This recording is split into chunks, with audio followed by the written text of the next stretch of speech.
Okay. I think we're good. Make a couple quick changes here. No, stop. Please, bro. Okay. Minimize that. I gotta have a chat window somewhere else, I think. Well, no matter where I put that, it's gonna be seen. I throw it in the corner, maybe. Minimize it in the corner. Just for now. I mean, it'll definitely be seen. Okay.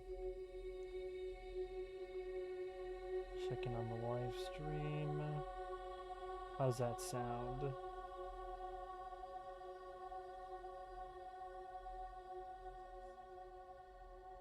Hello, Jean-Frank. Hello, Danny come dragon. Hello. Is the chat? Okay, just wanted to make sure. You know what? If I have my second screen moved over here, I can watch the chat as it goes across the abdominal. Perfect. I'm gonna move this screen over here so I can catch up with both chats.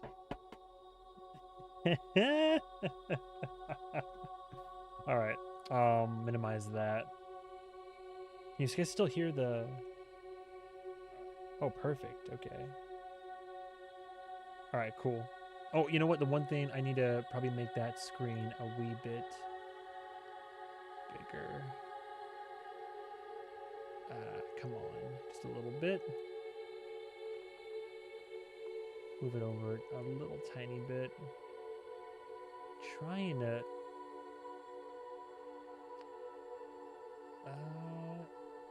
There we go. I should be good. Okay. Just finished your last video. I'm on a roll. Yeah, I know. Dude, it went from they weren't giving us any crumbs of anything to all of a sudden they're like, here's a teaser, behind the scenes. Like, I can't keep up with it. Like, as I was recording one of the videos that I ended up putting out today, like, I mean, I'm sure you saw it in the video. I was like, okay, as of recording this it was uploaded like 3 hours ago. Like, I can't keep up. I simply can't keep up. But hello, welcome on in. They said it starts in 1 week. Here you go. Yeah, I suppose there is the risk and the concern that, like, oh, well, they're not going to show, you know. Some people have been worried they're showing too much, but I think it's mostly book fans that are worried about that. Like, I think they're doing what any marketing kind of pipeline would do, which is to kind of show the oh, what am I thinking of? As you get closer to the date, you start showing more and more, but I still don't think, I mean, I don't know what happens. I have a gist of what to expect for the season, but I have no clue. I couldn't tell you what, like, I know whispers of Lestat's story. Hello from PA. Love your video. Thank you so much. Yeah, hello. Welcome on in. Come on in. As Papa Meat would say, come on in, sit on down. Whoops. Another clips of Sam and Jacob you didn't recognize in the lyric video. There was a magazine thing they did. It was a whole little clip you could have. Oh, well, I mean, now's the time, right? Like, this stream is going to be super casual, but it's going to be for a variety of things, right? Like, it's going to be a recap of. I did the same thing for Severance back in the day, but it's like a recap of seasons 1 and 2, which is going to devolve into me either reading comments, talking about the show, or comments still coming through. Uh-oh, hang on a second. I want to make sure they're coming through on... It's connected? Okay, good, it is. I was worried. I got spoiled so much. Ah, jeez. Yeah, I'm trying to avoid any of that. But, yeah, it's going to be just me reading comments or... Well, no, sorry. It's going to be me reading comments on the YouTube videos. A lot of out-of-context things that people are worried about being spoilery. I mean, I don't know. We'll see. I know that they piss blood. Does that ruin the show for me? You tell me. But yeah, I'll be reading YouTube comments. I'll be it's almost kind of like these are also low-key like AMAs, Q&As. Like, you can ask me, you know, within reason if you get any if you get any questions. I'm dodging spoilers, but it's getting hard. I'll do what I always do whenever something new comes out that I haven't seen, but I want to retain Like, I'm not going to watch any other reaction content. And then I guess when it comes to comments on YouTube, people on Patreon have been warning me that YouTube is not to be trusted. It's like people I think I was like, oh, what's Devil's Minion? Nobody tell me what it is, but I'm excited to find out. And immediately I was told, I didn't read the comments, but people are like, oh, well, you know, don't worry about it. Devil's Minion is da da da da da. And I was like, what? Like, I just said, it doesn't matter though. So happy I can catch this. It's late as hell for me, so I'm stopping by to show some love. I appreciate that. Yeah. For anybody who's concerned, by the way, that they're not going to be able to watch the whole thing, like, I will 100% make this this will be a VOD. It'll be on the live section on YouTube, but I'll also most likely, if I need to make any edits or anything, I'll repost this to YouTube. Just checking, making sure everything is still good to go. Cool. Read that comment, I was so annoyed. Wait, what are you gonna do? What are you gonna do? Here, I do need to share this on on socials real quick. Just a little thing. If anybody wants to say hi in a moment, this is all right. Here we go. So the time is upon us, ladies and gentlemen. Everything you're about to see is real. You're gonna watch this live stream, and I'll love you for it. Isn't that right, everybody? I think the comments. Wait, there they are. The comments. Yeah, the comments. Everybody. Yeah, people are slowly trickling on in. So we're gonna talk about the first 2 seasons, and then we're going to prep for Vampire Lestat. So here goes nothing. Cool. That's definitely perfect and not at all awkward or cringe. Don't even worry about it. Oh my! Don't play it again. All right. Yeah, we'll keep Devil's Minion secret. I just got a weird joy from hearing you mention it with no context. Yeah, people are very excited for it.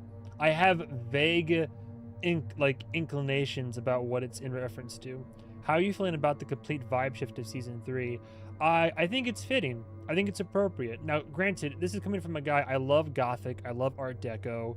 It's an aesthetic, and we got 2 seasons of that. As somebody who has no frame of reference, like never seen the movie, never read the books, I think the fact that we've been so steeped in Louis de Pointe-de-Lac, like telling his whole story, right? And that makes sense, like thematically, tonally, all the aesthetics of that. And now that we're changing to a different character and a different book, from what I understand, I think it makes a ton of sense that it's like, it's going to be a vibe shift. Not to mention, like, it's supposed to be so striking because, as Daniel even said in the newest trailer, when he kind of was trying to like read Lestat for filth, right? He's saying like, oh, this is a weird, ironic response to the book that I put out. Like, we know he's playing up the rock star persona, but I think it just makes sense. Like the visual, the flair, the style, he's going, you know, full Brett Prince Summer. Like, is it jarring? Yes, but I believe it's supposed to be jarring.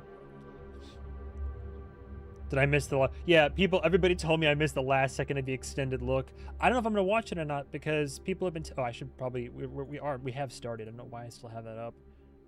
Can I get rid of the starting? Which one is that? There we go. I lost my train of thought. Although I was going live on Patreon. Oh, no. I wanted to make sure it was more... I wanted this to be... I thought about doing it on Patreon, then I was like, it would only be fair if I made this much more accessible for, like, the general audience. I'll still have plenty of Patreon exclusive in the future, for sure. Let me... Sorry, I have to share this thing on my Instagram real quick. Twitch.tv. I mean, Twitch or YouTube. I'll do one for YouTube as well in a moment. And the link disappeared. Oh, for fuck's sake. It's gonna be fun. People are just very excited for Devil's Minion. Oh, appreciate this. Was literally, I bought this shirt a few years back for my Joe Exotic cosplay. And no, I'm not joking. I think I dressed up as Joe Exotic for Halloween one year. I couldn't resist. By the way, do I read this chat? I'm reading both chats. I've got, so I use an extension called Caster Labs plugged in through OBS. It's just nerd speak for saying I have the combined chats of Twitch and YouTube running through into one. So I'm trying to, so what you're seeing on the stream right now, like the chat that's right here. Oh, well, yeah, there it is. This chat right here it's a combination of both Twitch and YouTube. So that way everybody kind of feels like they're all in on the same conversation. Let me share the... Here, let me make sure I'm sharing the right link here. I feel like more people are going to show up on YouTube than they are on Twitch. And if I miss any comments, feel free to, like, spam or tag me or anything like that. Love the soundscape. Another one is Lestat, the Immortal Mr. Ambient. Yeah, so, fun fact, I found this, and it's by Alien Worlds right here on YouTube. And I believe I've secured a license. If you want to support them, you can find them on Ko-Fi right here. It's so you can support. So I paid for a membership and the fee and all that. So I'm just using their work right now. But yeah, it's nice. They do soundscapes for. I just now discovered them, but it's very just fitting, apropos background music right now. It's true. The fit is very fitting for Lestat. That's what I was thinking. Was just the. You might say it's the exotic fit for our boy. All right, can I finally share this to the Gram? I'll just do the YouTube thing. Well, I don't have a sticker in here yet. Oh, for fuck's sake. Do that. Boom. Throw in the link, the tag. There we go. Okay, perfect. That should be good. And share that. Cool. Sorry, dumb question. So was the goal to rewatch the first two seasons? Oh, no. Heavens, no. I already did that. So this is more... I don't know if... Maybe I need to redo the... Here, let me change the episode description real quick. This is just kind of a... I call it a recap, but we're just kind of like talking about the first two seasons. I'm going to read through some comments if anybody has any questions or anything like that. It's just a super casual affair. But you were just kind of like recapping. I did the same thing for Severance back in the day. Give me 2 seconds while I kind of copy and paste some.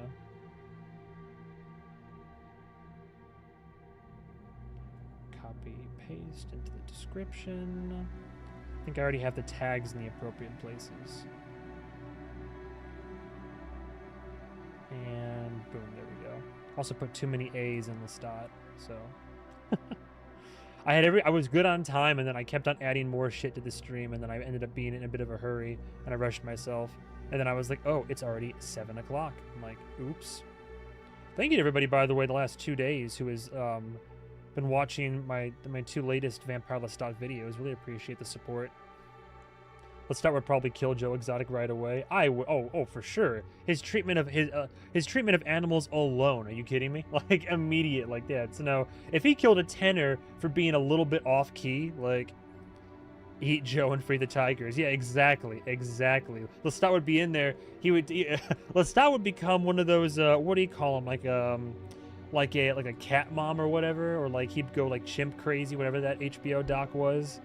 He wouldn't go crazy, but he would just be there like on his throne with his lions, his pride, as it were. I'm sorry, I'm catching up on comments right now. Do you know the anime Sailor Moon? Yeah, sure. Originally Japanese, but been dubbed in English. I know of Sailor Moon. I have a couple of friends that are really into it. I've never really taken the time to watch it, though. And Joe Exotic cameo in the Vampire Lestat when. I honestly, dude, if Lestat brought up Joey Chestnut, I wouldn't be surprised if Joe Exotic makes it into the meta vernacular of his world. If anything, he might be like, I must kill this exotic man, find him in prison, take care of him. Oh, thank you. Congrats on 9K. Yeah, we made it to 9K. How crazy is that, by the way? 9,000. Who would have thought, little me, like almost 15 years ago, trying to making amateur YouTube videos. Who would have thought? Look at us. Who would have thought? Not me. Agree that book reader being one will pick up on a lot more in the videos. But I don't agree the new behind the scenes isn't that spoiler in my opinion. He'd be Joe Exotic, but less problematic, which is crazy to say. No, honestly, yeah. For all the faults that Lestat has, I do think that, if we're talking about the way Joe Exotic conducted his business and treated like animals in captivity and all that, and I would say Lestat is less problematic in that regard, which I agree is to put Lestat and the term less problematic. I mean, well, to be fair, I think Lestat might be a hot take. I think Lestat is less problematic than Armand. I don't don't cru- don't crucify me, but I don't know. I have my gripes with a little gremlin. I'm not saying like I'm not. I'm already gonna regret. I'm already gonna get flamed. But like I don't know. I just like I feel like Armand has caught. I don't know. I uh, now I'm thinking about it. Now I'm thinking about it. I don't know. Lestat's problematic, but sometimes in a fun way. I guess if that makes any sense. Keep in mind he killed thousands of people, technically, but fuck Joe. You're right, Elmeo. Say it with your chest. All right, down with the gremlin, dude. I couldn't. I love that moment in the after dark bit when bro shows up like just comes up. He's like, hello everyone, and then he's just like, well, Armand didn't do anything wrong. Armand always told the truth. Sizzling take. Joe wins on a kill count, but that's about it. I love Armand, but he's definitely done horrendous things. That's what I'm saying. I feel Armand is not honest about his evil. I think Lestat is upfront about it, but they both have very. That is true. I don't know. I feel like Lestat sometimes lies by omission. Like clearly Louis wants more information, and then after he gets turned, right, Lestat is then training, but he like doles out the training when it suits him, and as each situation comes up, we don't even learn about the cloud gift or like truly learn. I mean, he doesn't like shed light on a lot of, or the mind control, right? Like him with all the soldier boys and their little home in New Orleans. Like there's a lot of stuff he withholds, so it's like I view it as lying by omission, but that's just me. Oh, thank you so much, everybody. Say wait, I don't know if they can see if you want to. Darkwave is also in the office. Can you be seen? Are you seen? You're seen. If you wanna, it's Darkwave. We if you haven't seen her watch Interview with a Vampire during my rewatch, you can catch that. You can catch that. Less talking and more face reactions. I got you. Yeah, okay. Very reactive. Also. Everybody's saying hello. Hello. Oh, you're right. He did show Louis the mind control immediately. It's just a little inside bit of my life, inside scoop. But I've been wearing bleach shirts all week, and no one has noticed. And well, someone was just talking about Sailor Moon, so they'd probably notice bleach. Also, perhaps. Bleach tickets for 1,000 Year Blood were not sponsored, but they're out today. So go get your ticket, Regal. Let's go, baby. And also food. Wait, was it just like, oh my god, just DoorDash or like? Oh no, it's. I think it's through the app. We can figure it out in a bit. Okay. Yeah, but thank you, appreciate it. She's brought me some libations. This is definitely not a mistake right here. Enjoy the show, people. Definitely not a mistake. Not at all. The hell's that? There is D. Is it the Blair Witch symbol right there, Wendy Lou? What is? Wait, what is that? A there is D. Yeah, her reactions were great. Yeah, indeed. Oh, it's the little symbol right there, I think. Oh, hi. I see. It sucks having Armand and Claudia be your favorite characters, specifically show versions. The books are a whole level of batshit. Oh, you said... I thought you were implying they were my favorite characters. You're saying it sucks if they're your favorite characters, given the... So they're your favorites, but given the perspective of not having the books, then it seems a little bit different. Still love them all. Armand is bad shit, but so baby girl. That's the thing. Isn't that kind of all of them? Like, especially rewatching it, like, I'm not gonna lie, Lestat makes me, I think he's genuinely hilarious. I think Lestat has made me laugh perhaps more than any other character. Well, he's up there with Daniel, right? Which is why I'm so excited for their interactions. But Lestat is, I mean, yeah, he's the brat prince. I know all that. And he's definitely not great, but I think he's genuinely very funny and quick-witted and entertaining. And in terms of if you want to approach all of the series with like an aggressively pragmatic view, then I mean, yeah, he's very pragmatic. Like he is. I mean, you gotta. If I put myself in his shoes in the perspective of a being that's been alive for as long as he has and seen the worst of humanity, then I wouldn't have a whole lot of sympathy or empathy either. I mean, outside of the race of creatures, right? I think that Darkwave might join on a rewatch. I got to think about, like, especially certain shows, watching them solo for the first time, just because I'm going to be going a mile a minute, and I'm a bit particular, but it'll give me an opportunity to do a rewatch, then be able to bring her in on the action as well.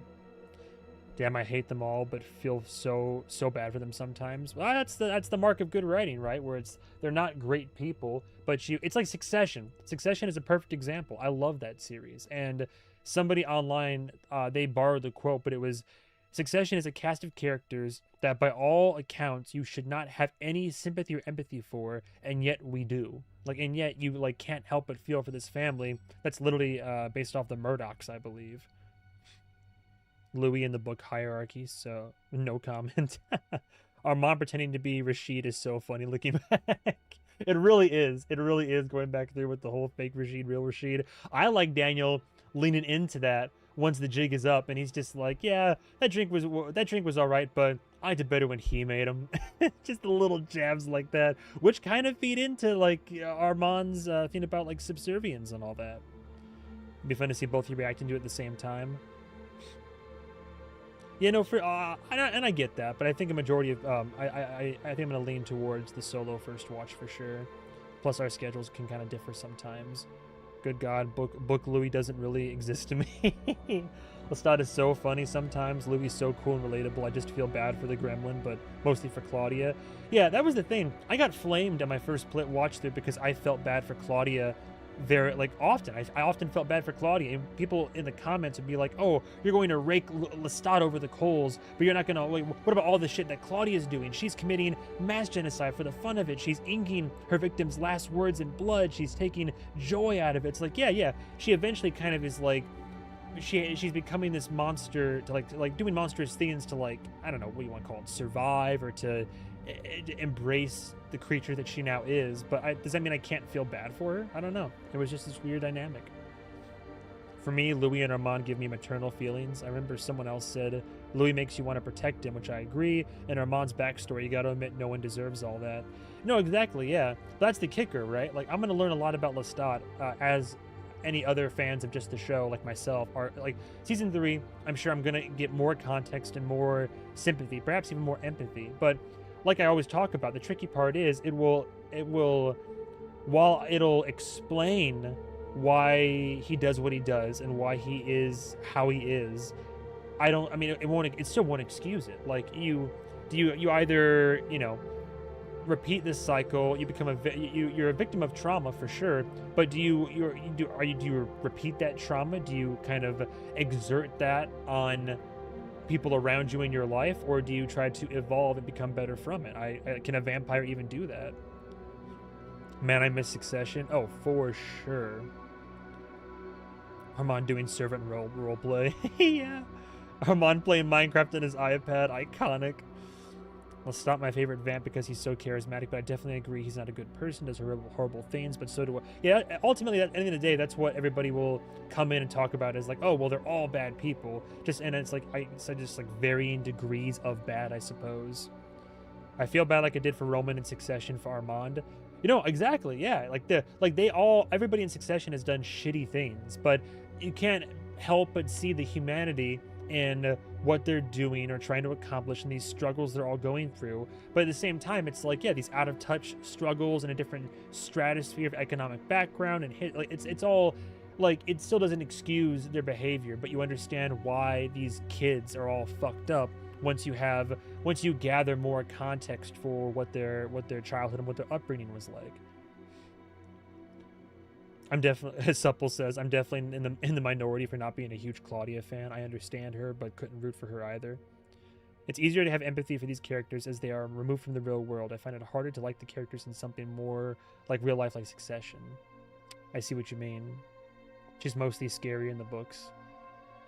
Claudia does a lot of the same stuff Lestat does, sure, but she's trapped in a difficult position. I think it's part of why I sympathized with it. It's why I sympathized with Louis, because Louis was turned in a moment of weakness and despair, and I feel like it wasn't a decision made of. I feel like it was a decision not made of complete sound mind and body. I think there's definitely emotion and maybe infatuation in there, or attraction of some type, but I still think it was a moment of weakness after being courted in a predatory nature. And with Claudia, yeah, she had no say. The dominoes had fallen. The table was set. she was already going to perish in that fire, and Louis, through his own guilt, found her, took her, and then forced Lestat, like convinced him, manipulated him into turning Claudia, and then she's forced in this situation. Now, does that excuse the mass murder and the other fucked up things that she does? I wouldn't say it excuses it, but I'm willing to have more understanding and leniency towards somebody who is forced into a life where they kind of have to feed and be a creature of the night. Like, she didn't choose that. I mean, I guess if you're really pragmatic, you could say she could just throw herself in the fire, but I mean, that's my perspective on the whole thing. But Claudia being 5 years old, oh my god. Lestat is chaotic evil, Louis is neutral evil, Armand is lawful evil. Oh yeah, Armand being an eternal 17-year-old and Claudia being... Oh, Armand's 17 in the books? Jesus. Claudia's POV would just be such a tragedy. She just got so little time.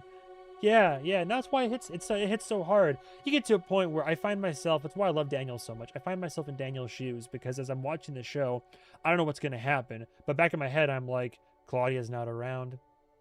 Where is she? She means a lot to you. Does she just run off? What's she doing? We have not talked to her or seen her, and something in the back of my head is telling me probably doesn't end well for her. But even knowing that inevitably her fate was going to go down that path, most likely, it still hits like a truck. It's the tragedy of it, you know? Especially with the whole Madeline situation. Like, oh my god, like the whole... And then it's like the 1-2 punch, and then you get like another episode goes by, and then it's like when she looked at me there like a child to the father, and I'm over here like, oh god. Oh jeez. I love Claudia, but I do feel people give so much bias, so much bias to her and act as though she's done nothing wrong and unable to do anything wrong. Well, I can acknowledge the faults, right? I can acknowledge like that she's definitely not an angel, right? More of an angel of darkness over here. I'm just saying, on a scale of sympathy, I have more sympathy, and I'm willing to grant a tad bit more leniency towards her. Claudia's demise is the canon event of the universe in every iteration of this telling. She always goes out the same. She has to go out the same. Oh god. Talk about a Spider-Verse canon event. Alright, well, that's a good intro. We got a good like 40 plus people in here. I feel like we have maybe some people on Twitch. A series of interviews with the vampire. Oh yeah, I didn't know. Got a few people on Twitch, so welcome on in too. Okay, so I'm gonna turn the music down a little bit. So what I want to do to kind of get the ball rolling here, and I'm going to regret this, but ooh, boy, am I going to regret this. But I thought it'd be fun to go through some of the comments. Now, I haven't really gone through these comments in full since I first posted the video and then read them. And so I had no context as I went. It just, if I go back through the analytics, what's very nice about you find ladies and gentlemen and theys, etc., he, she's, theys, etc., is that like if I go down the analytics, 96 to 98% positive overall, the like to dislikes, right? So it's a majority positive. But my first video for Interview with the Vampire back in the day, with me having I was not forewarned, and I was certainly not forearmed. So yeah, I'm very curious to see, gird your loins. Man, good luck on these comments. I'm pretty sure I'm also in there somewhere. So anyway, I'm just gonna read it. I'm just gonna see how this goes. But I have not seen these since only a year ago. This feels so much longer. Are you kidding me? Dude, the old setup too. I just had Ash from Evil Dead chilling in the background. That's crazy. Yeah, see, the like to dislike ratio. So the dislike thing, this isn't accurate, by the way. This is an extension on Chrome, but it's not entirely accurate. I'll tell you that. But okay, so yeah, this is one of the first videos I ever had. Like, Succession had some traction, but Interview with the Vampire, like, popped off. This was crazy. Yinin Wu? Oh, well, welcome on. Oh, I see. I recognize your username. Yeah, you pop up every now and then. Okay, so starting from the top down, please do not spoil anything for this good man. Let him experience this amazingness for himself. Yeah, see, they always start off nice, then the more you scroll through... I love the confessional scene, for sure. A couple of seconds prior, they show from behind Lestat wiping his mouth. So it's kind of a... Oh, so I thought there was an inconsistency in the episode, and somebody clarified it, because he actually does wipe his mouth a little bit. But it's mostly like positive. You're the perfect watcher for the show. Appreciate that. The show's incredible. Gets even better in season 2. Season 3 teaser has me in a chokehold. No, you're not looking too much into everything. You have a keen eye, and writers are so good. Paul was mentally ill. He wasn't just religious. I feel like that was pretty obvious. Oh, see, here. So here's a good one right here. So Paul was mentally ill. True. He wasn't just religious. True. I feel like that was pretty obvious. A little passive, but all right. Louis wasn't reeled in. He walked forward on his own. Sure. I mean, like, he wasn't held down and tied down and forcibly turned, but wasn't reeled in. No. Come to me. Literally, cast the line. Come to me. Like, no, wasn't reeled in, huh? I was just checking. Seeing myself, LMAO. Oh, immediately? Yeah, for real. I know I've commented on a few, nothing bad. Honestly, I'm looking forward to the bad comments. Remember, we don't know who said come to me. See, you say shit like that. I already... I'm not upset, by the way. I already... It's so hard for me to find solid footing in this show to like figure out, okay, so what do I use as a barometer, right? As a baseline. It's so hard to find a baseline in this show. Everybody in the comments was like, Odyssey of Recollection. Was it raining that night, movie man? Like, I'm operating based off what I know. If it wasn't, and then like in the theater, like we don't know how much it, like, I think the moment of Lestat apologizing to Louis was pretty accurate, right? And I think a lot of what they were telling on stage was accurate, but I think Lestat was embellishing sometimes, was he not? When he's like, how do you know it wasn't you who was screaming at me, I mean, sure, maybe, but we don't know for sure. I don't know. It's just, like, I guess we don't know. So I guess we're gonna get Lestat's take in season 3. Is he gonna retell the entire story? I don't know. It was Armand. What, Armand was there? Wait, what do you... What? I was about to say, to be fair, we don't know either. Someone said it was Armand. That's funny. It's a 50-50. Yes, Louis had a choice, but also Lestat chose when Louis was the most unstable and inebriated. That's what I'm saying. I acknowledge the fact that he was like, do you want me to turn you? And Louis there on the floor, traumatized, like leans in for, but I mean, come on. Like, that, it's like... I believed him in that moment. Lestat generally seems to tell the truth, except about Antoinette. Yeah. Too bad none of them are liars or anything sometimes. It's also best to watch without trying to assign vampire lore from other shows and movies. Yeah, I learned that eventually. I said, appreciate the clarification. While I still have my reservations about the nature of the Lestat-Louis courting, for some reason I didn't catch on to Paul's mental illness. Yeah, I guess I didn't catch on to the mental illness either, like early on. Maybe. The series is full of deliberate nods to other popular vamp. Yeah, so people were coming in to back me up a little bit. That was appreciated. His smile when Lestat said non-existent God, all the atheists cheered. Hey, I can't help what I am, you know? I gave myself away. I said, that's my atheist kind, and I'm proud. Lestat, our atheist icon, for real. Yeah, it's true. That's just my particular philosophy. I don't begrudge anybody for... Like, I always, if anybody's curious, and I'll make it brief, but the way that I approach it every time is I always say, I'm open to the possibility of anything being possible, right? I know what I believe, but I also know that, like, I don't believe that what I know is like the fact, the end all be all, right? It's a belief, it's an opinion. I have mine. I personally don't think anybody knows the truth. Just me. I don't really trust anybody who says, I know the truth about what happens, and then, like, boom, boilerplate it. Like, I don't know about that. But we all have our beliefs. So I just have mine based on my observations and experience. And, you know, if I'm wrong, I'm wrong. I'll tear up my ticket like at the track where it's like, shit, I had the wrong. Well, so be it. Free Armand of all charges. He did all that, but he looked pretty. Yeah.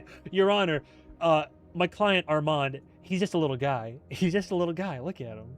How can you be mad at that? Armand killed my grandma. I blame Armand. It's always Armand. The birds do speak for Paul, yes. Well, let's satisfy the birds rattling around in your cage. They both wanted to come. Real Rosie gets it. Lestat isn't necessarily atheist like Anne, He struggles with his beliefs. He says in episode 1, there's an ocean between me and Christ. I think that is as an anger more than anything. I've had some friends that are like that. I've had some friends that literally went through like a deconstruction period, and maybe they're. I have one friend who she's still Christian, but she's become disillusioned to the notion of like organized religion, like seeing how people like it's kind of like in Midnight Mass, how the real horror of that series is how people that are embedded in religion in the church, how they're able to pervert the word, like the word of God, what's like written, what's been written and what is told, and use it for their own purposes, whether they're self-fulfilling or nefarious. And so she still believes and has her faith and her doctrine and all that, but in terms excuse me, in terms of like church and organization and the people that purport themselves to be like authentic real Christians, she's just become disillusioned from that notion. And then I've had some friends that have just been completely disillusioned from it and just went down this spiral of deconstruction and now just kind of living their lives. Welcome to Louis' narration. It is mesmerizing. I got so lost in Jacob's voice watching this show. Yeah, Jacob Anderson is a fantastic narrator. Armand told the truth. About what? Who knows? Ain't that the truth? Armand told the truth. About what? Who's to say? But there's some truth in there somewhere. I mean, he eventually tells the truth. I don't know. Love Midnight Mass. Honestly, I'm a big Flaniverse fan. I love Mike Flanagan's works. Midnight Mass is hands down my favorite. I just rewatched Hill House, and I'm rewatching, well, because I'm showing a friend, I'm rewatching Haunting of Bly Manor. I've seen Midnight Club, or Midnight Society, whatever it was called, and I've seen Fall of the House of Usher, but Midnight Mass is hands down, so far, my favorite Flanagan work. I adore Midnight Mass. I cry every time that show gets to me. Dude, the one innocuous one, that the moment that got to me, like my first watch so deeply, was that bit where it's like, it's the guy with the beard next to the kid, and he's like, he realizes what he's done and what he's committed, and he's just like, man, and like turns to this kid and is like, when he asks this kid, he says, will you forgive me? And it cuts so close because he was at a point where it's like he didn't need a deity, he didn't need a pastor or a priest or some like fatherly fate. Like he, in that moment, he didn't like forgiveness didn't need to be obtained from the church, the perverted church that was there on the island. Instead, it was like obtained just from like this fucking kid, dude. And that moment, I don't know why, but that broke me when I first watched him. And he's like, "Will you forgive me?" And he's like, "Yeah." And just simple as that. I don't know. It just really got to me. Hamish Linklater is insane. Oh yeah, I think no, Joe Colley was the one who he bashes his head on the table, unfortunately. Spoilers, by the way. But although that monologue got me too. You reached through time, Joe Colley. Oh God, this man just standing there as this. Well, it's a different scene though, because the girl that got shot in the spine, when the miracle happens and all that, she goes there and she forgives him, and that just decimates him. That was also, dude, Flanagan and his powerful monologues, man. Anyway, I'm getting off topic, but yeah. Sturge, yeah, Sturge. That's exactly who I'm talking about. You're correct. It is Sturge. Anne Rice's relationship to gender, religion, sexuality is fascinating. Such a wild ride. I want to go down a rabbit hole of Anne Rice interviews, honestly. I would love to. Anyway, keep on going. One of the best of recent years. We need more people to watch it. Yeah, because when I got into Interview with a Vampire, it was still something that I'd only heard tell about. And I think especially in the wake of season 2 and with season 3 coming out, more of my friends have now watched it and are excited for it. And I think it's gaining more and more steam, and I think it's probably more popular now than it ever has. Well, I want to put the books aside, but the show, or the resurgence of I don't know, acclaim and love, but the new fans, especially the TV show fans. He's an investigative journalist. Me, you're an investigative journalist. LOL. The show is perfect for theory crafting, especially season 2. I can't begin to describe how much I love this show. Just started this show 2 weeks ago. Oh, there's I just saw you in chat somewhere, didn't I? Anais? Just started the show too. So we started the show around the same time too. Finished it in 1 week. It's so good. The acting is good too. Anne Rice represents all the women who are fighting for their lives, trying to understand their place in a misogynistic society. She ran for Modern Buhos? Is that what that is? Her YouTube channel is fun to go through. I bet. Supple says I agree. And this season has marketing. I'm expecting the show to explode this year. Hopefully, it gets the credit it deserves, and it finally gets the Emmys. Yeah, at least some nominations. Hopefully, the fact that like the robbery of lack of nominations is crazy. So weird, but in a great way. She seems like it. I think you have to be a little bit odd to write something like this, but I mean that in the best way I can possibly mean it. If you're finally watching this, just want to say I appreciate the fact that you pause to speak, take the time to explain it. Yeah, glad somebody does. Glad some people do. Dude, I love the comments that are like, oh my god, just watch the episode, dude. Stop it. And I'm just like, why are we here? It's a reaction video. Though there are people out there that legitimately want just like the XQC style and format of reaction video. Okay, so here's one right here. Vampirism is an allegory for homosexuality. He wasn't being groomed, he was being courted against his judgment that's wrapped up in Catholic guilt and internalized homophobia. The greatest twist here is that you come in thinking it's a horror story, but it is actually a love story. Whereas season 2 is the opposite. Can't wait to see the rest of your reactions, though. 42 replies. Holy shit.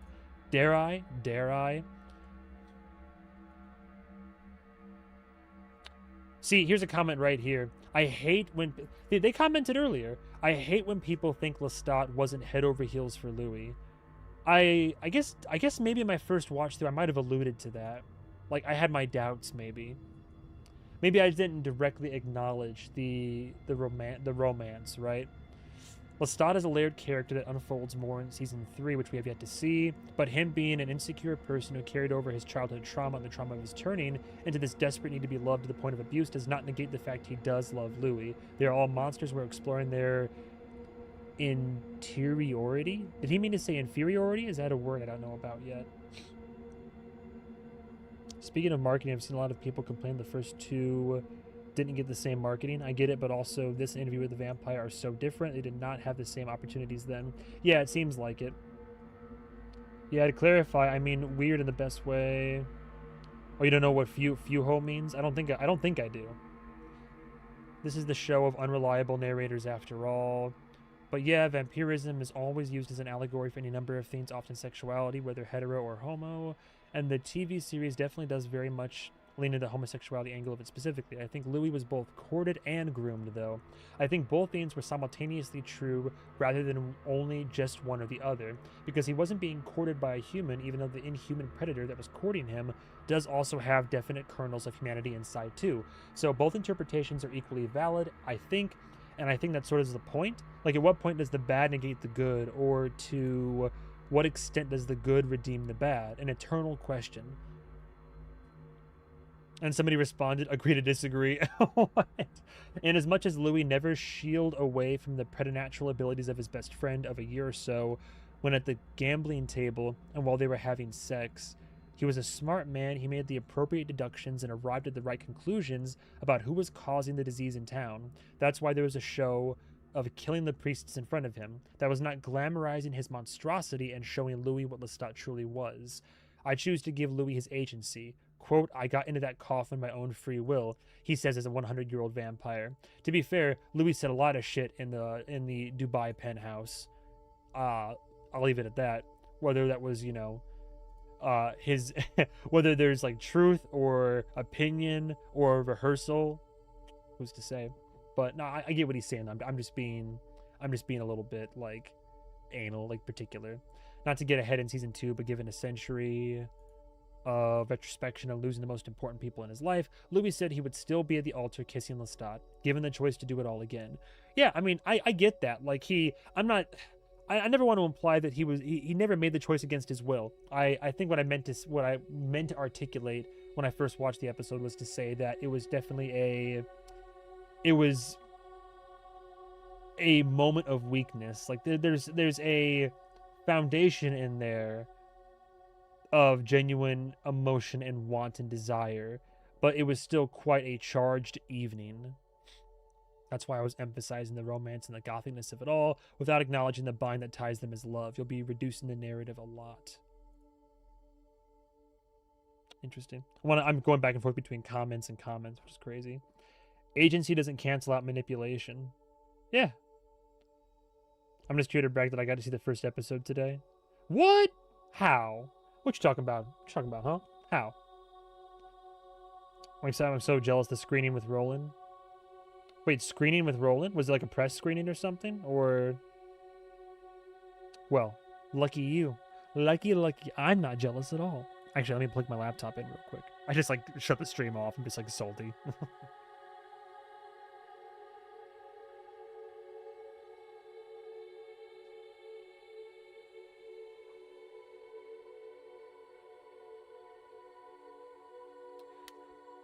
All right. I remember meeting and talking with her assistant, who she let live with her at times. She really took care of the loved ones, and her son is awesome as hell. Oh, at the Austin TV Festival, surprise screen with Roland. Oh man, yeah. Well, you know what? Yeah, good for you. Yeah, good for you. Honestly, Nashville does not get nearly as many opportunities. That's why at some point in the future, I think I might want to. I think we might want to move to like New York, or I don't know about LA or something, but like New York or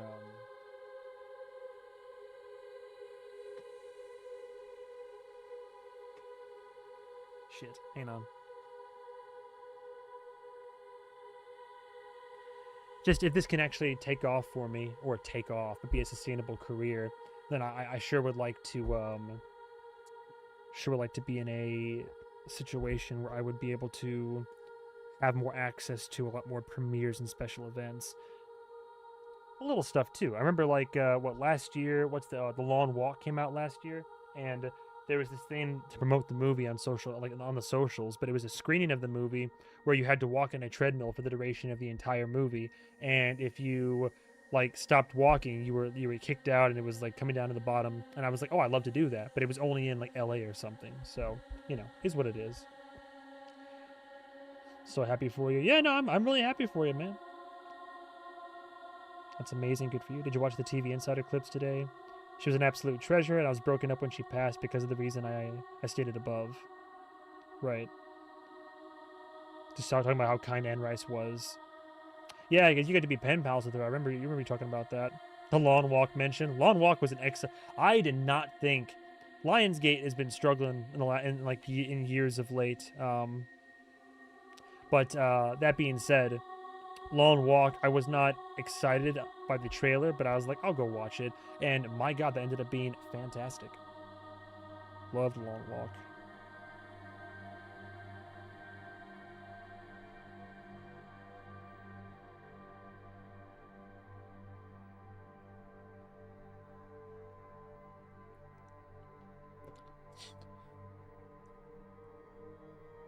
Even after realizing you've been groomed, it can happen that you still love your groomer, and sometimes groomers are aware, half aware, or not aware of what they are doing. It's still grooming, though. Well, yeah, wouldn't that be kind of like Stockholm Syndrome, a little bit? Oh, you liked Project Hail Mary. I enjoyed Project Hail Mary. For me, it was like Interstellar, if Interstellar was more comedically leaning and family friendly. Anyway. There's more conversation about that, though. I had one paragraph that got a more run on. I was at first, but figured. I just think it reduces the narrative. Whoa. There's 42 comments. I don't know if we need to really get into here too much into that.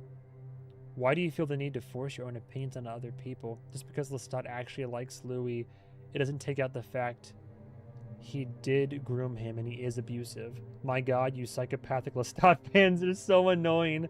Always going out of your way to ruin YouTuber reactions. Congrats. You're always sharing your objectively incorrect opinion options and combining their actual factual truths. The writer of the books created a good story around a toxic relationship. Yeah, they do also admit it's toxic. Like, literally, like the showrunners and the actors themselves. Just because you feel the need to justify unjustifiable characters doesn't mean others should do the same. We can enjoy a character like Lestat without justifying his actions like normal people. Oh, bro said touch grass. Oh, see, this is what starts to get a little bit. Now they're like going back and forth over here. Oh boy. See, we don't need to get mean in the comments, but at the same time, engagement, I guess. But I hate it when it gets like people start attacking people like that. Crazy work. That's a full essay? Yeah, for real. Interstellar was superior, but Project Hail Mary was special entertainment value. Oh no, for sure. I still enjoyed it. It was a spectacle in IMAX. The essays are hilarious to me. I'm sorry. This fandom is the best. Crying. Yeah, what are you gonna do? What are you gonna do? The person sounds pretty forceful about their opinion too.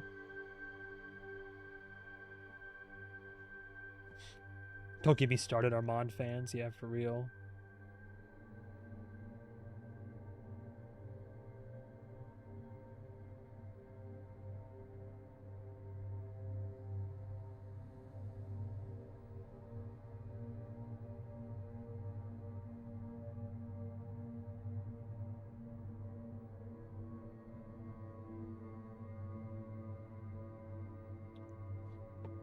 Everyone's so normal about this show. Yeah, for real. All right, keep on going. I mean, I had 42 replies. Just people. It's funny to me. I mean, it's cool to have the conversation, right? I don't mind the conversation and people having different opinions. And if someone has a different opinion than me, a different take, I will have that conversation back and forth, and we can discuss the intricacies of it all day long. What is funny, what gets a little bit ridiculous is when people start like fighting about it, and then you're at a point where you're fighting over what is quite literally your interpretation of the artist's like material. Like it's a work of art meant to be experienced and ideally enjoyed, but like art, it can be interpreted in many different ways, and people will literally like, yeah, there are canon elements of the story, and there's like widely shared opinions and beliefs around the narrative. But what's funny to me is when people like latch on to what they believe to be the core messaging or the crux of it all, and then they will say, well, this was the artist's intent, and the whole reason this story was created was for X, Y, and Z. And it's like you're fighting for a take. You're fighting for an interpretation of the material that like clearly is just one of different interpretations. Like, I don't know. Vampirism is an allegory for homosexuality. Where'd you get this information? The original literature had no such mention about vampires. Vampires are supposed to be living corpses. Oh, see, now we're getting into like the give it a little reductive. When Louis first met Lestat talking to Lily, he told her Lestat said only the impossible can do the impossible. That is something Lestat's first love, Nicholas, told him, because they were both labeled impossible by their parents. I suppose I'll learn more about that. Unfortunately, this show is slowly getting popular, but it hasn't blown up an audience yet, so I don't think your reaction of it will blow up. Well, it did, more or less, but appreciate it. Low-key if Sam Reed came at me with the same proposition. Dude, honestly. No spoilers, but I need you to read books one. I need you to read books... Oops, sorry, I lost the comment. The books one day. I probably... You know what? After... I'm in the middle of a book reading, and they take me forever to get through for editing and uploads and all that. But I wouldn't be opposed to, like, trying to read like the Interview with the Vampire series on YouTube. That could be a fun one. Though I could also see myself getting hit with, copyright issues. Louis' moment of weakness was to unalive himself. Louis saw his life and concluded that his brother was dead. His mother blamed him for his death. His sister pitied him. His job was bad. His peers were racist. Yeah, I mean, when you look at it that way, I get that. I get what you're saying. He would have had to marry a woman to live a life of lies. Lestat gave him another option: live forever and honestly, become something bigger than human. Which I get, but at the same time, I think it's like being sold on being a vampire by a vampire salesman, and I don't recall Lestat really laying out all the pros and cons. I think it was mostly him being like, here's a life you could live, doesn't it seem so nice, and then Louis making a partially uninformed decision. Yes, I could see why he would do it, given that his current life situation wasn't ideal, but the other side of that coin is like, yeah, but I don't think him, or frankly anybody who's going to become a vampire, I don't think anybody, maybe Madeline a little bit. I think out of all of our characters, Madeline may have had the best, like, the smoothest entry into it, right? Like, technically, I mean, like, given all the warnings, she knew what to expect. She was given a debrief. She was given a choice. She almost kind of had to fight for that choice. You know what I'm saying? Like, the only character I can think of who kind of knew the most about what to expect, but I don't think Louis really kind of knew what he was in for, like in its entirety anyway. We're all so well adjusted. Yeah, for real. There's certain subsections of each character's fan base that completely ruin the character's public image. What's so good about these kinds of shows are the duality in the characters. If you start acting like there's only one way to see things, I don't know what to tell you.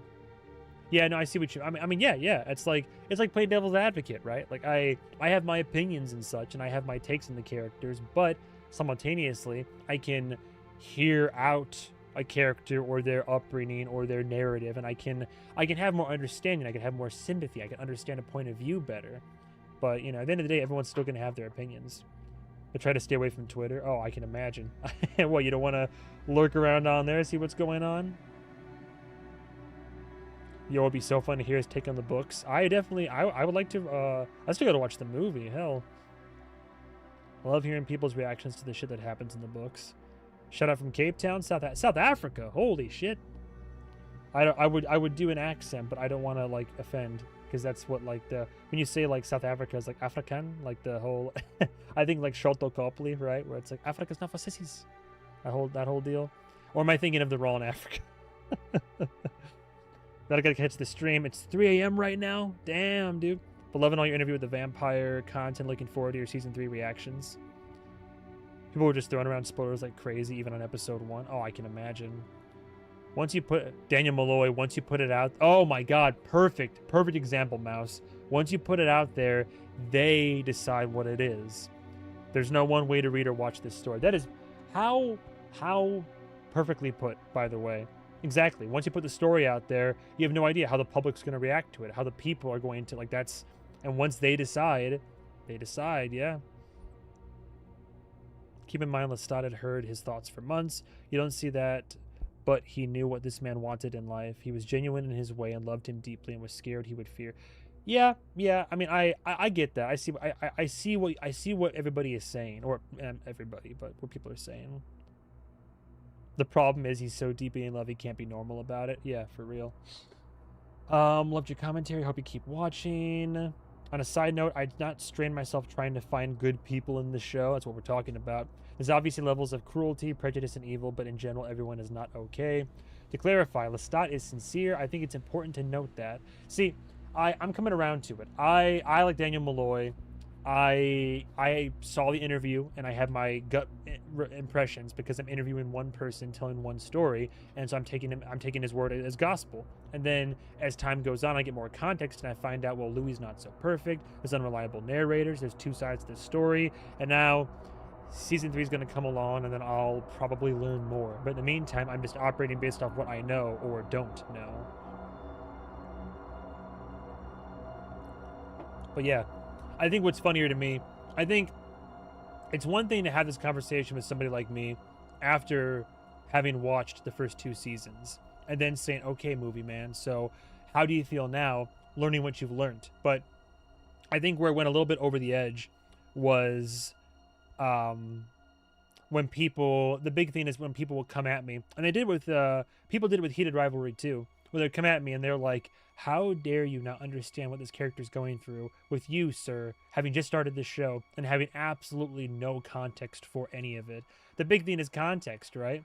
Like, at the end of the day, it's just as simple as that. Like, we can have this conversation after I'm caught up where everybody else is, but I think it's grossly unfair for some people online to, like, come at people that are watching a show or a movie and say, how can you possibly, if anything, I'd be more excited to watch them go on the journey of discovery than to, like, feel a need to go in there and be like, how dare you not immediately understand this person's perspective? And clearly there's other people like me who felt the way that I felt when I first watched it, where I was like, man, that shit's predatory. That doesn't seem very genuine. And then people are like, how dare you? He loved him. Like, okay, but how? I only have the word of Louis, and then now you, rando online, but what are you gonna do? I do the Leo accent from Blood Diamond for South Africa. Yeah, I just always think it's just a fun accent. It's an accent that I can't quite do. I can do a little bit of Australian here and there, but the African, is like, Africa's not for sissies. Or I love the way that like somebody from South Africa would say bitch, because there was a game by the makers of Amnesia. Oh hell, it was like Amnesia. Was it Rebirth? It wasn't Dark Descent. It wasn't Machine for Pigs. It was the one with Tulsi, Tulsi, I think. It's in the desert, and there's this one guy that's chasing her at one point, and he's like, "Oh, yo, butch." I'm just like, "What? Threw a U in there?" Like, I do unironically love the accent, like for real. Lestat is extremely sincere to his detriment. He's so very passionate, except when he's. But like again, I don't doubt the sincerity, but it's like if you're but then it's like all right, yeah, it's passionate. Good to be passionate, sure. When you're passionate to the point of like murder and when you're passionate to the point where you're like that tenor was out of key, I'm going to ridicule him. I'm going to show him what he did wrong, and then I'm going to slowly kill him for his crimes against art because I'm passionate. You can understand why I'd be a bit I'd be a bit reproachful. Like you can't take that stuff to heart. Oh yeah, no, for sure. I learned as the bigger that I get online that there's gonna be all manner of comments, and that's fine. It's all part of it. So even after you're all caught up, though, what's wrong with having your own opinion? People act like their conclusions are gospel. Yeah, no, I mean, yeah, people like yeah, exactly. People can still have their own opinion.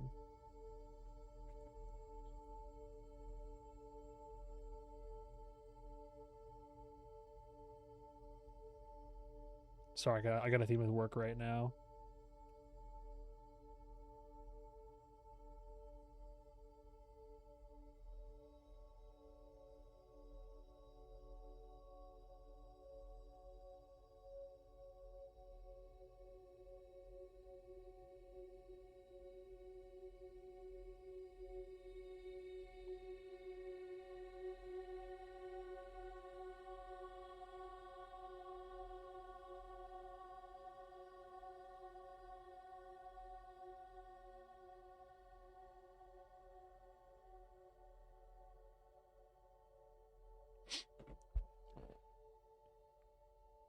That's totally fair. I love watching the journey of discovery. The writers crafted the narrative the way they did for a reason. He's smart, but he does dumb shit. Always making the worst possible choice. He knows better, which makes it worse. I mean, that's all. That's kind of like human. In how interestingly human of him, right? We aren't clarifying what Devil's Minion. Oh yeah, no. Let's not talk about Devil's Minion. Yeah, I'll get to all that eventually. This man's adapting, improvising. He's about to overcome. That's something I said. Do you know what you've started? This is the best on TV. It's definitely one of my favorite shows for sure. You're in for a ride.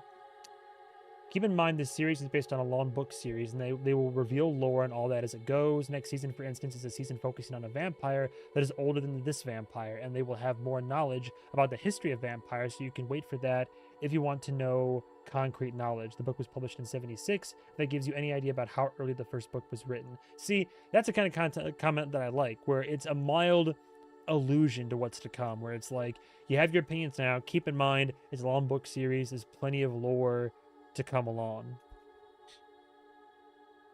The further you get into the show, the more you'll realize just how true this statement is. If you ever start watching any interviews with them, especially with Sam, you'll be blown away by how deeply they understand their characters. This series is closer to the Anne Rice novels and better than the 94 film. That seems to be a shared sentiment for sure.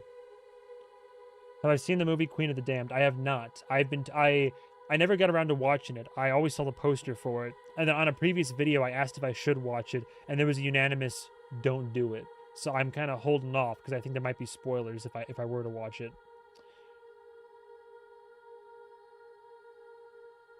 Luckily, it's not a one-for-one adaptation, so we don't know what they... Yeah, I do like how, from what the book fans have been telling me, even though it's, an adaptation of the book series, there's still plenty of surprises and respectful deviations. We've always been at war with spoilers. So far, I'm good so far. All I know is that I know what Gabriella looks like, and I know what Magnus looks like. That's all I know now. But that's what the trailers have shown, and I know what Nikki looks like, right? And I have a gist of these concepts. Yeah, less than 24 hours, and this jumped to 1.5 thousand. That was great. 1,500 views in like less than a day.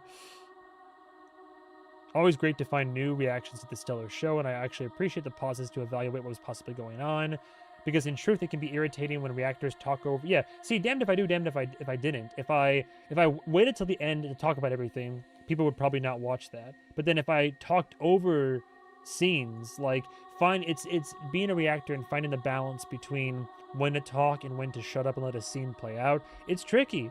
It really is tricky. And I think people understand the struggle for the most part. And it's still a delicate dance that I'm trying to figure out even to this day. But I would rather people be pissed at me for pausing and discussing and analyzing than be pissed at me for talking over and ignoring and missing entire, sections or dialogue. And even then, I still miss some stuff too. But how does that song go? I'm only human. That's the big thing. Like, people are like, how could you do this? How are you not perfect? I'm just like, bro, my brother or sister in Christ, we are only human. Lestat, no, but Lestat is totally the type to play guitar in the hallway. Yes, indeed. For a guitar kid. I went to an arts high school. And all the fuck boys did the same thing. Grew out their hair, guitar in the hallway, the babes are around. Shake your dress, ladies.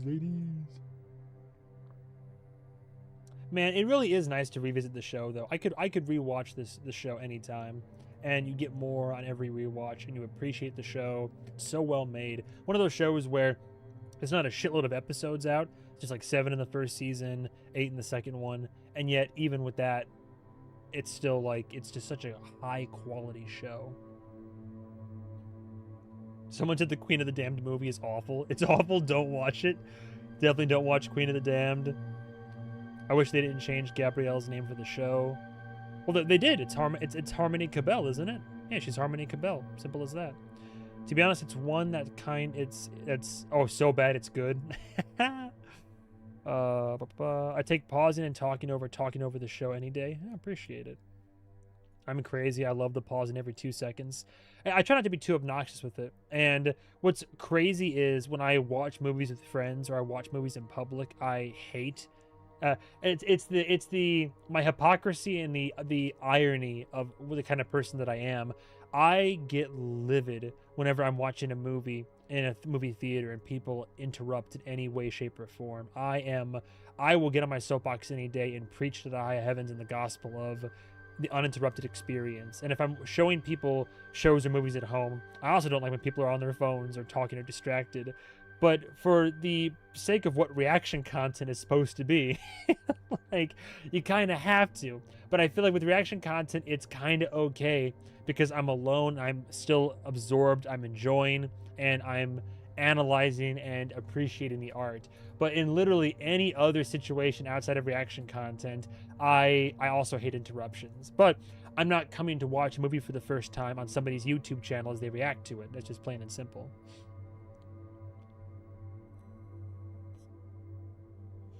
Same. Yeah, exactly. Dude, I saw, it wasn't so bad. I saw Backrooms yesterday. I thought it was actually solid movie, like actually really good. But there were a couple people in there that kept whispering, and normally it could be even worse. So I'm not gonna say too much. But there was one person behind my friend, and I could hear them too. That every time something happened, they're like, "Oh my god, that thing just happened! Oh my god!" And it's that it wasn't like they didn't put any bass in their voice, but it's just that little whispering, and you would always hear the sps, sps, sps, sps, sps. And there was one gal, this bitch toward the front, she would like get on her phone, and then she would like, it was on medium brightness, by the way, not low brightness. She would hold it up in front of her, but then she would like let her hand kind of lay off to the side, and you could see it through the aisle. So I'm trying to lock in for this movie, and then all of a sudden, screen, and then screen, and somebody must have snitched. A diehard Backrooms fan must have snitched, because then a manager came in and was like, cut that shit out. No, I don't mean to get on a tangent, but nothing will beat opening night for Weapons in IMAX no less. Like, literally, we were over halfway through the film, and this group of people come in. They're like 4 people, and they come in. They didn't have a ticket. They came in, they found some seats, and they were just like unashamedly just yapping. They were just talking, and they were on their phones. They were watching like TikTok reels. One had some light up Skechers shoes because the guy was clearly a fucking toddler, must have been. And they were like, I never go out to complain, and I hate that I had to because I missed like a minute, like 2 minutes of the film.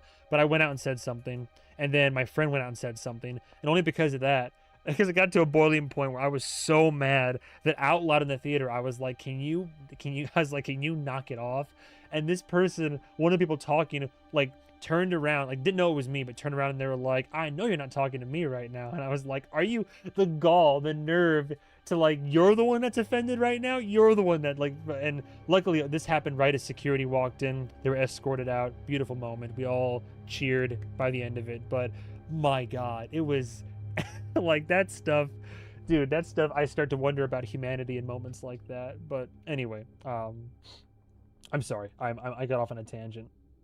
Anyway, Armand is the queen of the damned, but you literally never know it was him. I've definitely been a theater shusher. Oh, for sure, for sure. I used to literally be like, "Shut up." My new thing is if somebody like starts talking at the beginning of the movie, I will literally be like, "Are we gonna do this the whole movie? Like, are we yapping the whole movie, or just like there's just." It's sometimes if it's occasional, I can like let bygones be bygones. But if it gets egregious, I'm just like, dude, come on, like.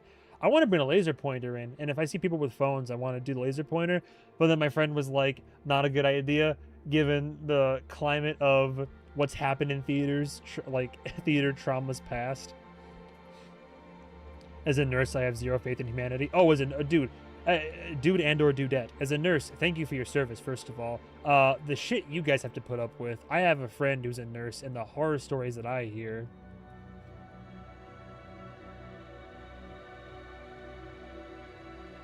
Anyways, I think people are talking about Queen of the Damned. I'm not too familiar. Truly a lot to dig into in the show. A lot of it is left to the audience to digest and discover for themselves. Even the show does not comment on within itself. In this first episode, there's primarily Paul's character, particularly how they portray undiagnosed neurodivergence in the 1910s and how it's accepted into and viewed by society then. Of course, racial tensions, how it affect Louis, power imbalance relationship with Lestat later on, introduction of the character Claudia. Season 2 is absolutely filled with the unspoken, agreed, and careful reveal of characters as we have previously not come to know them. I love people nitpicking shows, happy to have your interest in this continue to be explored.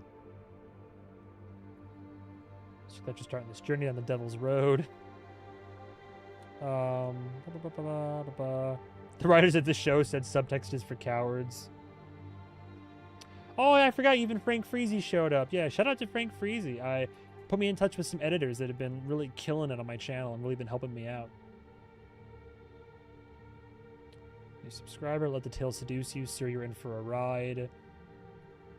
Oh yeah, that's right, this was before it hit, the show hit Netflix. My third rewatch. True, Lestat's timing was terrible. He turned Louis at a vulnerable moment, yet you find out in Lestat's backstory he was not given a... You find out in Lestat's backstory he was not given a choice or an option.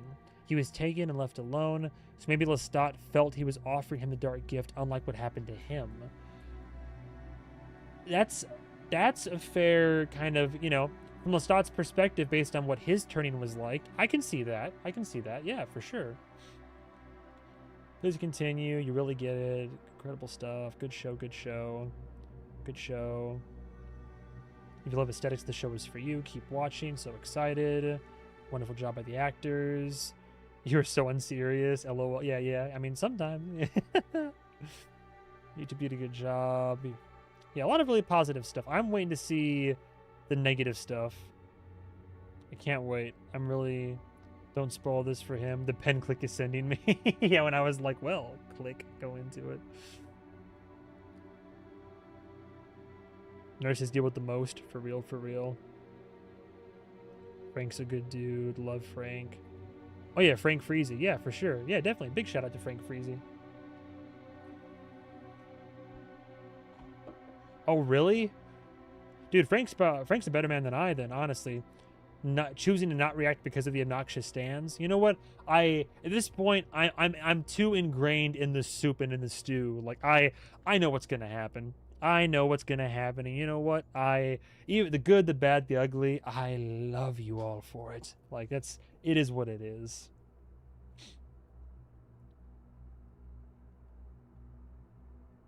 Wasn't reacting. That's unfortunate. Frank turned me on to Fox Taco, who abandoned Black Sails after season 1, and I can't forgive him for that. Blue balled. Oh, damn. Usually I don't like when people talk too much, but your comments are actually interesting. See, I'll take that, sure.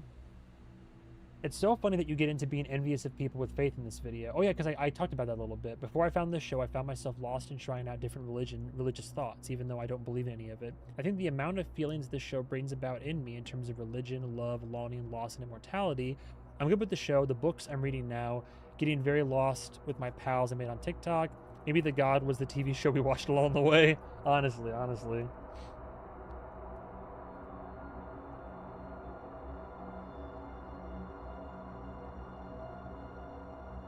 Everybody just quick comment and let the tail seduce you. Yeah, for sure. Are we almost at the end? How many more comments are there? Well, yeah, maybe it's better if I go to the very bottom. If I just go to the bottom.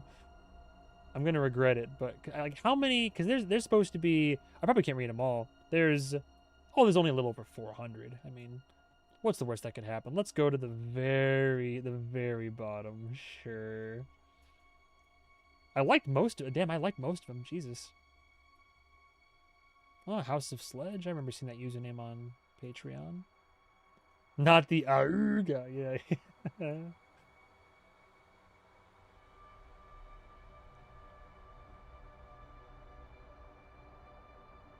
Honestly, you know what? The comments. See, that's what I'm saying. A lot nicer and a lot more hopeful than I think it's because when I post one of these, I see through YouTube Studio, I get notifications on that in YouTube of comments as they come in. So even if it's one that's kind of buried under the positivity, oh Robert, one buried under the positivity, I'll see the negative ones as they arrive, and then I'm like, oh no.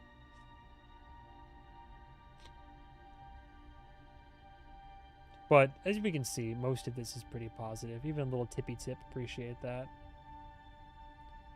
Damn, 35 ads in a 1-hour video. I mean, that's just YouTube though. Got to make a living, right? Oh yeah, see, Jesus, an ad every 5 minutes. That's just how it's programmed. 35 ad. I mean, I don't know if that's facetious or not. 35 is pretty crazy. I don't even see it anymore because I do premium, but I get how that could be annoying. Sir, did you court Nicki Minaj? I'm still Florence's biggest hater. I don't care. I think it's frustrating you don't see that clearly Paul's schizophrenic and not just religious. Maybe it's hard to see, but that's not him choosing religion. He's mentally ill. Otherwise, great video so far. Yeah, I didn't see it immediately. But I did speak on it, though, eventually. Is there going to be an episode 2? I hope he's not going to watch this show just to bleed it for views. Definitely not. I ended up falling in love with the show. Oh, see, and then people are pretty, like, civilized. Yeah, there's a book spoiler chat on Patreon right now. I gotta get a Discord online at some point, and there can be a whole spoiler thread in Discord for sure. I love being able to help connect people that are like have similar passions in a community, you know.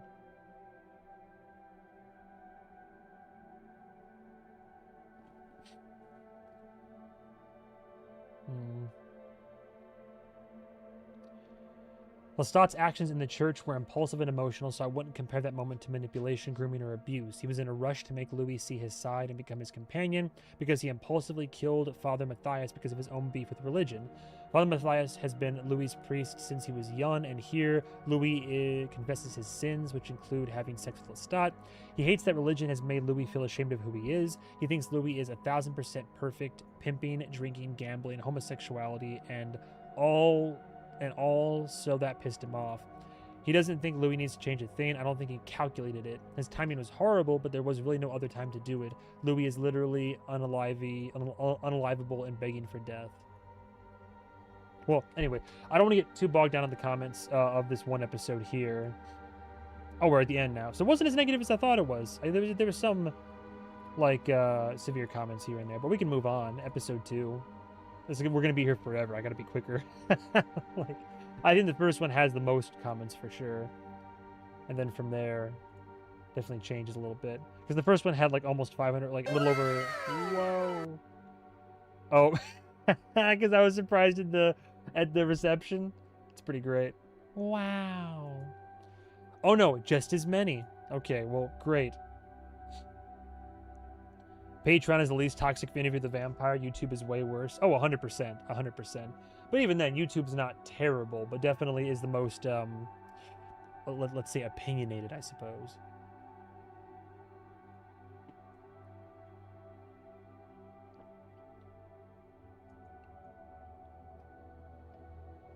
You're so Daniel Malloy coded with your constant side eyeing of Lestat. That's what I'm saying. Daniel's like my favorite character, for sure. Another reminder, no hints or leading comments. Let him feel the way he feels. See, I love this shit. Let him feel the way he feels and experience the journey like we all got to. I think people were mostly on the same page. Everybody in the comments is like, don't answer his questions.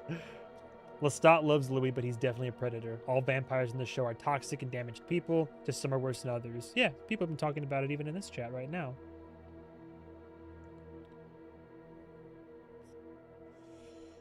Chat, does Movie Man need to know what a Fujoshi is? I genuinely don't know.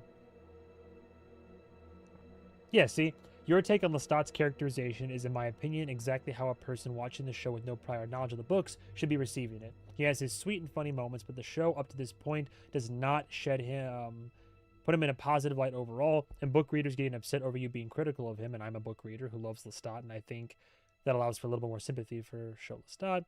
Should really be looking at it from the perspective that you do not have any other context. Exactly, that's what I'm saying. We can take a break from the comments though, because I don't want us to get just like only comments. Somebody said there's a new teaser, right? We can look into that real quick. Is it on the official AMC?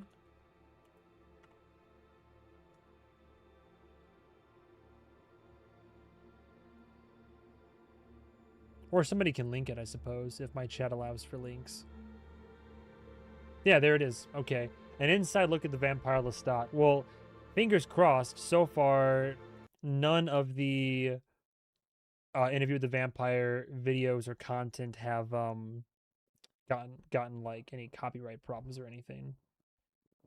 Debuts June 7th. The metaphors and stuff regarding turning someone is so interesting, actually. Yeah, for sure.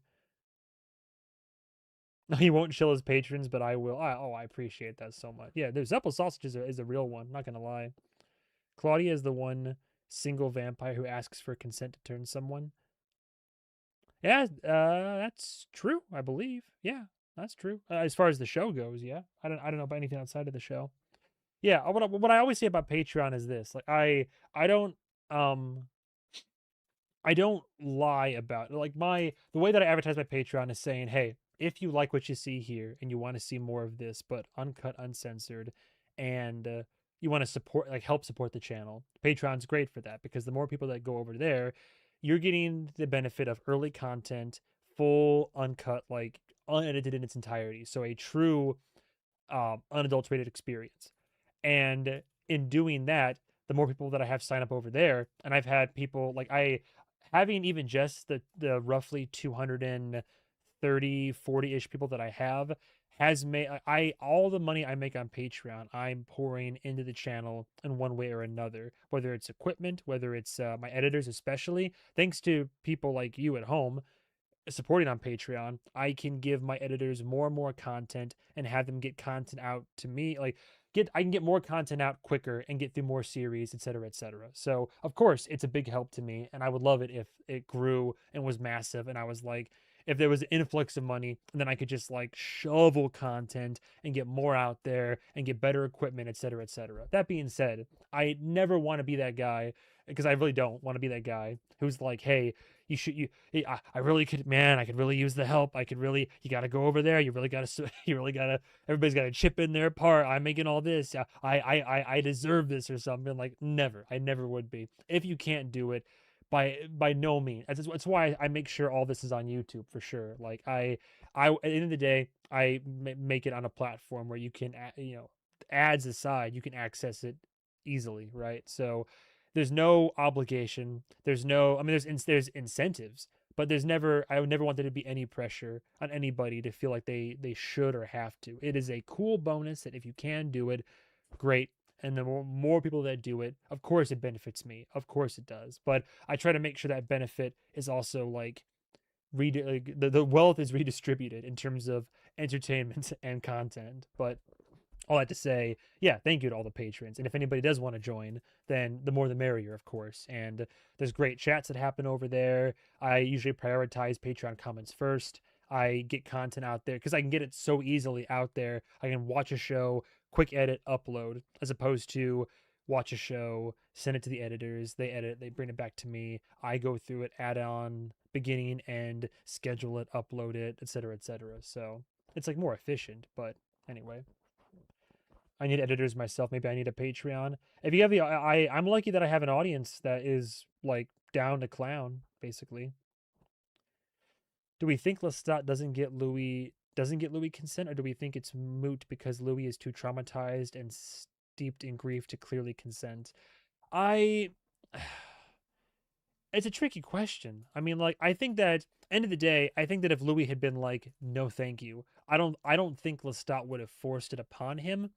I just think the circumstances, it was a rough night, and Lestat happened to catch him in a rough time. And you can look at that as Lestat like taking that opportunity, and no, you can look at it as a decision made in not the best headspace. Or you could look at it as Lestat caring for this man and wanting to offer him a way out that could be mutually beneficial. I think you could look at it both ways. What's the canon way to look at it? Everybody kind of has their own take on that. I can see both sides. Does your Patreon offer annual membership? I not right now. You mean like like a price? Oh, you know what? Like a price somebody could pay for an annual fee that would be cheaper than if you were to pay month to month. No, but I could. I mean, I could implement that. I'm not opposed to it. I'm curious. I didn't know there was like a yearly option, but I'll look into it.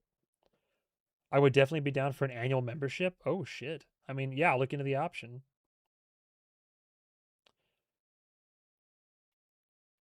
If Louis denied Lestat, I think he would have. You think he would have offed himself? That's the thing. Louis's whole life is lose lose. Yeah, I mean, he was at a really bad moment. Like he fell back to the church to like seek solace and help and all. Well, I'm curious. I'm curious how that night would have transpired if Lestat hadn't intervened. Louis was at a low point, and he went to the church to seek to confess and to offload his trauma onto to talk to anybody, to find anyone he could like talk to about what he's been through. Now, what would Father Matthias have done if that was Father Matthias? What like how would that conversation have gone if Lestat hadn't ripped him out of the confessional? I don't know. Would he have been able to kind of bring him back down to earth and get him even keel? And would Louis have kept on living his usual life? Who's to say? But I think it is there very well could be a version of events where that's how it transpired, where he lets it all out. He has an emotional like breakdown, gets it all off his chest, and then Father Matthias has a conversation with him, perhaps. Or perhaps he does just kind of, take his life in that moment. I don't know. Not cheaper, but a one-time pay would be great. It's an interesting combo for sure. So you think that so interesting. So you would rather pay the monthly price in advance for a year than do the monthly? Is there like not that I'm against that notion, but I am curious what the reasoning for that is. We can honestly debate about the nuance on consent on vampires turning forever. Honestly, yeah, no, honestly, we can get really bogged down into it. By the end of season 2, though, Louis thanks Lestat for the dark gift. Oh, sure, sure. I mean, yes, he does. He comes around to it. But what? Again, we could keep talking about this forever. Honestly, annual is an option. You know what? Yeah, if people want it, I'll implement an annual option for sure. I do think the crisis Louis was having wasn't going anywhere, even if he had been talked down that specific night. It was inevitably going to come to a boiling point, in my opinion. I just like having it paid and done. I love your content. Well, I appreciate that. Again, it means so much to me. I mean, yeah, if people, I give the people what they want. If people want that option, I will 100% make that an option. Anyway, an inside look at the Vampire Lestat. So this came out literally 5 hours ago. Do I have graphics? Hang on, I want to make sure before. Is it gonna? Okay, cool. I want to make sure I had graphics acceleration on. Everybody can see it, I'm pretty sure. How loud is that?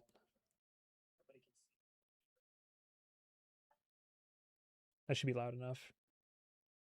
Hey, y'all. Hey, right back at you. Poor Lou. One and done and don't have to monitor a monthly account. Oh, yeah, no, for sure.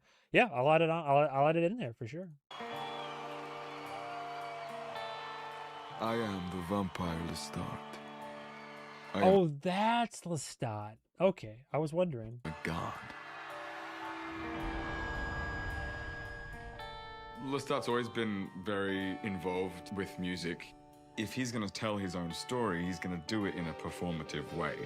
Speaking of which, if anybody's curious, people have recommended it in the past, and it is on my list for sure. I do want to watch the newsreader. I love Sam Reed's performance and interview clearly, and I'm a big fan of Anna Torv, right? Is it Anna Torv? Hang on. Anna Torv, yeah, I love her in Mindhunter, and I also really enjoyed her in Last of Us. But people have told me that Newsreader is great. I think once Vampire Lestat is the season ends, and I'll probably watch it once. I'll probably do a rewatch with Old Dark Wave, and then I don't want to say to capitalize on the popularity, but I think to keep feeding the hole that will have been left until Sam Reed returns for the next season, I do plan on doing a reaction for the newsreader at some point. I think I just started doing the Terror first because Devil in Silver recently came out. All my favorite Patreon people here. Oh yeah, much love. I see all. I recognize all these names. It's good to have everybody here. Love you all as well. Did I miss any Twitch comments by chance? No, Twitch. It's not nearly as hopping. Love Newsreader. So excited for you to watch Newsreader. I feel like anything it gives away is out of context or just fuel to speculate. Have been holding out hope for Newsreader. No, that's the thing. Most of the shows that are recommended on YouTube that people ask me to watch, they go on a list and they are shows that I want to watch. But it's the process of like the more shows that I take on because I want to offer variety. I don't want to just be two shows at a time. I would burn through them quicker, but I want to offer variety to people that are asking for it. So that's why I'm doing Attack on Titan, as well as soon to be Vampire Lestat, as well as Mr. Robot, as well as well as The Terror, as well as I'm losing track even right now, as well as I'm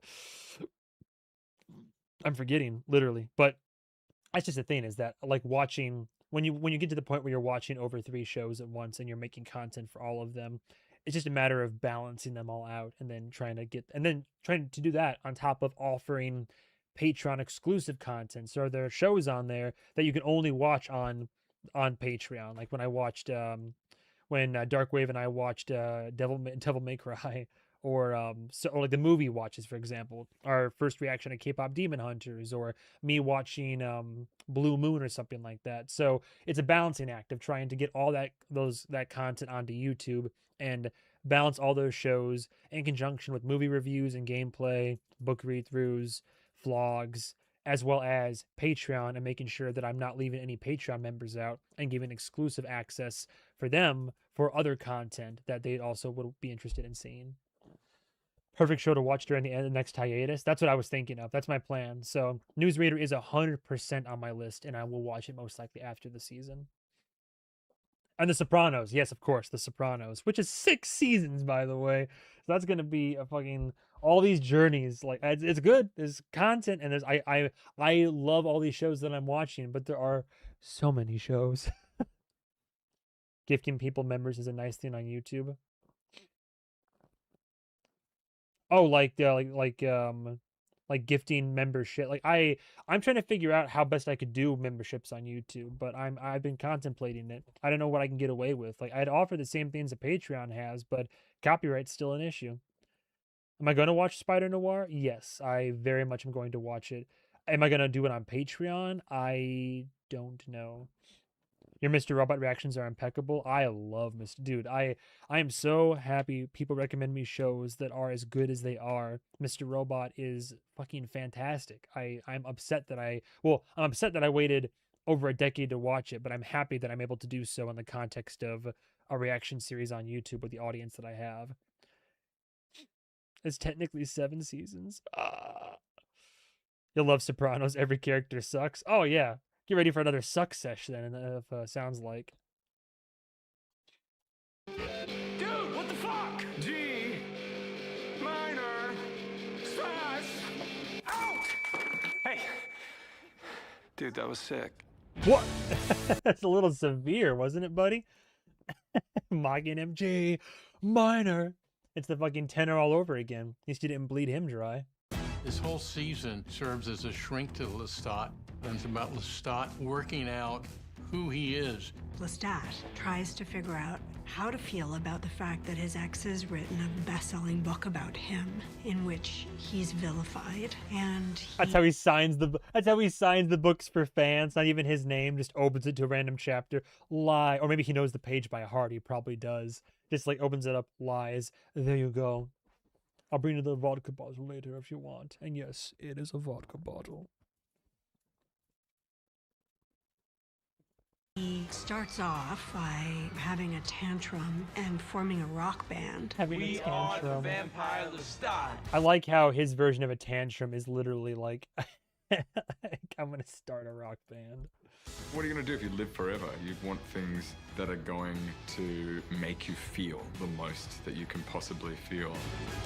Man, this is part of why I'd be so nervous about, like, I love the idea of acting and I would like to do more of it because I've done, I've dabbled in, I've done voice work, my read-throughs on my channel, and I've done like skits before my movie reviews and all that, but I've never been like, I wouldn't consider myself a professional actor. I've done more in the world, in the world of voice work, but I would feel so much pressure as an actor, like all the people and time and effort that's gone into, like, you see the setup for these shots, right? Like, dude, the setup in a literal venue, no less, because they have I guess they built the bar. They could have done this on a sound studio, like a sound stage. But my point is, all the effort that goes into like just securing like a sequence or a shot or a few shots, and I be the actor who has to be up there, and I have to like nail my lines, nail the performance, do the best that I can, and by that headspace, I'd be worried that I would fuck it up.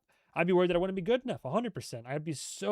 I would be beyond paranoid. I mean, you have to have a certain amount of confidence as an actor. And I think for me, it would be like fake it till you make it blind confidence, where it's like, I'm going to do the best I can right now. And I have to just blindly go for it. But I would be immensely insecure about not being good enough and about not being able to give the people what they want or to be able to embody the character that I'm portraying. I'd be so paranoid.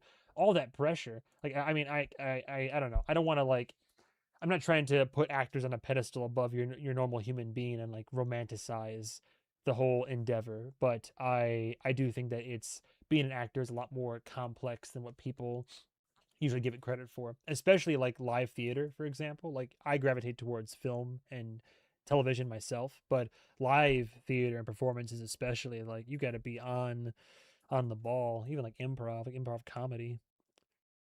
Sam Reed is so self-deprecating, so I hope he learns to take compliments this season.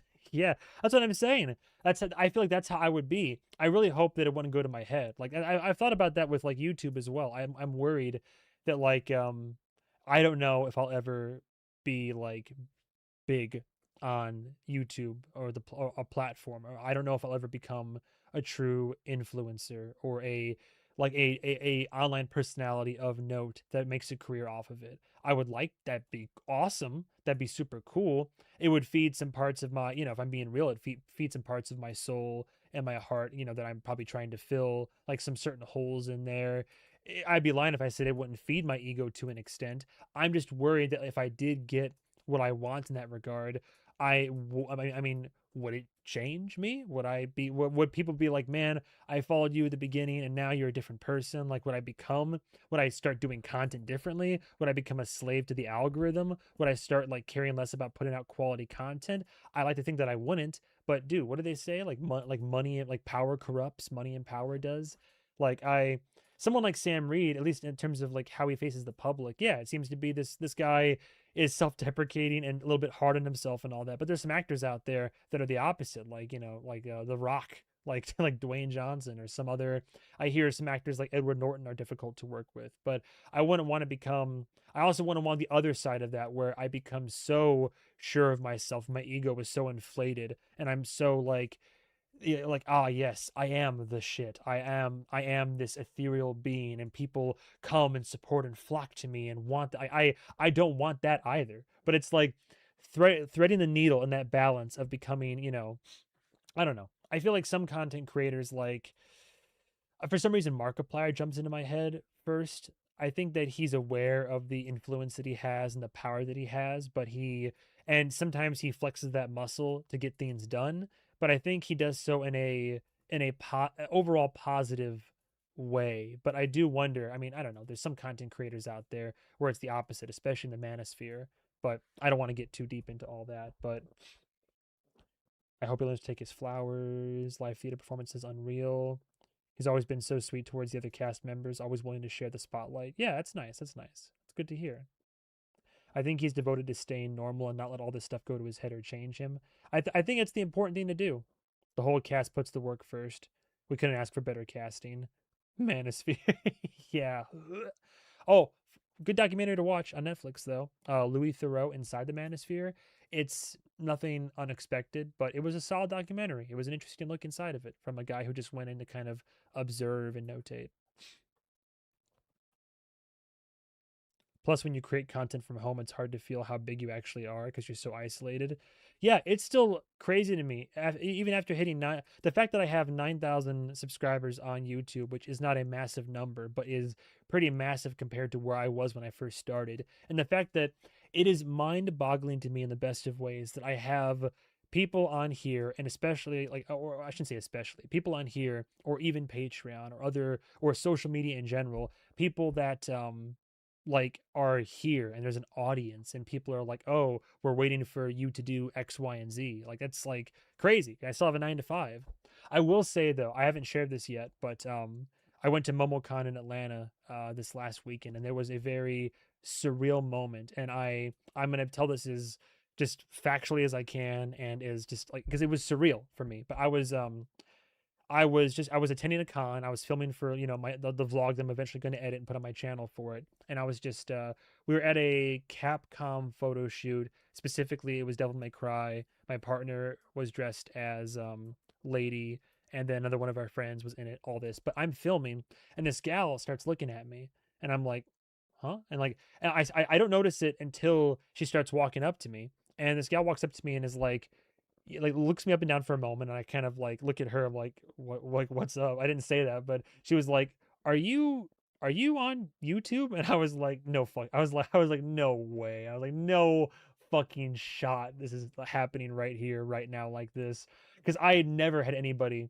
like this. Had never happened to me before. And she was like, are you on YouTube? I was like, yes, I do have a channel. And then, I shit you not, she was like, she took a moment, she thought about it, and she was like, movie man. And I was like, no. Literally, I like hard skipped a beat. I was like, I could tell, like, my face flushed. I was like, I didn't know how to act, because I was like, nobody has ever, aside from like friends and people like maybe I meet at work, or through work, or like friends or whatever in my day-to-day life, but I'd never been recognized in any public forum. And for this, and it makes sense, it was at a convention, right? Like, that totally makes sense. It wasn't on the street. We were at a convention, all for the same thing. And this gal was like, yeah, you're a movie man, right? I was like, yeah, that's me. And she's like, yeah. Sure enough, she was like, I love your Interview with the Vampire series. And I was like, well, of course it's Interview with the Vampire. But I was like, dude, that's awesome. Thank you so much. And I was more, once I realized that, like, oh yeah, shit, she legitimately recognizes me and watches me, I just, the tables flip, and I was like, dude, thank you for fucking watching. That's great. This is insane. It was insane. I was like, that's so awesome. Thank you for the support. Hope you're looking forward to season 3. Thanks. And then we just parted ways. But I was like, what? Like, no, you gotta be kidding me. What? Yeah. I've never in my life, it was so cool. And I want to give him a shout out. Like, I want to give her a shout. I don't know if she has like a social media or anything like that, or like, if she's like longtime watcher or whatever. But if you know who you are and you're seeing this, and maybe I'll make a post about it or something. But no, if you know who you are, please speak up. Yeah. It was incredibly sweet. But it was also like, so I'm not gonna let it go to my head, and I never want to be that person who's like, yeah, people know me. Like, no, never. This was a 1 in a million shot. I recognized two unrelated YouTube reactors at a con I went to last year, and they were both so surprised and delighted. Yeah, it's great. You make their day. My day was made. I mean, that it was a great day. It was a great weekend. MomoCon was super super fun. It was a great time. Okay, Mr. Big Time. Yeah. No, again, 15. Might I remind everybody, 15 years. Like it's almost been. I think. Wait, no, 12. Hang on. What's math? I failed pre-calculus. 26 minus 12. Okay, I'm currently on year 14 of having a YouTube channel, period. So it's been a little over 14 years, but yeah, almost like over a decade, almost a decade and a half, but it happened. And even if it only happens that one time, that was still it was fucking cool, dude. It was a cool little moment. I was just like, oh shit, like good for you, though, honestly. No, I appreciate it. I recognized the guy from the local sandwich shop at an event, but I couldn't remember where I knew him from. I was way too enthusiastic with how I waved at him. It's cool recognizing somebody. That's dedication. Yeah, I started YouTube back in I started with my now unfortunately dead best friend, but we started doing vlogs for fun back when we were in fucking high school.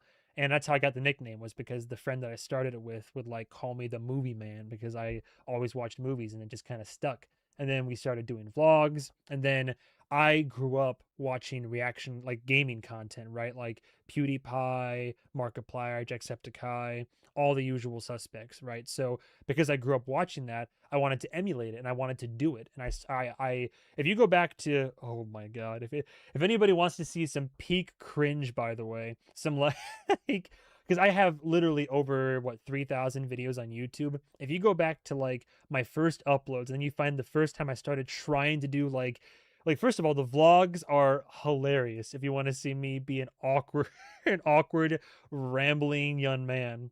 But you go back to my old stuff just to laugh. Oh, 100%.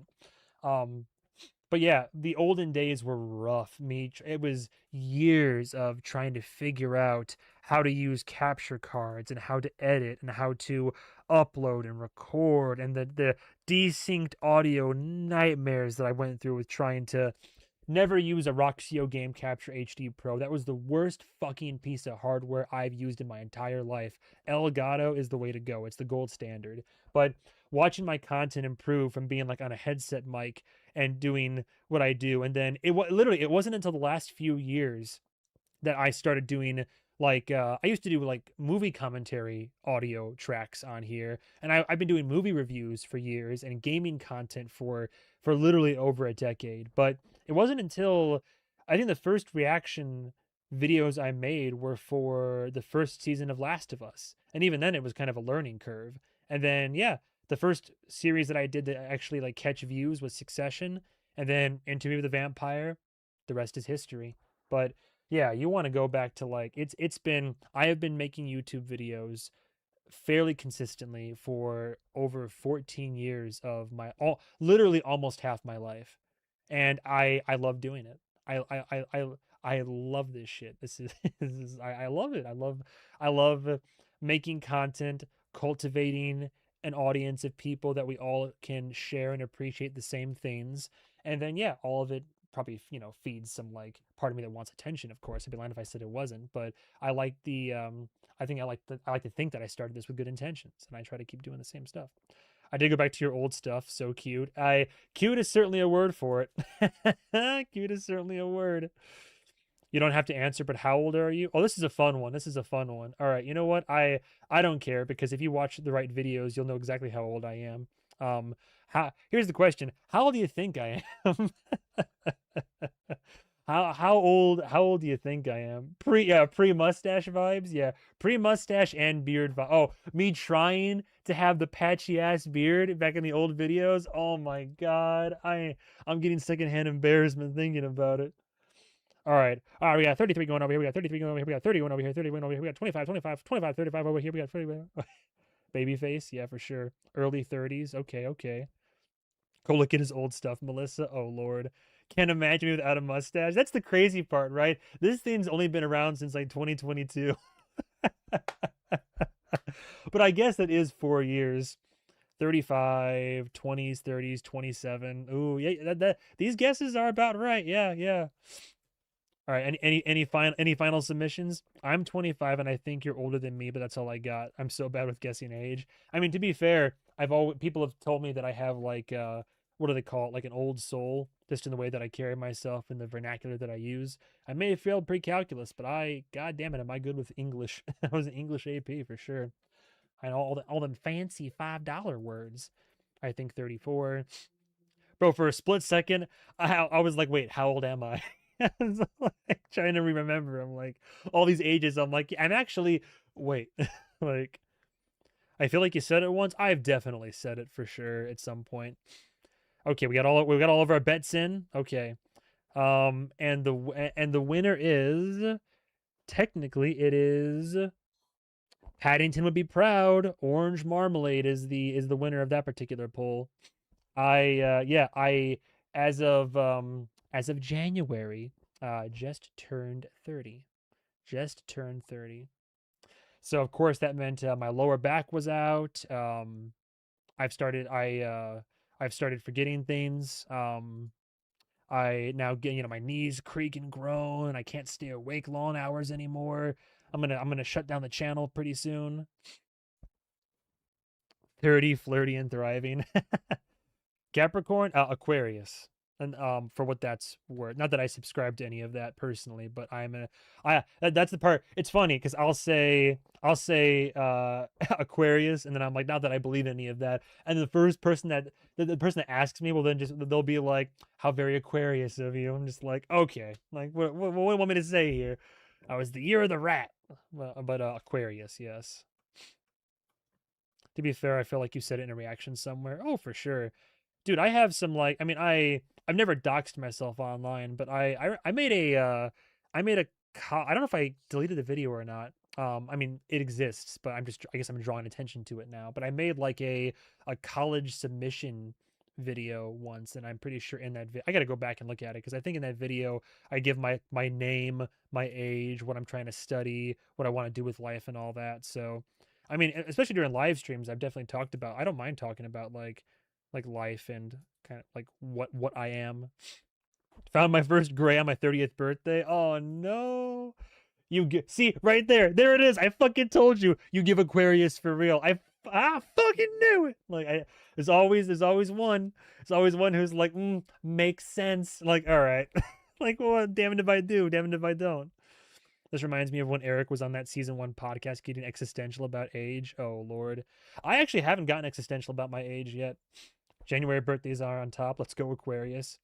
I find it so weird. 20s are considered so young, but as soon as you hit 30, it's like you're old. I mean, I definitely look. I am chronically online, so I try to keep up with the meme culture, and I know a young person or two, thanks to new familial connections. So they keep me up to date with the vernacular, so I kind of know the lingo. I'm hip with the kid. It's like Steve Buscemi. Hello, fellow teenagers. Like, I don't know. I still have like my young at heart tendencies, but I'm definitely an old soul. So I find it so weird. So 20s are considered. I know where you live. Your age. I know enough. 30 is so young. That's what I'm saying. Look, I knock on wood. I'm knocking on a literal wooden desk right now. If I play my cards right, I've got at least several more decades ahead of me. Pending disaster, if we're not counting some like unforeseen disaster. But yeah, I got plenty of life ahead of me. I mean, do I feel older? A little bit sometimes. But like I don't know. Like if I go like liberal estimates, I'm about a third of the way through my life. I'm about a third of the way there. If I live to 90, fucking sweet, right? But like, I'm being realistic about it. Best case scenario. But even though I look at it that way and I say I'm a third of the way there, this last third of my life, 30 years, right? It didn't fly by. So much has happened. So much has happened. It's so condensed. So, you know, even if I only get like another 30 years, that's still 30 years, man. That's so much stuff.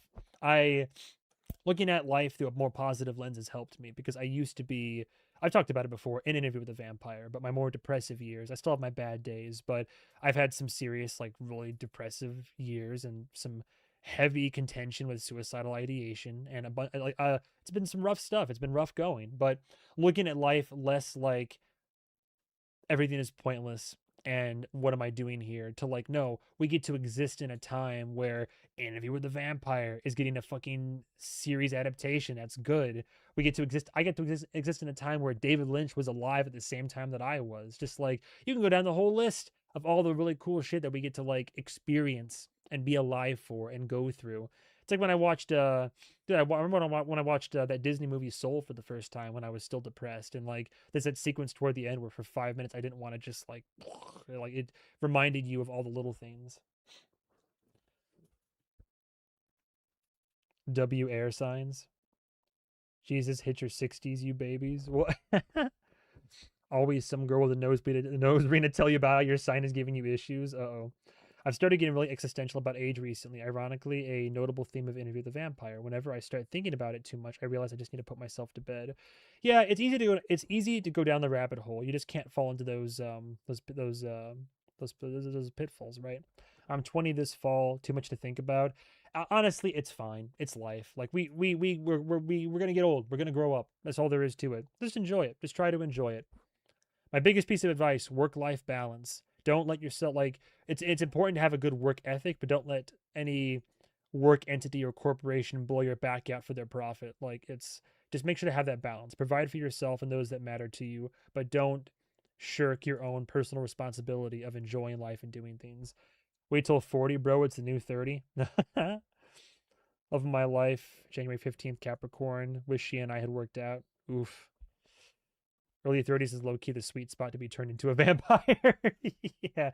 Hey, if there's ever a time, I still remember when people looked at my canines and on the videos and they were like, "Is he? Like, is he? You can't say that you're not." I'm just like, all right. Like, I'm in my 50s and feel my age the most when I'm online getting told us old shouldn't be mixing with the youngs. I have no issues with I for the most part I have no issues with like anybody of like the I think it's just like the same thing with the young people, right? Whether it's like elderly or the youth. I think just like don't be a piece of shit, I guess. Like just like let's all try to be good people. Because I've met some like intolerable elderly people in my life, and I've met some intolerable young people, some like little shitheads in my life. I think it goes both sides of the age aisle. Just like try to be good. But everybody's always it's so easy to get galvanized against people that are like the other, right? So that's they want to keep us divided. I just graduated this month and I'll be 19 in October and I still can't believe it. Oh, congratulations. Yeah. Yeah, a lot of people are having their graduations this month. No, I mean, yeah, you get your whole life ahead of you. But it's crazy, right? Like you're about to hit 20. I remember how I felt. I remember when I felt when I hit 18 and I was like, freedom. And as a kid, I was like, give me responsibilities. And now here I am and I'm like, the bills, the bills. Enjoy it while you enjoy the lack thereof while you can. I remember when I turned 21. I remember when I turned 30. 19, you're too young to be here. Hey, now, there's never... If Claudia could be turned at her age, then I think anybody can be here.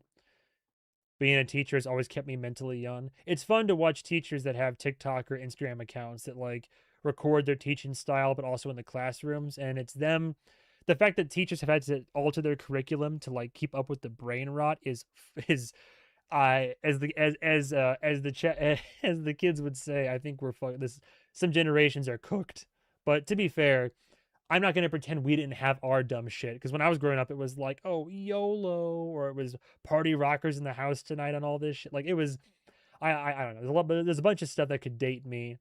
But I'm not going to pretend that we didn't have our own stupid sayings and parlance back in the time. It just changes as the years go on. I will admit, though, the new vernacular these days is pretty, like, I mean, some make sense, like fire, cooked. I do say, like, brother a lot, or people are like, holy. But, like, there's some that are pretty crazy, where it's like, oh, she's birthday, or whatever they say. I don't know. Like, there's there's some where it's a little bit much. Never too young or too old to be annoying. Facts. Fucking facts. Kind of slapped me into appreciating being alive. The bills, yeah. Elderly. What do you want me to say? The elderly. I've met that being said, I've met some fucking rad people that have like, that are like 60, 70 plus that have just lived interesting lives, and they're just the like I've met some like just chill elders that are just like down to earth, they're cool, they impart their wisdom. But then you have the ones that are like, oh, fucking kids and all this. I moved out of New York because it was too liberal over there. And I'm just like, all right, dude, take it easy. Like, what? I guess, all right, you're in the South. Well, welcome on in.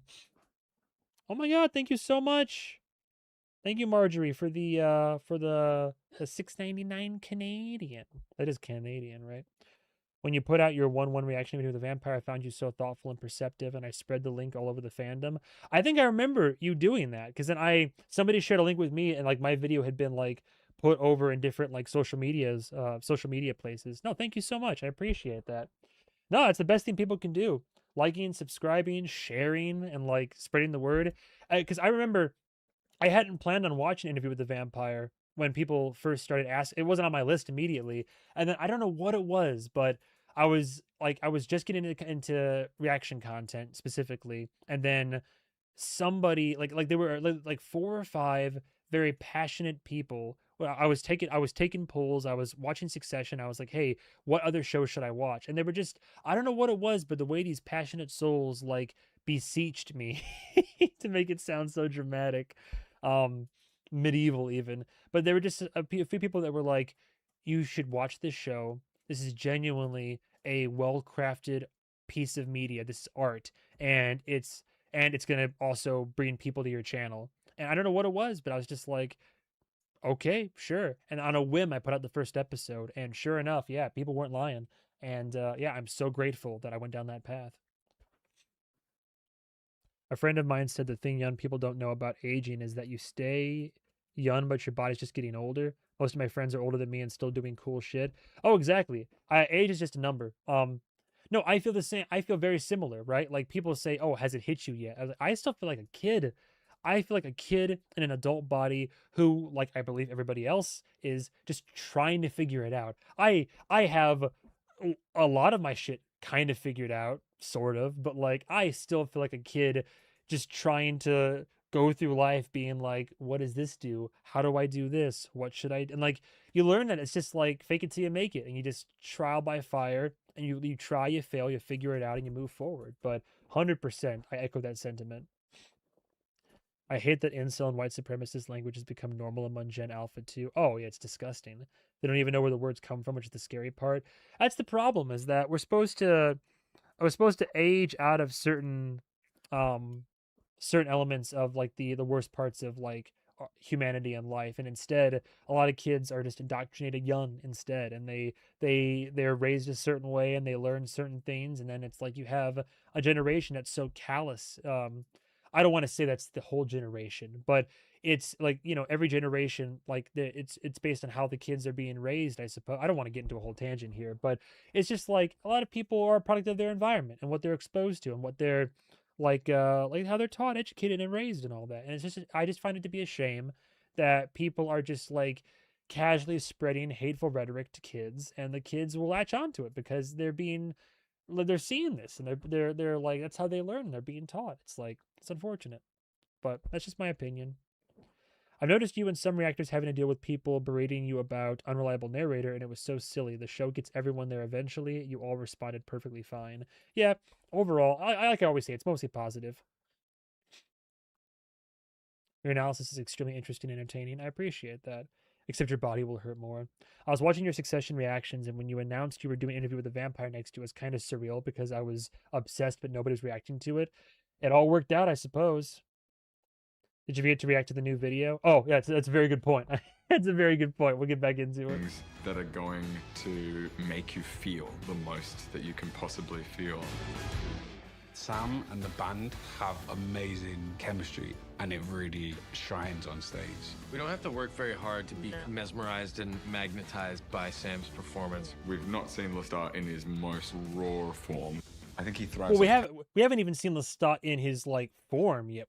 Like I keep saying this, but in 2 seasons of the show, we have seen Lestat not told, like we've always only seen Lestat being told through story or secondhand accounts, and we get one scene unless I'm mistaken, where it's just him, and now we're finally getting to see a full season where it is him. So I'm just very curious. Chaos. Me in the morning for sure. Honestly, it's like me drunk on my 21st birthday right there. I think he thrives off chaos.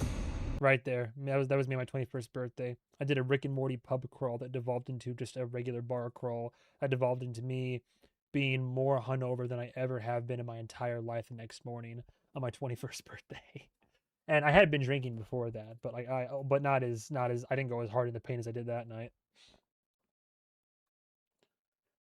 Just think, surprisingly enough, there's a lot of overlap. I'm also a Markiplier fan, and seeing you put out Edge of Sleep when no one was watching it back then, I was like, oh, that's a fellow fan. Yeah, exactly. Yeah. Well, that's the other part of it is I will make content that people ask for, like a majority. But at the end of the day, I'll do movie reviews for films that I want to do movie reviews for, and I try to do like even obscure ones to bring attention to them. But there'll be times where it's like nobody asked me to do Attack on Titan, but it's been on my list forever. I wanted to branch out into anime, and I was like, all right, I'm going to do Attack on Titan now. So I'll still do shows and series that I want to watch, like It, Welcome to Derry. Nobody asked me to do a reaction to It, but I was like, I want to watch this show and I want to record the reaction. So then I put that on Patreon as an exclusive, and yeah, I really enjoyed it. Oh, have a good night. Thanks for coming on, Atomic Orange. There'll be a VOD afterwards, so don't worry. I love a Movie Man, a Black Sails reaction. A lot of people have asked for Black Sails. Succession, Interview with the Vampire, and Black Sails are my trifecta of elevated, amazing TV. I'll get through them all eventually. Loving the Attack on Titan. Appreciate it. Yeah, I'm loving Attack on Titan. It is. I have not. I'm about to post in the next few days. About to post the season 2 finale. A little sneak peek for anybody who's in here right now. I loved it, and I did not think I was gonna cry. I did not think that the season 2 finale of Attack on Titan was gonna make me cry several times. By the way, several times. It was yeah, but those last 2 episodes, crazy work, man.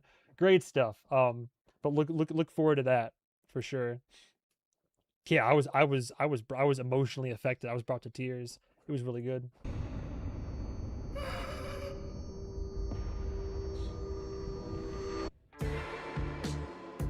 Louis, do you know someone called Daniel Malloy? About that. Where you leave Louis and Lestat at the end of season 2, they have not dealt with the book coming out in the real world. Explain yourself. It's gonna be here and gone in a minute. No one reads anymore. Nostalgia, genre, whatever. But Armand. And now That's the so book mysterious. is real. Okay, I should. Again, I can't stress enough how much I love the metatextual layers that are being added into this new season, that are kind of in like a very purposeful but not direct intersection of the fandom combined with the actual show itself. Also, I love how this copy of the book he has, because yeah, of course he's going to go through it with a fine-tooth comb. So literally, this is like Roland Jones' copy. It's like ran through, highlighted. My dear Claudia, why? Oh, yo.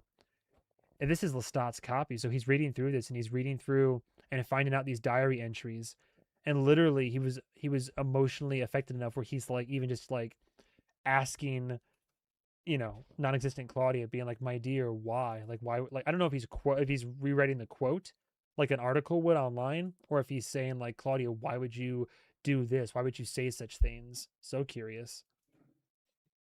The books the books were very well made. Sam Reed is so talented with his facial expressions. 100%. They were all written from the vampire's perspective. They were like diaries from the vampires, so you felt like they were real and probably exist. My dear Claudia, why? Oh, my heart. That's what I'm saying, man. Glad I paused right there. Hang on, I'm making sure I haven't had dinner yet, so we need to put our order in.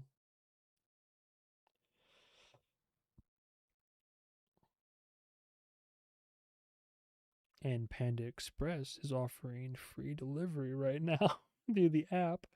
Anybody in America who wants some Panda, then there you go. My love, put in your Panda order, my love. Just ordered the first 3 books. I gotta read them, honestly. I feel the same way about not The Boys, but I'm tempted to read the Invincible graphic novel series, and I do want to read Interview with the Vampire at some point. But I don't know if anybody can see, but I literally, my library is right behind. Am I off a center frame? I kind of am. Let me make an adjustment here. That's fine, I guess. My library is right behind me, and I have like a stack of books that I've been meaning to get through and read. But I have like books right here, like next to me, that are on the wall. I have a whole shelf behind me. I keep buying more, and I need to put the time aside, frankly. Lestat is so tortured by Louis and Claudia. I mean, yeah, low key. I have the first 3. I'm almost done with Interview with the Vampire, but I'm holding off on the others because I don't want to spoil myself. Yeah, right. That's the other part of it. I kind of want to wait till this is done to like compare and contrast. Yeah, let's listen to audiobooks. Hold off. Audiobooks are well made. Should have asked you before.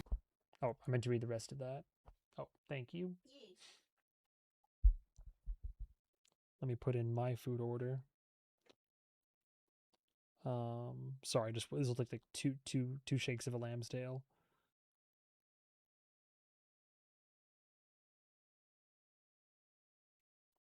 And this will eventually turn into a mukbang. Do I treat myself? Do I go honey walnut shrimp? It's just so many calories. Yeah, but it's not that many calories. Or do I do the steak? No, fuck it. We'll do honey walnut. Why not? Treat ourselves tonight. If you don't want a bigger plate, only $2 more. I think I'll be all right.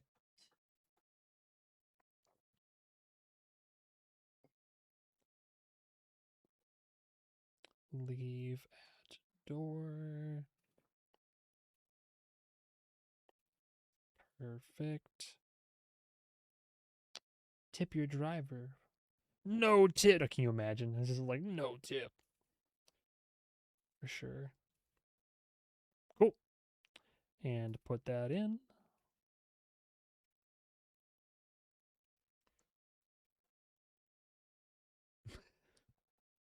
Cool. That's taken care of. Crispy duck. Oh my god, don't tempt me.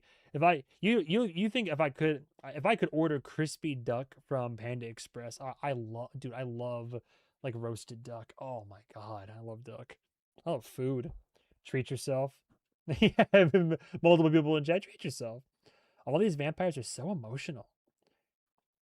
Did you share what you're most excited for this season? I think I kind of did in previous videos. What I'm most excited for in season 3, and I've said this time and time again, I'll say it again for sure. I don't mind at all. I'm just excited to, first and foremost, to finally get Lestat's perspective, to finally get a full season where it's him, his point of view, his version of events. I want to compare and contrast. I want to see how I want to see what kind of person he is, hopefully genuinely, outside of the confines of a story being told, an interview being given, a narrative being rehearsed. All this talk of this, like the Brat Prince, I'm curious to see his side of things. I'm very anxious to see like his story. I think the thing I'm second most excited for is every conversation that Daniel and Lestat are going to have. Period. Daniel Malloy is my favorite character in the show, as far as I'm aware. I'm pretty sure. But watching him, any scene with Daniel, I love. I love the Dubai stuff so much, and so getting to watch Daniel Malloy and Lestat de Lianquio interact with each other is going to be like beautiful. So I think those are the 2 elements I'm most excited for. I guess I could also say the whole like the weird Lestat Armand Louis pseudo love triangle that we're probably going to see play out, and I'm curious about his mother and what all that's gonna mean.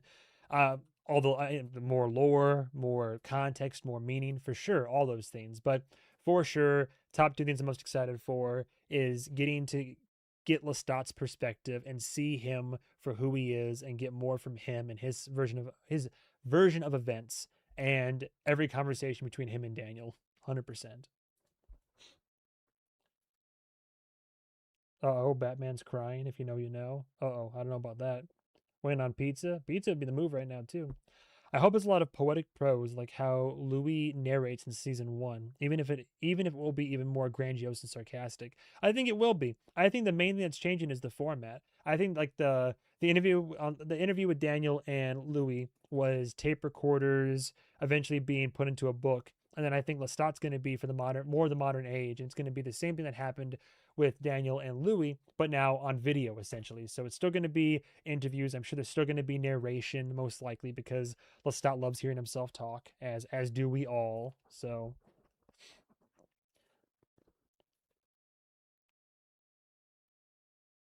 leave him a tip to watch this video so he can see you order it on video. That'd be funny. Uh, Daniel and Lestat is dumb and dumber. It is fun watching them reconnect and like old vampires trying to use FaceTime. The balloons in that one sneak peek killed me. And then watching Lestat just like basically kicking his feet as he's texting him. It's pretty great. I know the comedy is going to be on one this season, especially since Lestat's going to be under the influence a lot. Oh yeah, for sure. Lestat will probably just be annoyed with Daniel. I mean, maybe. I don't know. One of those last trailers we watched was like they were both sharing in. I think it'll be rough at first, but I think that I think Daniel and Armand and Daniel and Lestat, I think have a lot of I think Daniel and Armand have some begrudging similarities a little bit. But I think that based on what I know of Lestat, what little I truly know of Lestat, and what I do know of Daniel, I think they're more alike than either would care to admit. And so watching two like one curmudgeonly old brat and one, technically even older brat, just kind of going back and forth at it. Daniel always keeping it real, cutting through the bullshit, which we know like Lestat technically also likes to do, is to like truthful to a fault, like very grandiose and very dramatic, but kind of keeps it real a lot of the time. So I think it's going to be some very fun, interesting exchanges. Okay. Oh, I thought it was Lestat holding the book. I So Louis gets his hands on Lestat's copy of the book? Question mark? Or is this Louis's copy of the book? I wonder. Have you listened to the latest Psalm drops? Yes, I did. I feel like the one that dropped last night is low key a spoiler. I don't have any context for it. Somebody just told me that I listened to, so yesterday I recorded and uploaded, or 2 days ago I guess I did a reaction for Butterscotch Bitch, and then I listened to Your Biggest Fan, I believe is what it's called, and yeah, I like both of them. All these songs have been like some bangers so far. But regarding Your Biggest Fan, I thought it was from Lestat's point of view, and all I know so far is somebody clarified and said, actually, no, it's not. But we'll see how that transpires. I really like Lestat's Your Biggest Fan, but Butterscotch Bitch sounds too much like Imagine Dragons for me to feel immersed. Oh my god, I do love how he's just like, well, my toesies ever touch the ground. I can see what you mean with the I'm waking up the night. I'm breathing in the chemicals. Daniel relates to blowing up his relationship with his wife and kids. Armand relates to being a never-ending black hole. Mm-hmm. Exactly. It is Lestat's copy. Okay, that's what I thought. Definitely Lestat's copy. Your Biggest Fan is beautiful. Yeah, I like the variety. I talked about it in the reaction for it. It's not a spoiler if you haven't read the book. Oh my god, thank you so much. Armando, how dare you? How dare you, Armand apologist. Get out of the immediate, like, the generosity followed by the Armand apologist is too good. Thank you so much for the 10. I appreciate that. Do you think that the unreliable narrator theme will be as evident this season? I think we have to keep it into perspective, right? I think that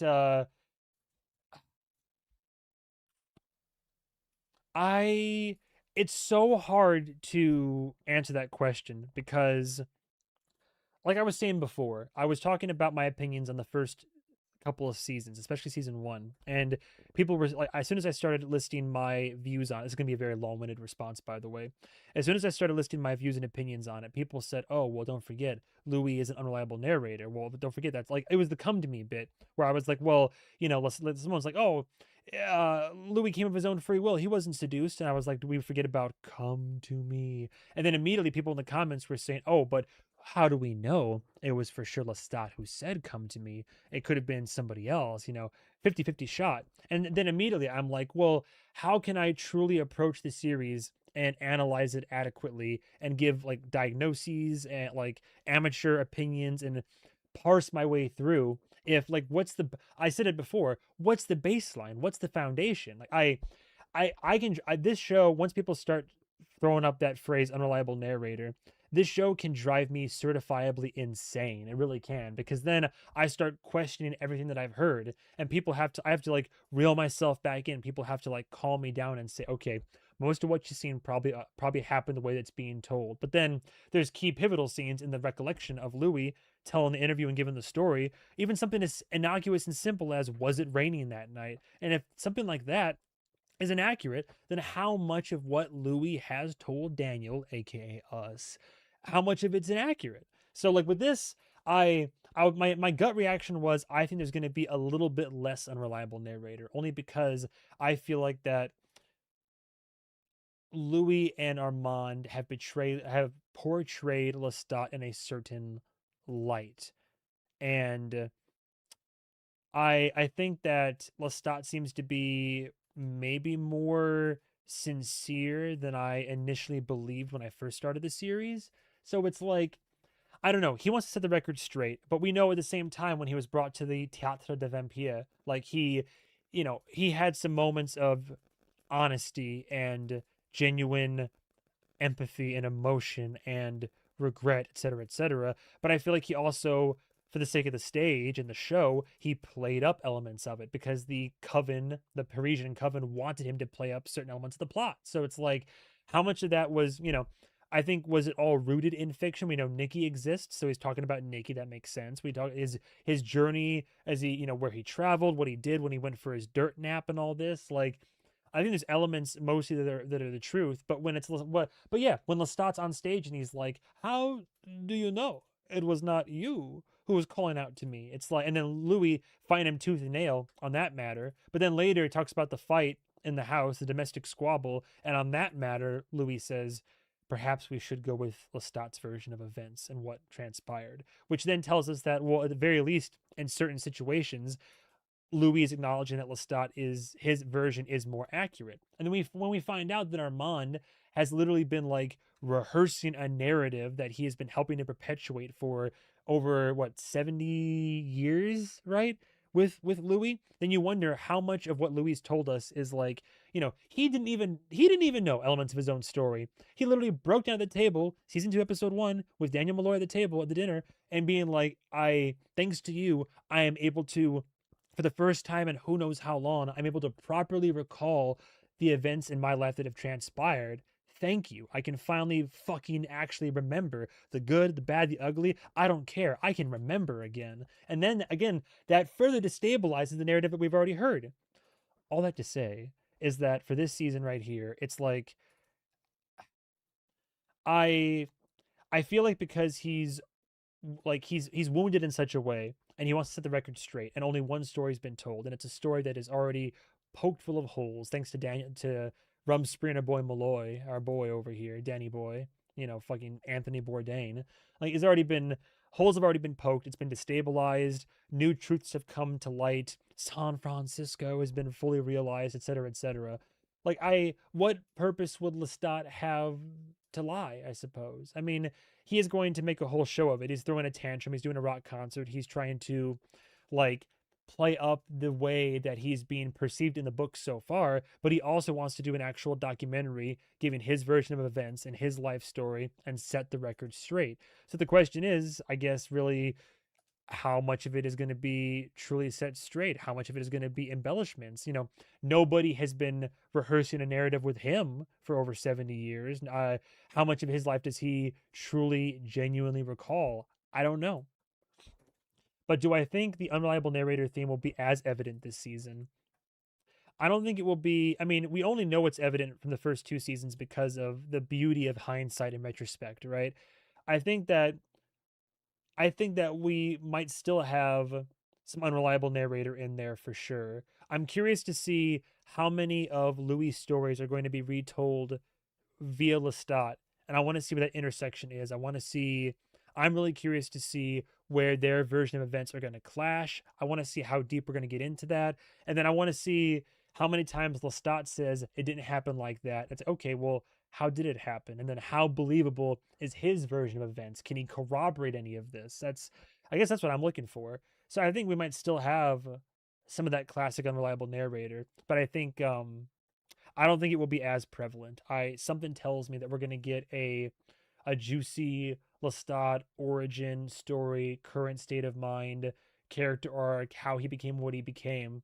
I think we're going to get, unfortunately, I think we're going to get the truth, but unfortunately it's going to be, from what I can tell, dark, demented, depraved, messy. It's going to be rough. We're going to get what we want, but at what cost, you know? Sorry, I got to catch up on the comments right now. Honestly, wasn't feeling the stomp clap intro for Butterscotch Bitch, but then it got stuck in my head for days, so I guess I'm eating my words. The pink highlighter's a tell for the book. Yeah, yeah. I see a fellow Armand cell. Oh my god. He's a lying gremlin. Oh, you didn't hear? Armand told the truth. I'll be honest, Armand is all about Assad's betrayal for me. Let the tale seduce you, movie man. You get to no footing or baseline. Yeah, for real. I'm flailing like everybody else. Speaking of unreliable narrator, do you have a theory on Lestat's scars? Do you think it's something Louis forgot, didn't mention, or something new? That I was very curious about. As soon as the trailers came out and he had the scars, like, how would you either A, forget about that, or how would you neglect to mention? I mean, I guess, like, I don't know. When Louis was giving his description of Lestat, especially to Daniel in the first time in San Francisco, it was very much a negative perception. He was very much in his, fuck that bitch, I'm gonna go all out on this one. But like even in modern day Dubai, like clearly the way that Lestat is being portrayed, it's like cleaner. It's more almost more pure aside from his temperament and aside from his actions and predatorial nature. But that's a very good question. I think it's probably just I don't know, man. Would that be? I mean, would you really? I mean, it's been years, right? It's been decades and decades and decades. It could be something as simple and innocuous as like, you know, once you're used to seeing somebody with scars, you don't really like when you're giving someone a description. Would you include it in the description, or if you're telling somebody a story over 70 years after it's happened, like a whole lifetime after it's transpired, like would you just leave out certain details? I don't know if it would be on purpose. I think maybe just it didn't in the description that we end up getting through this like visual novel in Daniel's head, like maybe we just never got it. I don't know. Good point. We're not Armand defenders, we're Armand apologists. Viewers redefine unreliable narrator to mean liar. You can tell in interviews it bothers the writers and cast. Yeah, I don't think they're like I don't think they're lying. I don't think that like the characters I mean, well, I think that Armand all right. When it comes to lying, right? I think that a lot of what happens in interview is lying by omission. I think that you're still lying if you aren't disclosing very relevant and key facts of the case. Like the fact that Louis was like, "Oh, Armand, it is you who helped to save my life during the trial." And the fact that Armand just didn't correct him and was like, "Well, what happened happened. I did what I could and I'll be atoning for the rest." But he never like told him the truth. So it's literally lying by omission, and then he helped to, perpetuate the narrative for decades. So it's like I don't like do people outright lie? I mean, sometimes, but I think it's more yeah, just I think it's definitely I think it's dangerous, I agree, to conflate unreliable narrator and liar. I don't think it can be new since Vamp's heel, but it is something you think Louis would remember when recalling Lestat. No, exactly, yeah. I think they were both calling out to each other. I think the key point is that Lestat loves Claudia and Louis so bad and feels horrible about everything he's done to them, but it'll hurt to see how he came across to the two of them. Yes, yeah, I see that. Where a lot of this might be some larger than life recollections. But yeah, it's like I know like it's probably well it's gonna feed into him feeling like a failure, right? Where no matter what he does, it's it seems to be ingrained that he's just like he just can't get anything right. And years of pain and suffering in that regard. And then he tries to do what he believes is his best in these situations. And then all these years later, the man that he was head over heels in love with is like coming at him like a jaded lover and airing their dirty laundry for all the world to see. I'd feel a certain type of way too. And then Claudia too, yeah. Like you're trying to raise a vampire who's indefinitely caught in that hell of like perpetually being an adolescent. And like you're trying to be a parent, you're trying to be a parent for a person you care about, but you never wanted this role anyway, but you're still trying to do your part, and now you're being judged and condemned for it, even like, almost 80 years later. I have a theory with no evidence whatsoever. We didn't see all of San Francisco. You might be right about that, honestly. I low key think Lestat might be more upset about what Armand said about him than what Louis said. We'll cut deeper emotionally from Louis, but in terms of correcting events, Armand might upset him more. Oh, I can see it for sure. I'm curious to see what's going to happen. I wonder if it's because of the book. I think it's what's curious is that I don't know if it's like Louis going on the hunt for Killer Bruce, right? Because we know that he is. I'm curious what spurs that. I don't know if it's my gut reaction was, oh, he read the book and has more information and context and wants to go get revenge. But he's had access to Claudia's diaries for many, many years. So he knows all about Bruce. He knows all about Killa, the motherfucker. So it's like, why why is it just now, all these years later, that Louis is going to choose to go after Killa? I'm curious. Random little thought that crossed my head, but food for thought regardless. I think Louis had reasons to be unreliable. When it comes to Lestat's past outside of Louis, I think he has no reason to embellish. Yeah, that's what I'm thinking. Like cards on the table now, right? Especially after that most recent interview and the truth of Armand and the truth of Lestat all coming out. I think that Louis is in a new character arc right now. So I think he's better off for it. I think Lestat was in a better headspace, and they were having these cute little fireside chats over the phone. And the books come out. It's going to drive a bit of a divide between them, but I do think they're both in a better headspace than they were back in the day. But if Lestat is talking about Louis, that's where he could be unreliable to hurt the other, much like Louis did to him. Maybe. I mean, Lestat is spiteful, but is Lestat a liar? Lestat is spiteful to the point where he'll put on this whole carnival act, this whole show, and make a big production of it. But I mean, but would he then stoop to being a liar too? Like, I think he'd be dramatic. I think that he'll like definitely play up the drama of the things that have been said about him. But would he lie as a response? I think if anything, he'd have more reason to be truthful, because if all these things that are been put in the book are seriously that off base and didn't happen and are inaccurate, then what reason would he have to, like, if the truth is not as bad as what Louis and Armand and Claudia has made it out to be, what reason would he have to lie? If anything, he'd want to like spread the actual truth of it, to get set the record straight, maybe even make himself look a bit of a better light. I love watching this show because no matter what happens, everyone has their own perspective and reason. I will always hate some actions characters make, but the reasoning will never fail to entertain. Yeah, no, it's always great seeing. I love a flawed character. I will take a flawed character over a perfect one anytime. I don't believe anything Lestat is going to say will be total lies. Why? Well, his mother is around, Louis is around, Armand is around. They've already hinted at the producers speaking. Maybe Louis sees Lestat as perfect, unscarred, beautiful man. I mean, maybe, yeah. Like, at least now in the stories that he's telling. He can't get over him. Poor guy. Poor sap. Like, they can't get over, they can't get past each other, man.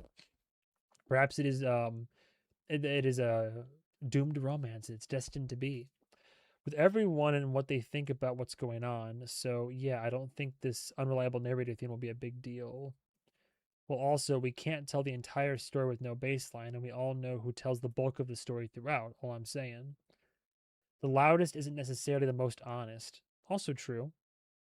I think Louis purposefully lied to hurt Lestat 100%, especially in the original interview. Who knows how much that carried over? That is true, because we know that, like, that I was a rougher thing back then. You always have been, Louis, apparently. But yeah, in San Francisco, when he's like going off proverbially at Lestat through the conduit of Daniel Malloy, and yeah, sure, he redacted some of that in their follow up in Dubai, but he's still like the way he portrays Lestat is still not in the best light for sure.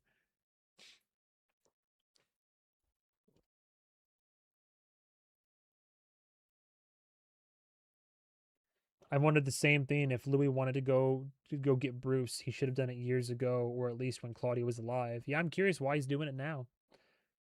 I think Louis's book and the anger and attention it will get will make Bruce come out of the shadows, and that's when Louis decides to hurt him. So it was maybe he had tried to in the past. Never, I forget if there was a line of dialogue that addresses that, but maybe he tried to in the past, never got a chance because he couldn't find him, and then now he might come out of hiding. Maybe we know they end up in like a green room somewhere, like the back room somewhere. But I'm looking forward to that. I personally don't think Louis Lestat would lie about Louis. I think in a real way he thinks he's earned some lashings from his family. Like you think it's like penance then? Like you think like he might even see it as penance. I don't see Lestat as a liar. Does he keep information from Louis? Absolutely, but he's not really a liar. Well, again, it's like, yeah, he doesn't outright lie, but I don't know the way he's been portrayed so far. There's some stuff where it's like he certainly omits some information. He withholds information often, and again, I talk about the idea of lying through omission, but I see your point and I take it for sure. When Louis was with Armand, he acted like a sanitized, blander version of himself. So maybe finding Bruce is something he's wanted for a long time, but he can actually pursue because he has more of his. Oh yeah, because he's come back into his own. He's no longer being, yeah, he's no longer catering to that relationship. I see what you mean. Yeah, I am still Paul. I gotta keep it. I gotta keep rolling.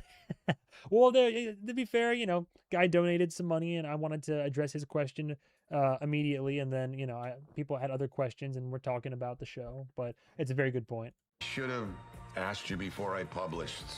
I would have said no. I think Louis does feel guilty about the book, but I think he's also pretty angry that it was released without his consent.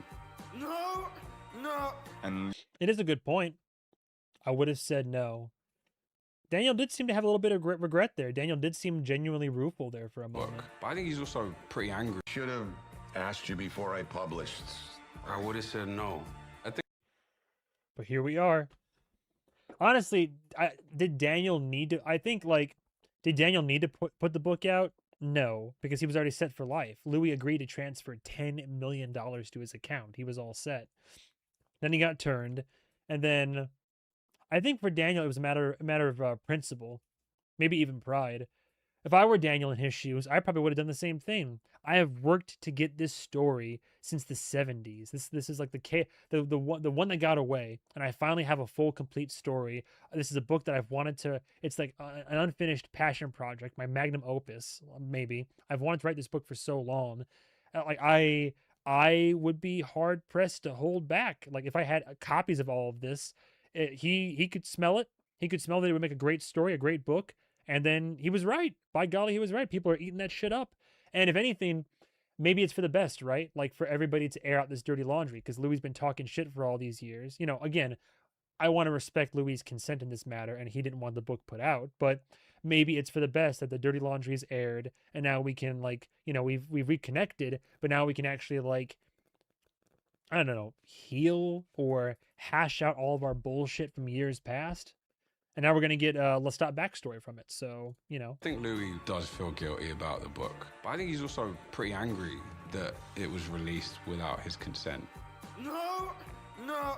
And you see the fallout of these characters having to deal with themselves being turned into caricatures. Lord. And that's very confronting for a character like Halloween Lestat, who candy. likes to control his narrative completely.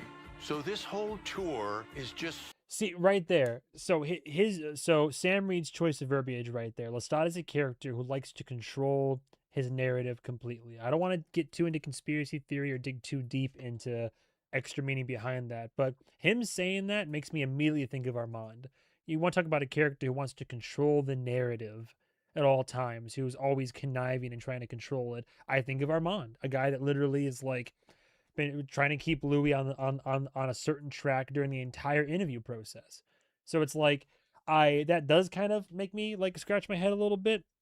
I'm sure Sam Reed doesn't mean it in that exact way, in that exact context, but you see where I'm coming from, right? Like just that whole idea. Yeah, it's Daniel's white whale, 100%. Lestat angrily scribbling on the book. Yeah, for sure. Danler was fighting. Daniel being a bit sad because his only friend, Louis, doesn't like him anymore. Well, he can make a new friend with Lestat. It's okay. We got new friends.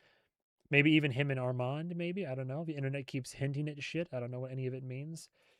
Daniel's pride got him there for sure, especially because of his super success as a journalist and writer. Daniel is still an investigator and is after the truth, especially being one of them now and pissed. I get both sides. I understand Louis not wanting the book out, but also Daniel did this for a book at the end of the day, and Louis shouldn't have done the interview in the first place. It's a good point. It's a good point. If Louis didn't want it out, I mean, he went through the whole rigmarole of doing the interview. But I guess the counter for that would be he gave an interview and gave a story that he didn't even fully realize had been redacted and edited and rehearsed and is now being like brought out like a pony show in like a certain way, right? Not to quote Armand, who's always been good.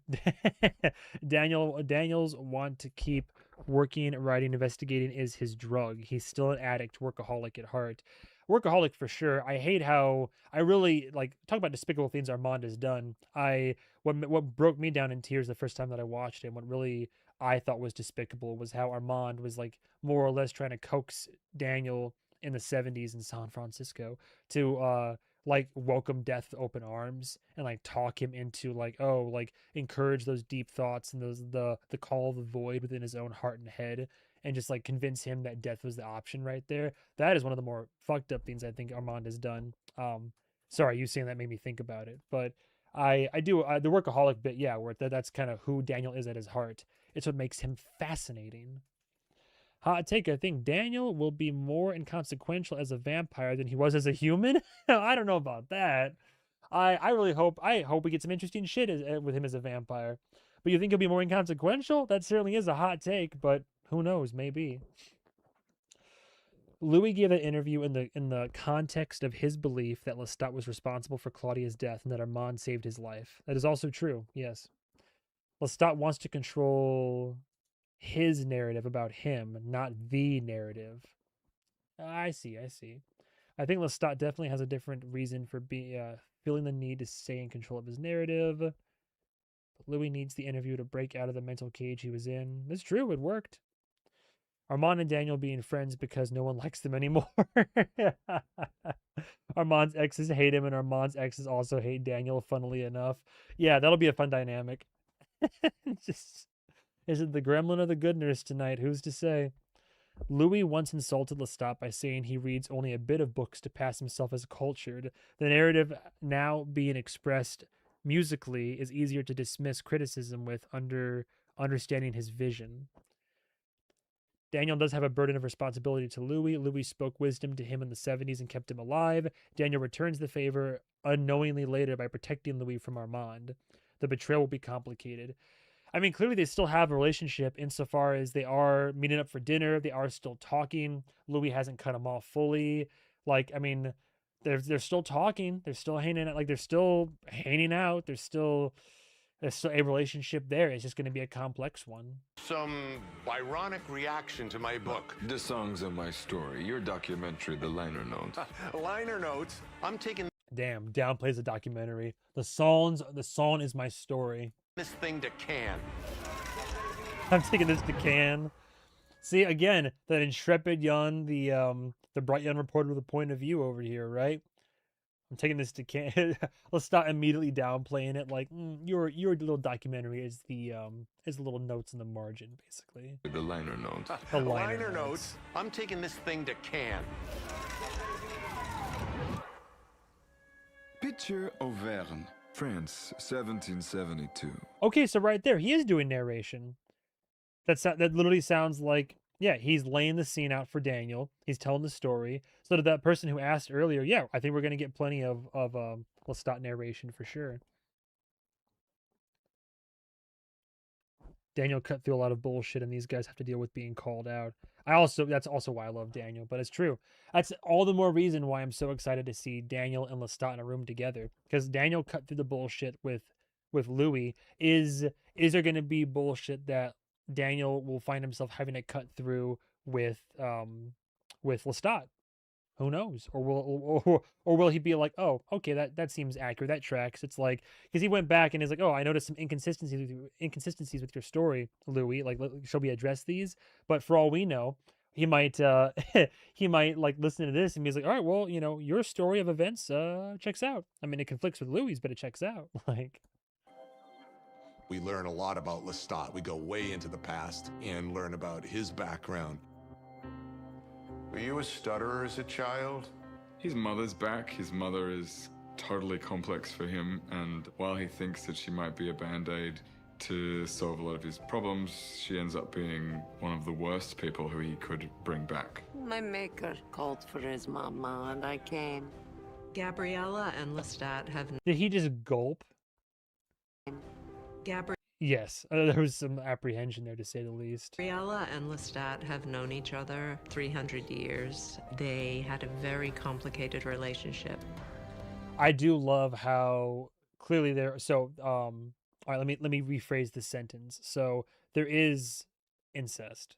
That's all well and good. That's sure. But I like how, to brace the audiences for this, everybody in the cast and crew keeps saying they have a complex relationship. It's like, you can just say it. Like, everybody took it in stride with Game of Thrones, right? Like fucking Jamie and Cersei Lannister. Like, everybody was like, oh, that's fucked up, that's crazy, but they didn't like stop watching the show after episode 1. They kept on going. Like, incest is a thing that happens and has happened in the past. And I'm not trying to advocate for it, but I'm just saying I've seen more fucked up shit in my life in TV and media and film. So like, I'm not gonna be like, oh, clutching my pearls over here, but I do find it funny how they keep saying complex. Like,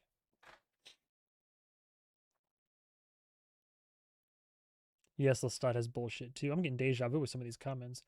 I'm pretty sure Bogosian said something like Lestat may be the brat prince, but Daniel is the bigger brat. So yeah, he's gonna read him to filth.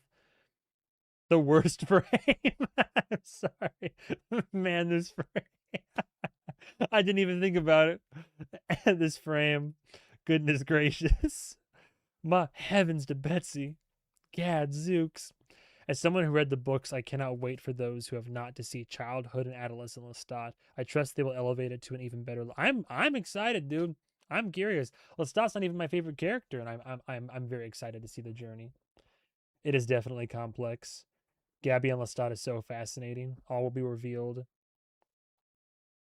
Yeah. No, I'm regardless of what the implications are, regardless of what the story is, I know none of it going in. I am just excited to see it. I'm curious. I'm a curious Kathy. I'm here for the ride. I'm going to he's gonna say it. He's gonna say it. I'm gonna let the tale seduce me.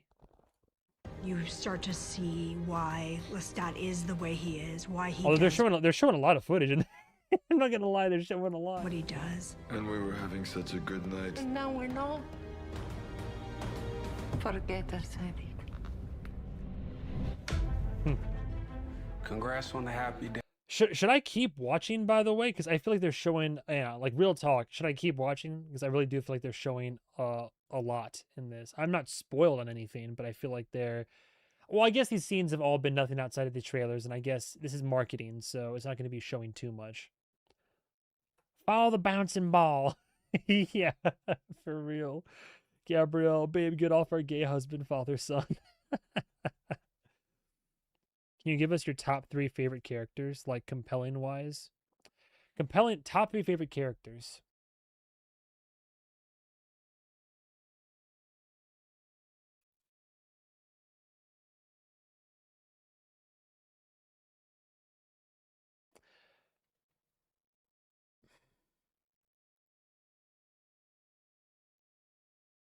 Okay, I could say favorites and I could say compelling.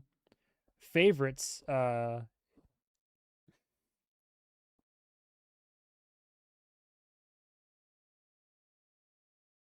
That's a tough one. I keep saying it. My favorite in terms of just personal bias is Daniel Malloy. But if I'm being real right now, if I'm being like serious, to answer the question of most compelling, top 3 favorite characters in order of most compelling. Honestly,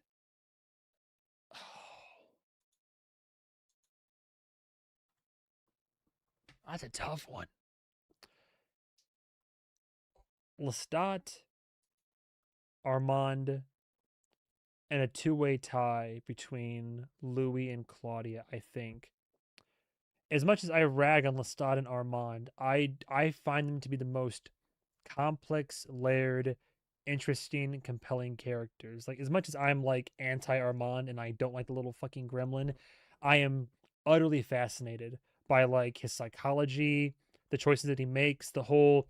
I mean, maybe this is like my inner sub speaking right now, but that when he goes, like how he goes from being like the balance that he goes on, this balancing act of going, this it's this like code switch between conniving, malicious, like ill intent mastermind to being submissive, wanting to like follow reluctant leader, wanting to be like doesn't want to have the responsibility, wants to just kind of be that he wants to fill that role of like it's just ingrained from his trauma and he seeks to replicate it in his life. I find I was as soon as he was introduced and trying to like get a mental hold of Armand in season 2 was a fun challenge for me.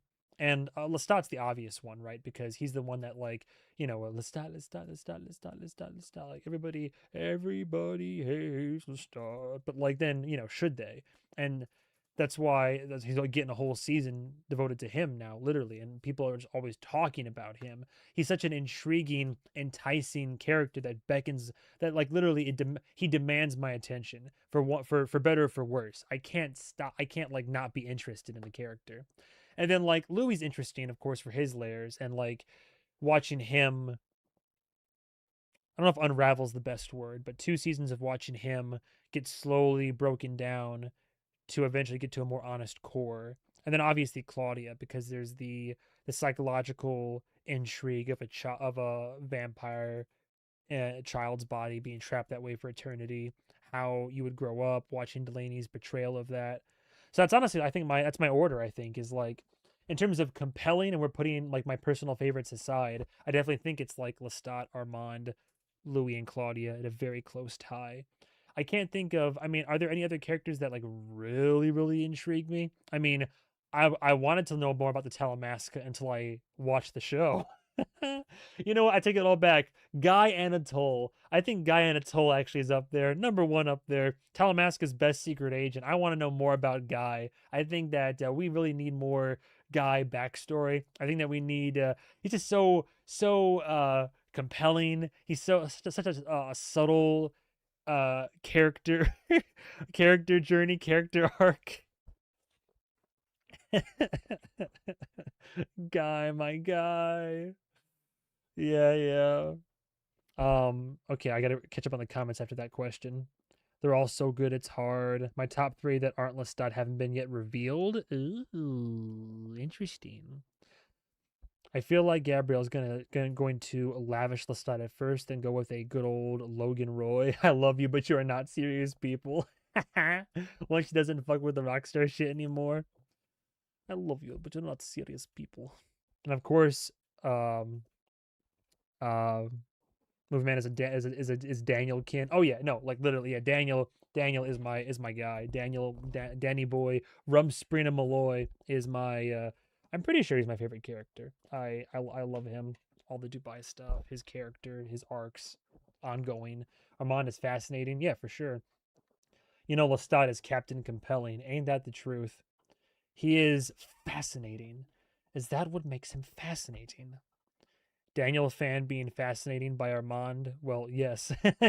Yeah. Bro enters the room and everyone is like, damn, who that?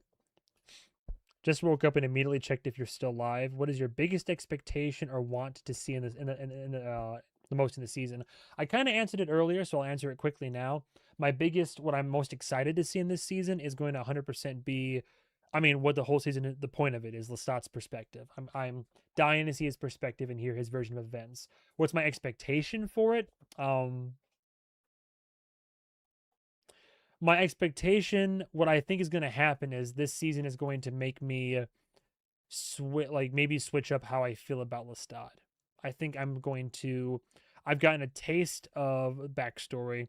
I think that if this season does its job and does it well, I think it's going to maybe even make me change my mind on how I feel about Lestat overall.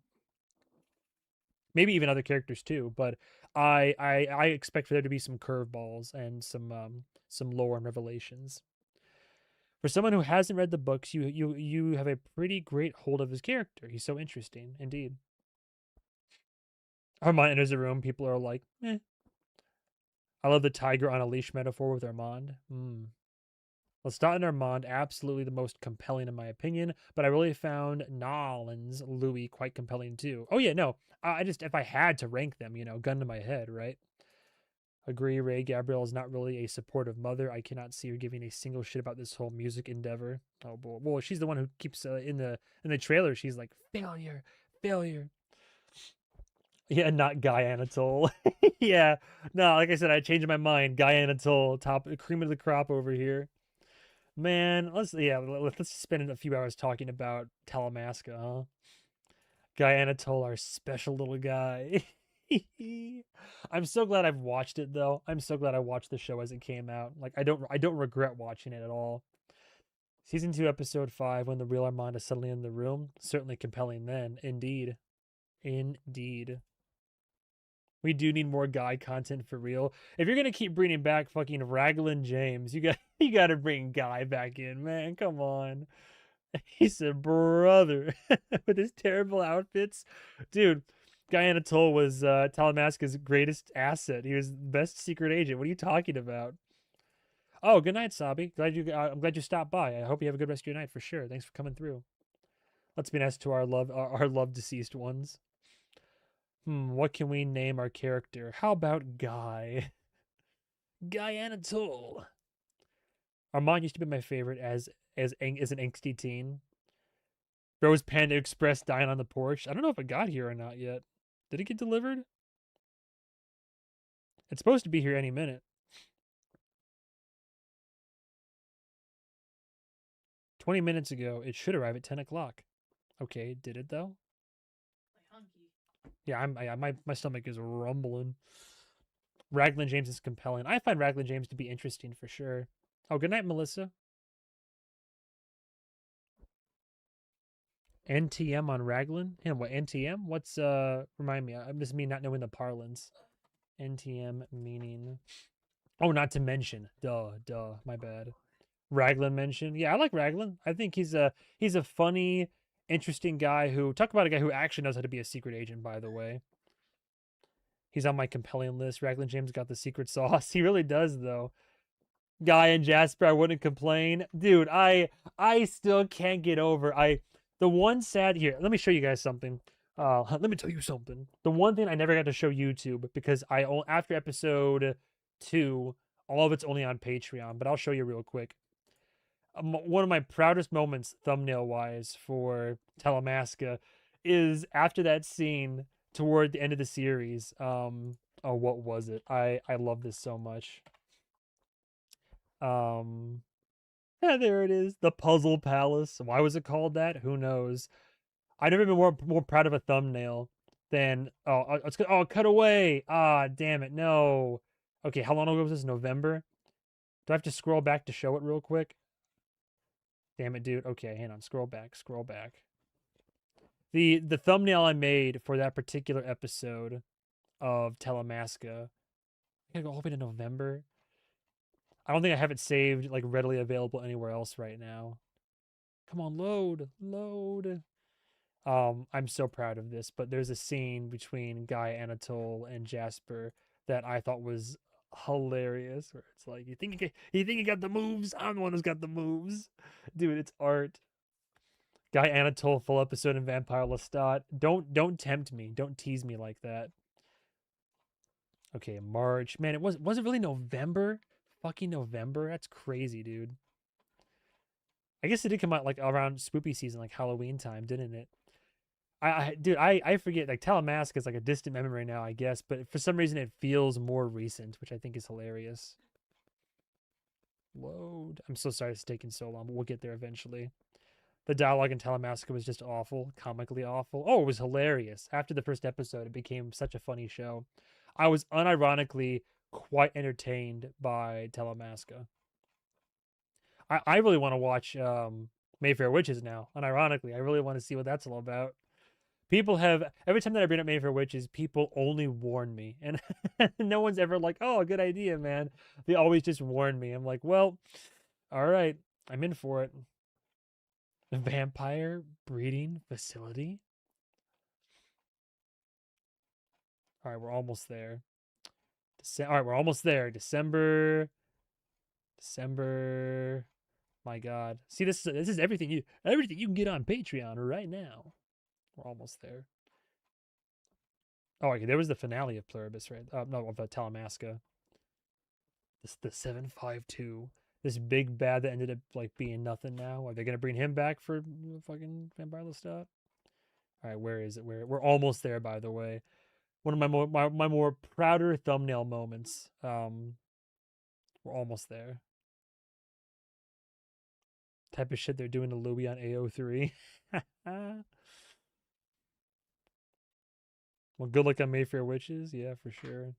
Here it is. Yeah, November 26th when when I reacted to the Puzzle Palace. That was pretty good. Yeah, that was a good one. I'll let that sink in for everybody. Hopefully everybody can see it. Feel free to zoom in. I got the moves. Comically awful. Did I miss any other comments? Ew, Guy and Jasper fanfic. Yeah, for real. I think they were saying not too much on Raglan. Evening Movie Man, thank you for all your awesome and in-depth introspections on the story I love for 30 years. Thank you, Kari Warrior, for coming on into the chat and dropping some comments. To be fair, Raglan James is a book character and Guy is original to the Talamasca show. Still, you think he would have gotten a bit more developed. Definitely watch Mayfair Witches. Oh, hell yeah. Mayfair Witches isn't Talamasca bad. Good to know. I was also disappointed in Talamasca, honestly. I don't know if anyone ever asked you ever, but are you planning to check out the Interview with the Vampire movie? At some point, yeah. I think that I wanna watch it and then post my reaction for it. I've never seen it, so I was told that after having seen season 2, it's a safe time to watch. Man, that thumbnail. If they made the show a bit queer, it would have been at least watchable. Yeah. Anyway, that's one of my more prouder moments for a thumbnail was just the, yeah. You think you got the moves? I got the moves, and just Guy being like, "Only chan." Anyway, sorry, distractions abound all over the place. Day. Louis has a really extraordinary journey this season. That's kind of This a is spoiler very right there, different isn't it? Louis to the Louis that we knew and loved or had a complicated relationship with. Should I think I'm gonna stop watching this. I like right. That was the scene with him and Bruce. So he burns Bruce. Okay, yeah. Spoiler. The fuck. Yeah, I think I'm gonna stop watching this one then. Yeah, that was a major spoiler. Like I can put 2 and 2 together based on the trailers. Like, I guess if you read the book, it's not a spoiler. But like, yeah, I think we're gonna cut away from that. Unfortunately, I love to watch more, but like, well, he burnt someone. Well, I mean, it's that scene from the trailer. Like, I don't want to like get too deep into it now, but like literally, he's wearing this outfit is the one we saw when it's like in that first trailer, and it showed Bruce in the chair. Then it cut to him, and he's doing his whole like that. That's what he looks like, unless I'm mistaken.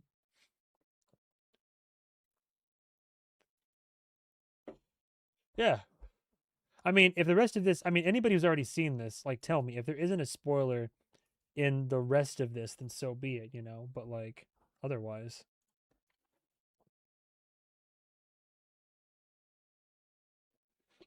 I don't know. But it does matter if he burnt someone. Personally, I don't see the issue. No, I think it's just like I guess like how else was that interaction going to end, right? Like torture, and then eventually death. Like I don't think Louis was ever gonna let Killa Bruce survive. I'm just particular about I don't know. I don't think I've been spoiled too much before this season, but when you kind of like show enough of your marketing where you're kind of showing key moments that are going to happen for somebody like me who hasn't read the books and is like what's going to happen to everybody, I can just like I can put two and two together on that. But yeah, I'm normally I'm pretty like up in arms about spoilers, but I'm not like upset. I'm just like, oh well, okay. I mean, I guess shows us way too much right before Armand's part. I can watch Armand's part. Extended clips of what we've seen. I mean, yeah, true, true. I wouldn't watch the rest. See, that's what gives me pause for concern. I feel like they're showing a lot, and yet it's only like 0.0001%. That's true. They show more season 3 footage. I wouldn't watch it. We could have guessed that would happen, but it's more fun just to see it. Skipping Armand without knowing. Man truly hates. Hey, I told you I thought he was compelling. Movie Manitoul. Don't you dare. Don't you don't you dare. Movie Manitoul is actually crazy. Big departure from the book, so it's new to me. Armand, LOL. Armand hate lives in his blood. Oh my god.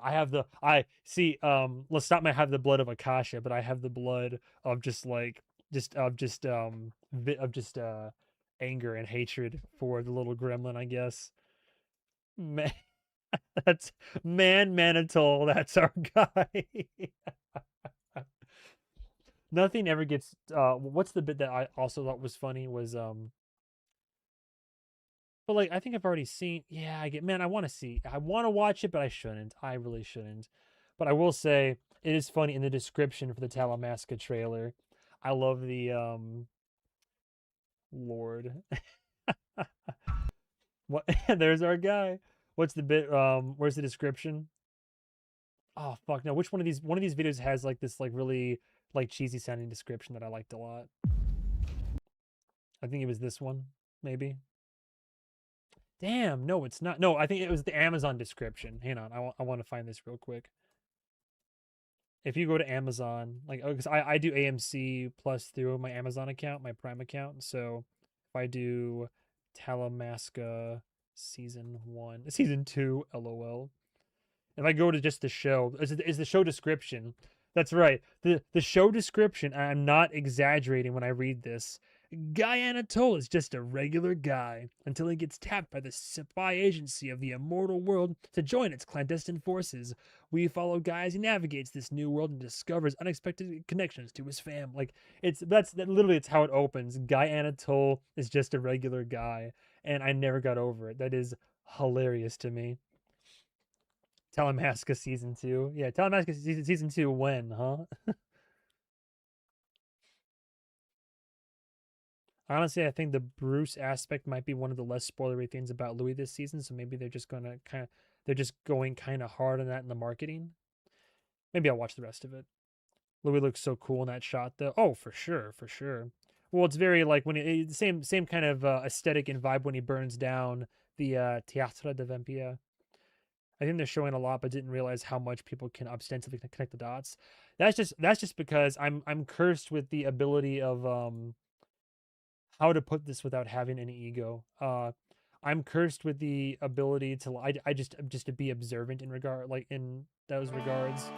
There's the perfect example is there is a scene in the trailer for Rango, the animated movie back before it came out, and I love Rango, great movie. But there's a scene in the trailer where it establishes the characters and the sheriff and all this other thing, but then a scene in the trailer shows the main character, the protagonist, and the other protagonist, the two main characters, more or less, the good guys, and they're clearly in a situation where they're in a like glass box filling with water, they're in peril, and then who's outside of the box but the sheriff? And you're like, well, hang on a second, it's the sheriff. He's supposed to be a good guy. And so as a kid, I watched that and I was like, wait a second, is the twist that the sheriff Tortoise is actually a villain? And then literally, like, yeah, the trailer gives away the twist if you just like think about it, just like a couple extra seconds. It's crazy. I think they're showing a lot, but didn't realize the blood of hatred for Armand is so Lestat's blood. Have I watched Obsession? Yes, I have. I loved Obsession. Love that movie. I want to go see it again.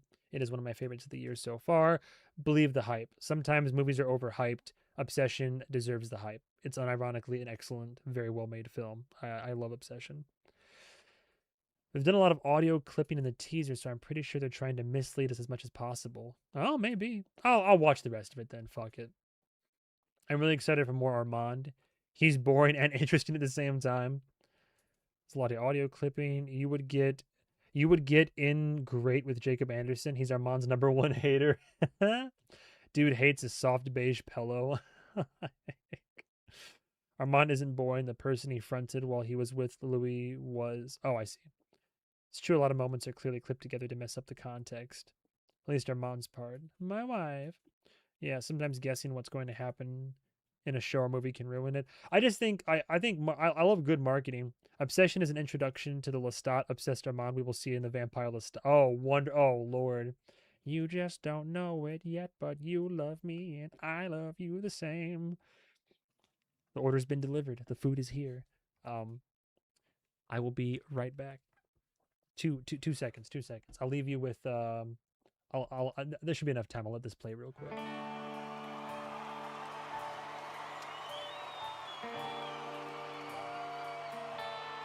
I am the vampire Lestat. I am a god. Lestat's always been very involved with music. If he's gonna tell his own story, he's gonna do it in a performative way. Dude, what the fuck? G minor stress out. Hey, dude, that was sick. This whole season serves as a shrink to Lestat, and it's about Lestat working out who he is. Lestat tries to figure out how to feel about the fact that his ex has written a best-selling book about him in which he's vilified. And he starts off by having a tantrum and forming a rock band. We are the vampire Lestat. What are you gonna do if you live forever? You want things that are going to make you feel the most that you can possibly feel. Sam and the band have amazing chemistry, and it really shines on stage. We don't have to work very hard to be mesmerized and magnetized by Sam's performance. We've not seen Lestat in his most raw form. I think he thrives off chaos.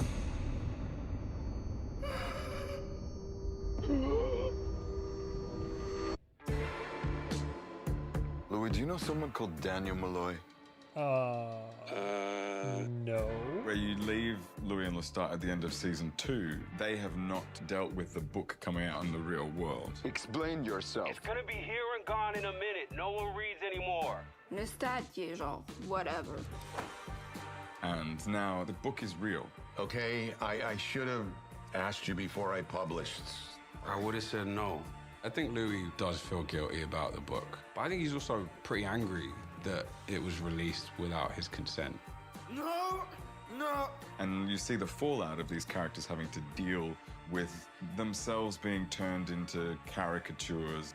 And that's very confronting for a character like Lestat, who likes to control his narrative completely.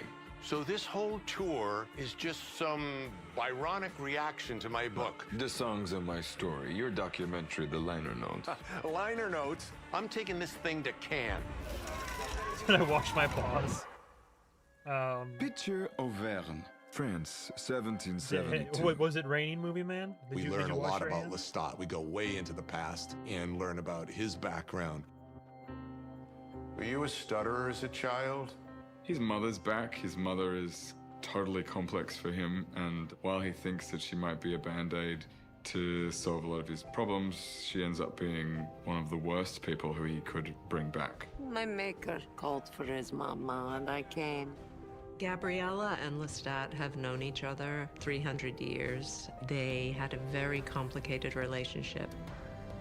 You start to see why Lestat is the way he is, why he does what he does. And we were having such a good night. And now we're not.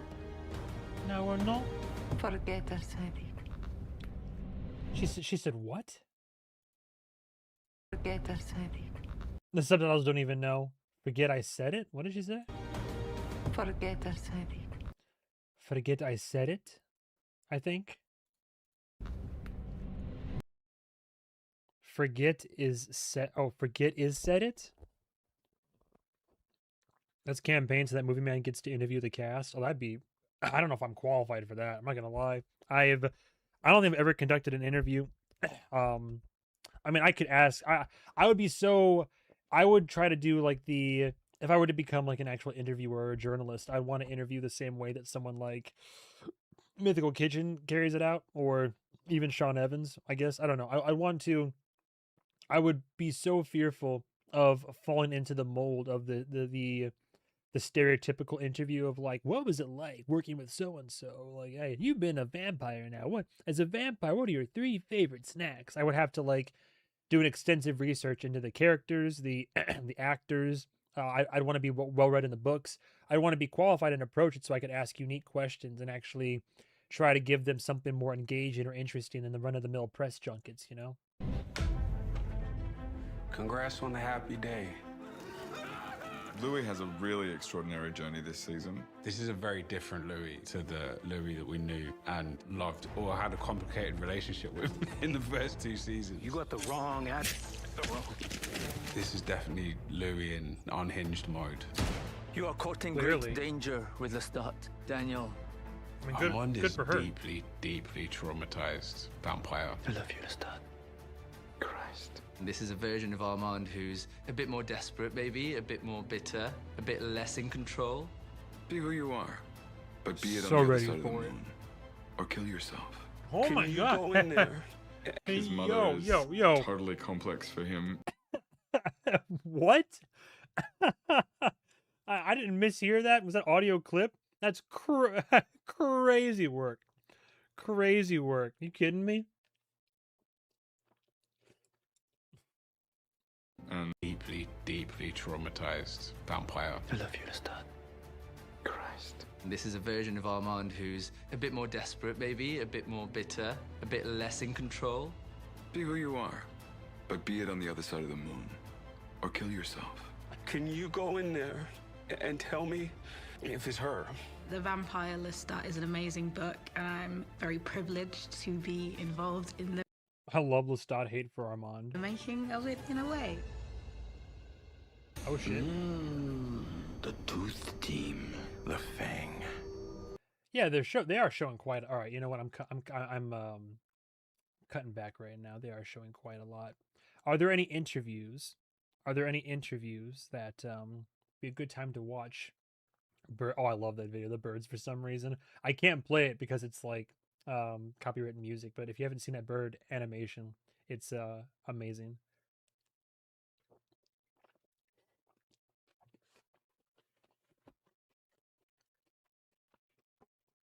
Let's see.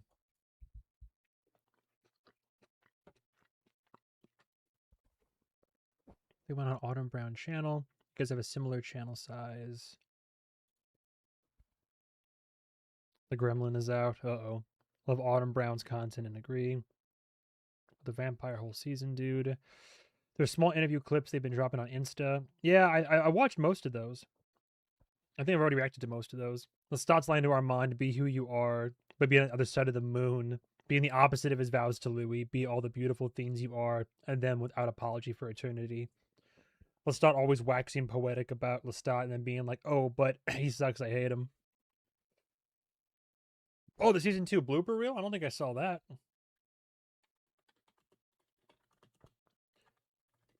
I don't think have I watched this full thing yet?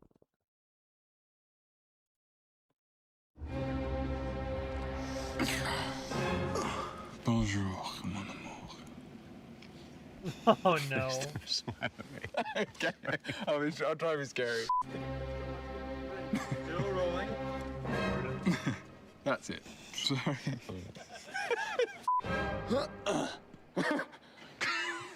Sorry. Hey, Markin.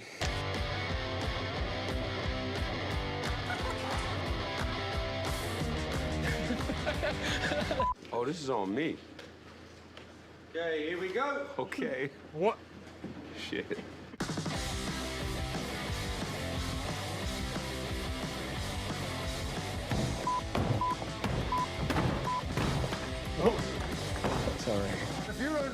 here tonight seeing the world. I pre-release. I need to be a bit back, a bit further. Oh, no.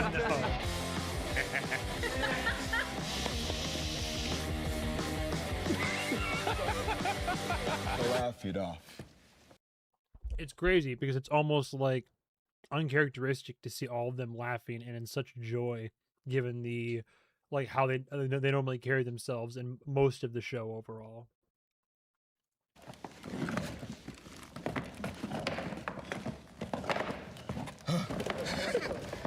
Brother.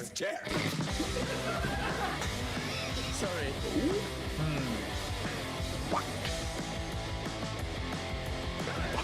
Raglan. Background action. Yeah, I'm not even looking at you, babe. That's why we Hollywood people talk. You didn't know that?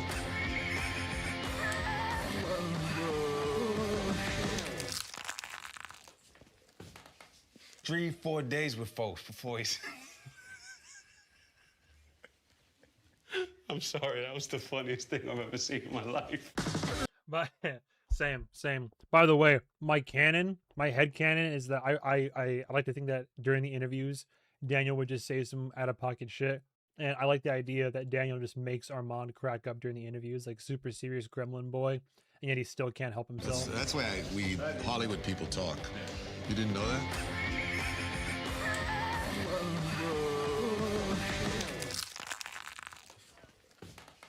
3-4 days with folks before he's. I'm sorry, that was the funniest thing I've ever seen in my life.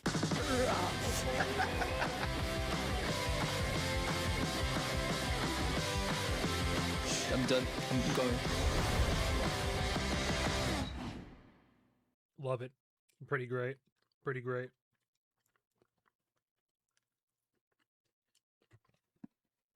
All right. I gotta eat the rest later. I'll be here forever if I keep going. I got a little bit of grub in the belly.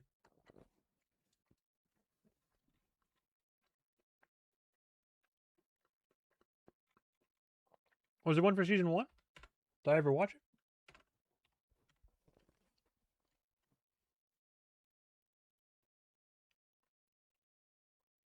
it? Interview bloopers? I mean, sure. How is this one, though? Hi. 20 minutes is kind of a lot. Hello. Hey. Hello. Hello. How's it going? Hey everyone. Hi. How are you? Hello. Hello. What? Hello. Oh, whoa. Hello. Oh, wait, this is the one that was being mentioned. This is Autumn Brown. I just realized someone just mentioned Autumn Brown. That's hilarious. You watch Autumn Brown? I do not, but I can come around for sure. Can you watch the solo interviews from Autumn? I like how I didn't. I shit you not. I didn't read the comments till just now, and I just so happened to click on an Autumn Brown video, and now I go back through, and all the comments are talking about this Autumn Brown person. Did I finally watch the last 3 seconds of the final trailer I posted earlier? I have not. I've been told to maybe avoid it, but I have not seen it.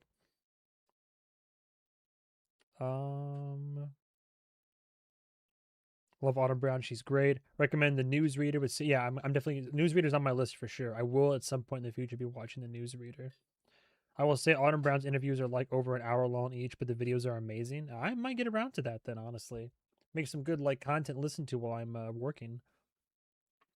Daniel making Daniel crack up is real to me.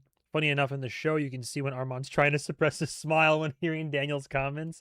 That's pretty good. I like it. I love it when it's like character when an actor almost breaks character.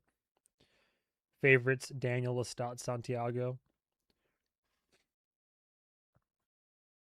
Very regretfully have to leave, but depending on how long you're streaming, maybe I'll be back. I don't know how long I'll be going. I mean, I'm still going. I don't know how long it's been, but what's it been?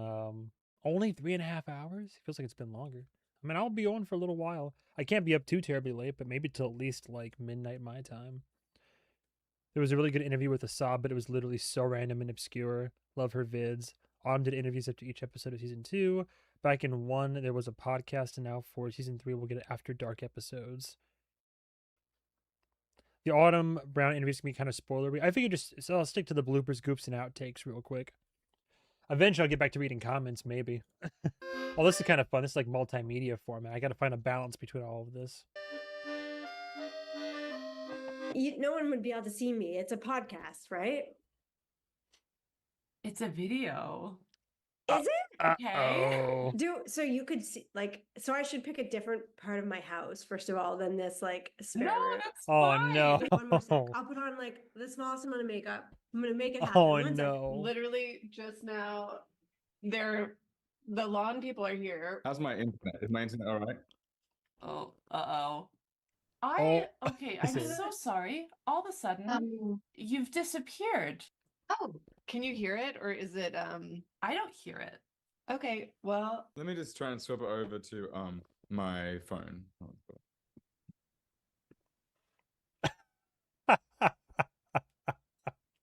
Do you want me to call you back so you're not stuck looking at a wall in my house?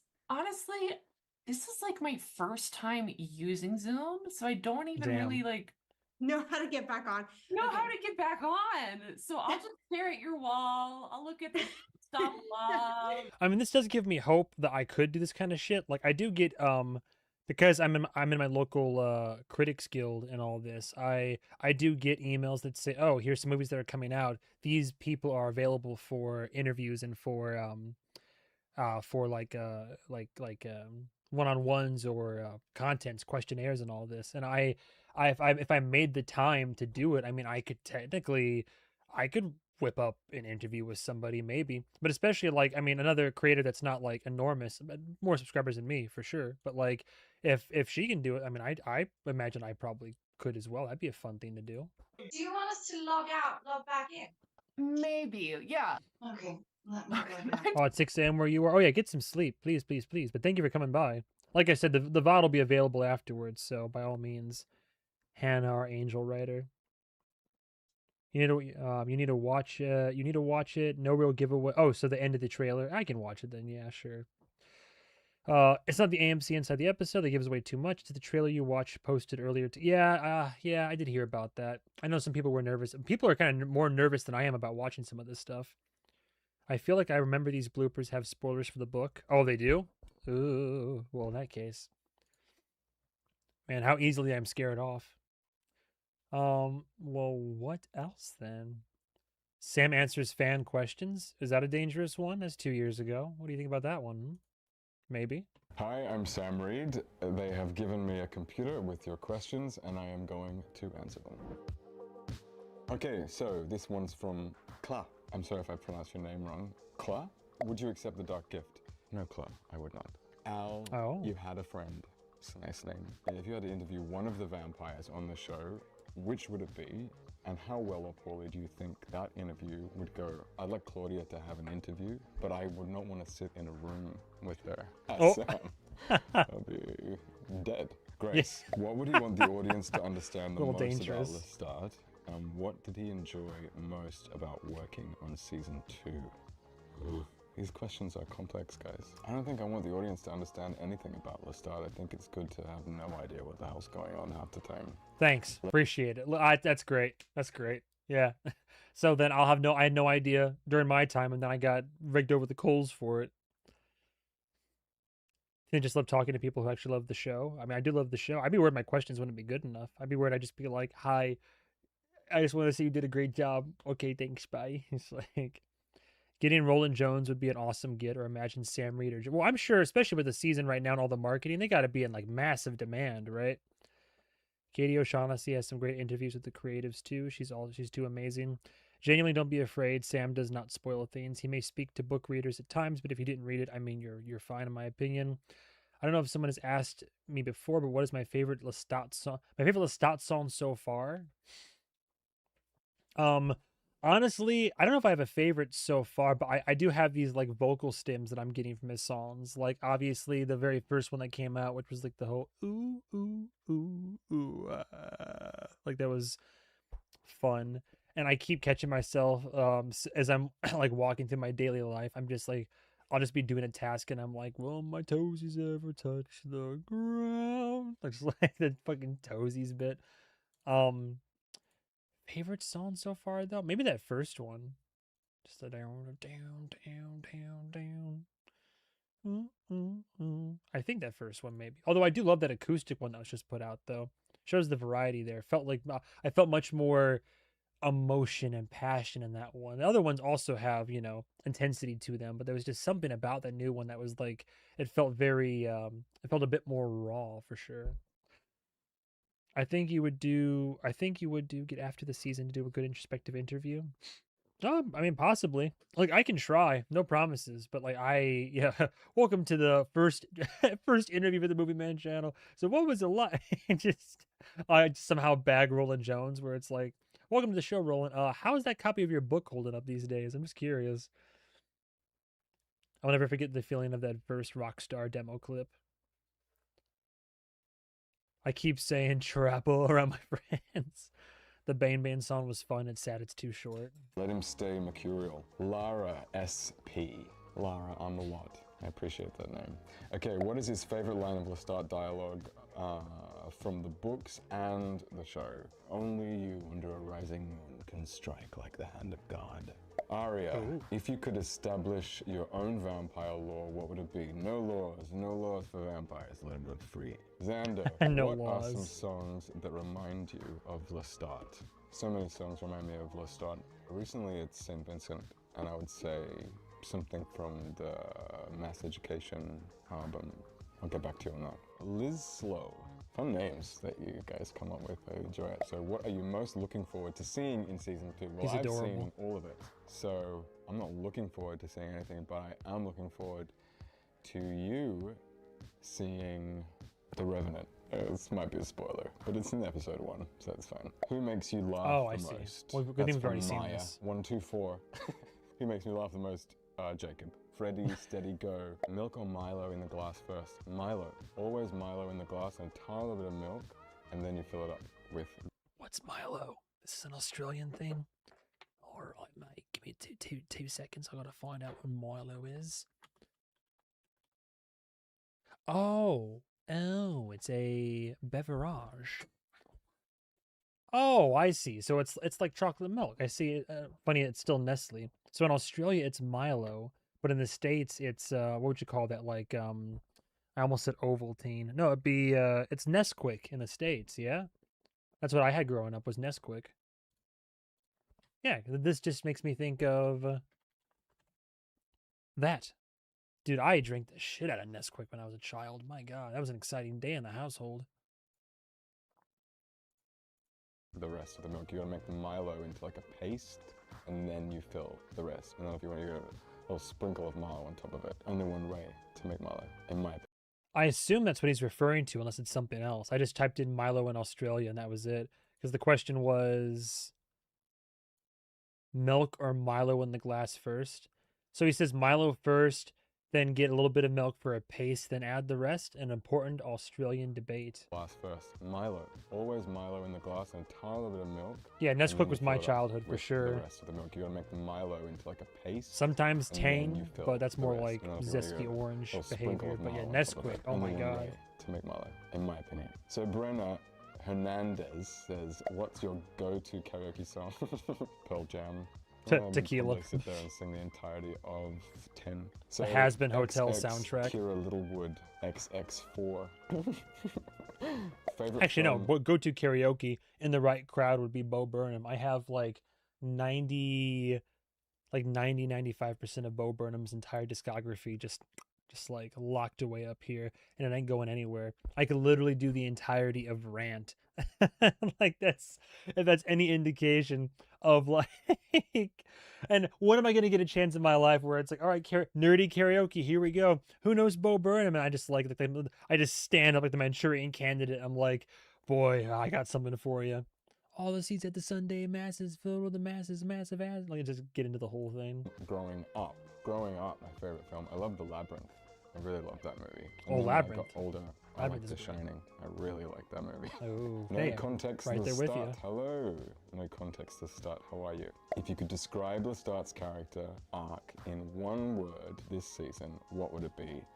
My childhood. I would so tune in for Movie Man interviews with cast, crew, or even other content creators.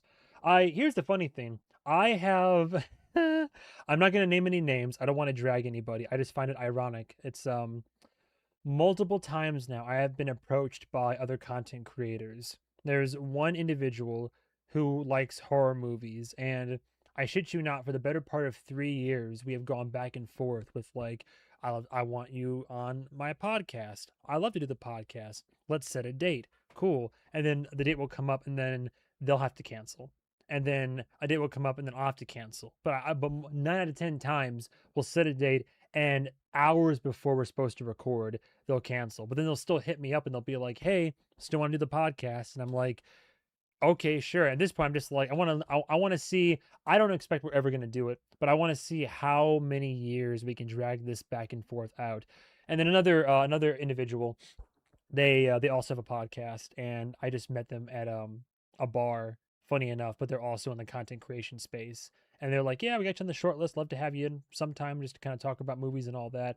But again, I don't know if I'm actually on the list. I don't know if it's actually going to be a recording, but it's what's that Doofenshmirtz bit where it's like this is 2 times it's happened, which isn't a lot, but it's weird that it happened twice. Like it's crazy. Like literally two different occasions now I've been invited to be a guest on a podcast and like have like a speaking bit and a conversation, and then nothing bubkiss has come from it.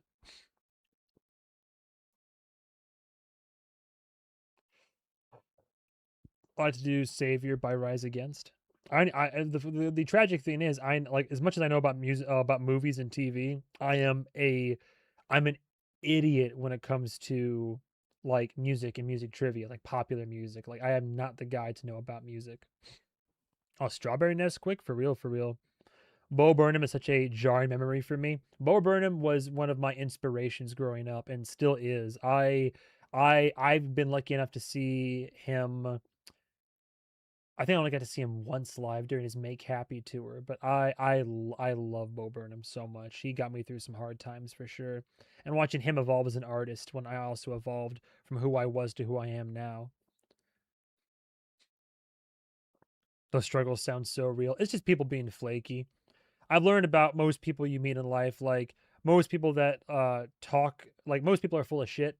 Most people talk, the ones that talk the most game and that are like, I got all this going on. I got these business ventures. I got these projects and all this. Would love to get this off the ground. I knew a guy who literally like worked like with Netflix and other production companies. Like he's more or less a producer. And I met him just like well, I don't want to say how I met him, but I met him, and he would be like, "Oh yeah, well, I like what you're doing. I like what you got going on with the channel. We can get those numbers up. Love to get you some work." And nothing has. I think I ended up getting 2 freelance writing gigs. Like I was working on writing I was working on the pilot of a kids TV show, like just some ideas and some episodes, and I was hoping to be along for the long haul, but they never were able to get it off the ground. So I worked on it. I did a little bit of like writing out plot and ideas for some episodes and some characters, but nothing ever came of it. And then aside from that, he never really came through on anything else. So most people just bub kiss indeed. Most people just say shit. The quote though, I love it. Yeah, it's a good one. I've also reached out about doing and eventually doing a collaboration.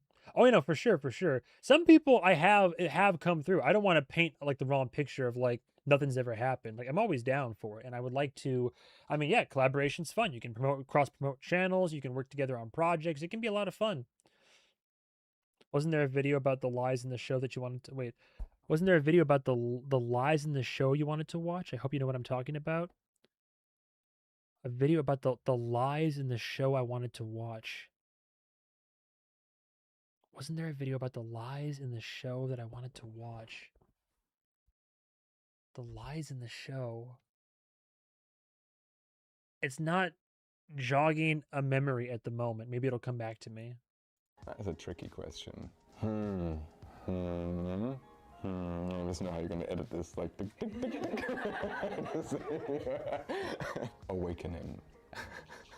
And Jacob Anderson, who's that? Why is Jacob Anderson your favorite person to work with?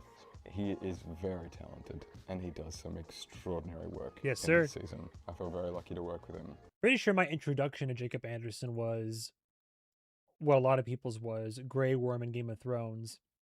And then I saw the next thing I saw him involved with, funny enough, was his guest spot on Game Grumps when they played what was it, like Wheel of Fortune or something. That was hilarious, by the way. If you haven't seen Jacob Anderson on Game Grumps, my god, it is so good.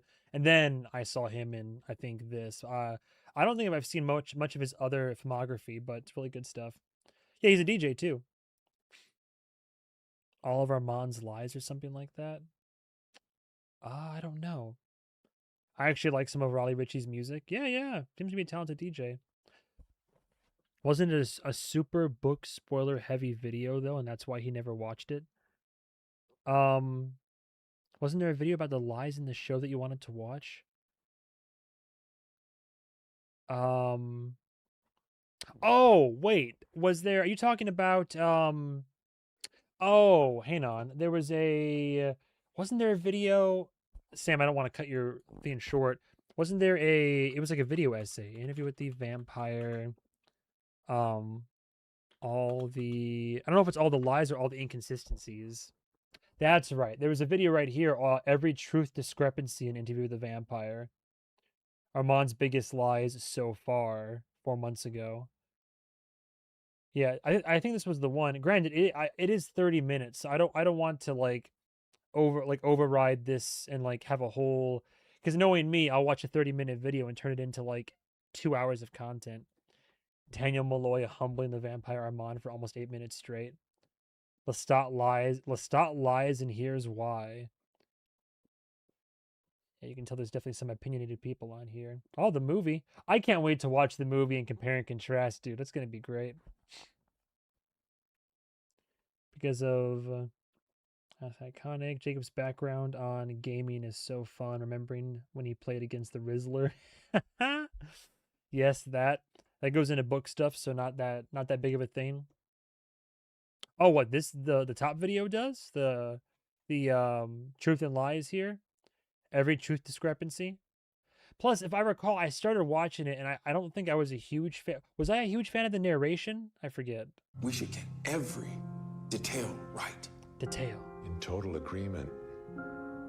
Welcome back, my beautiful creatures of the night. If you're new here, I'm Maria, and I deep dive into the juicy, immortal drama of AMC's... That's fine. It must have been a different video I was thinking of. Did I watch this? I hope I didn't watch this.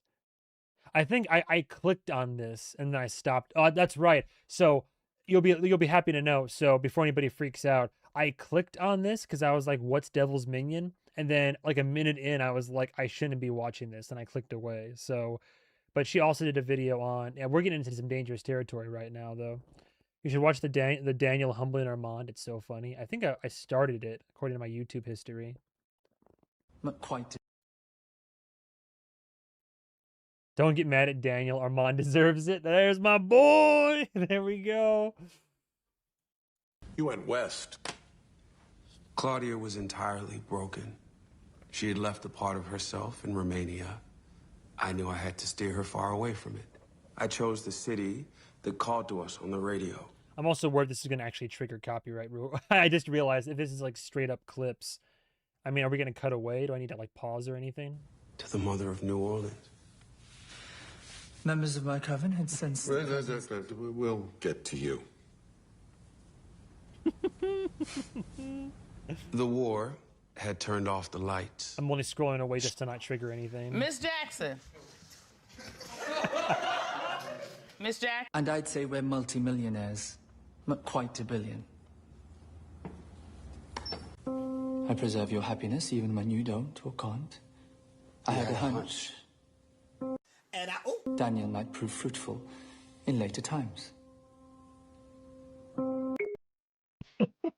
Lord.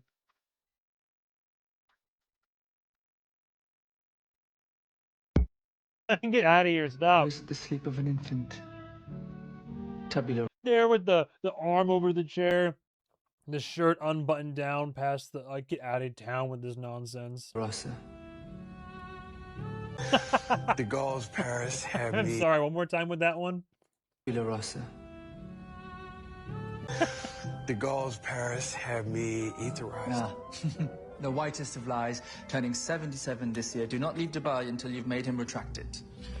Uh-huh.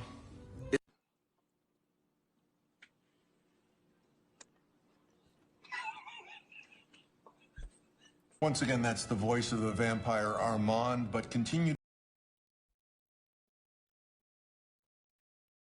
Super spoilers friendly heavy? Oh, the panel. I see what you mean.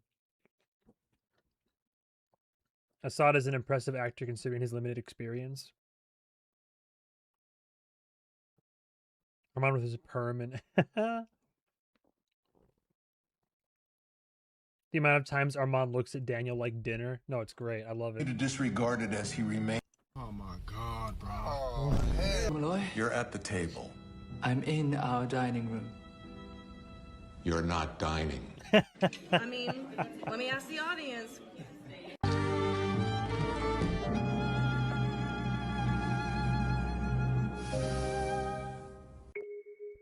Get out of here. Stop. Its way towards Mother Russia. Some would say a poorly timed European holiday. Disregard. He said no. I said I would not do it. Maître in the bedroom, maître only when it's hot or convenient. That's how I took it. I had reasoning. Yes, Daniel, period. Yeah, exactly. The fucking leg cross and everything, too. Maître only when it's... Brother, they're too good at this. Are you kidding me? Hot or convenient. What happened to Devil's Advocate movie, man? Devil's Advocate for what? For which part? And what part am I supposed to be Devil's Advocating right now? But was Gabrielle actually there in that theater box while they were making out? And did she join? I don't know, man. Because like when he told the story, he didn't include Mommy Dearest, and when Lestat tells it in the trailer, she's right there. Again, Odyssey recollection or the truth finally coming into play. I don't know. That's how I took it. I had reasoning. That's how I took it. I'm pretty good at my job. A bright young reporter with a point of view. Interviewed a fallen Catholic. See, it's those moments, man. I love those moments where even just like, I pointed this out in my second watch through, but Armand bemused by this line of dialogue that Daniel hasn't even fully realized like what it truly means or its inception point, right? Like Archbishop, 4 and that fucking smirk over there. on vice presidents. And if they've got something to hide, they always start with some kind of disguise. Not literally, not some dumb Halloween costume, gloves, contact lenses. They tell jokes. They're charming. And then at some crisis point, when I get close, it drops away. Why did I accept this job? Talamasca needs their inside man. Dude, let's be real. Rashid is 100 times this, if I'm being no sarcasm, like all sarcasm aside, Rashid is like 100 times a better secret agent than Guy Anatole ever could have dreamed of being. That being said, I would love to see an alternate episode, like history of like either whether it's Talamasca or Interview. I would like to see Guy Anatole have to infiltrate the Dubai penthouse or try to be like low key during an omakase lunch break and just be like, "You're Daniel, right?" It's just like so. I see a flash of the truth. Armand didn't want me to do the interview, Daniel. Still don't. But he wanted to be close to it, right, real Rashid?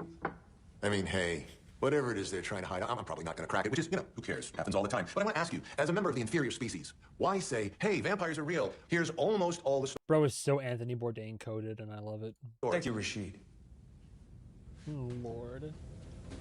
I'm sorry to be annoying. I keep scrolling away for fear. Like, this is the only thing I'd be worried about genuinely getting, like, copyright on. I know it's an edited video, so most of it I can watch. But typically, if anything's playing for more than, like, 5, 8 seconds or more, that's when YouTube is going to be like, and, like, crack down on that shit. Not like the stream's going to be taken down or anything like that. But afterwards, I'm sure the VOD is going to have some trouble. But there will be an uncensored version online, for sure. Imagine Rashid babysitting Guy for Spy 101. I would love that. Dude, I honestly, as much as I rag on the show and him, I do, just for the entertainment value alone, I would love to have more Guy Anatole in the Immortal universe. Almost said Dark Universe, that's funny.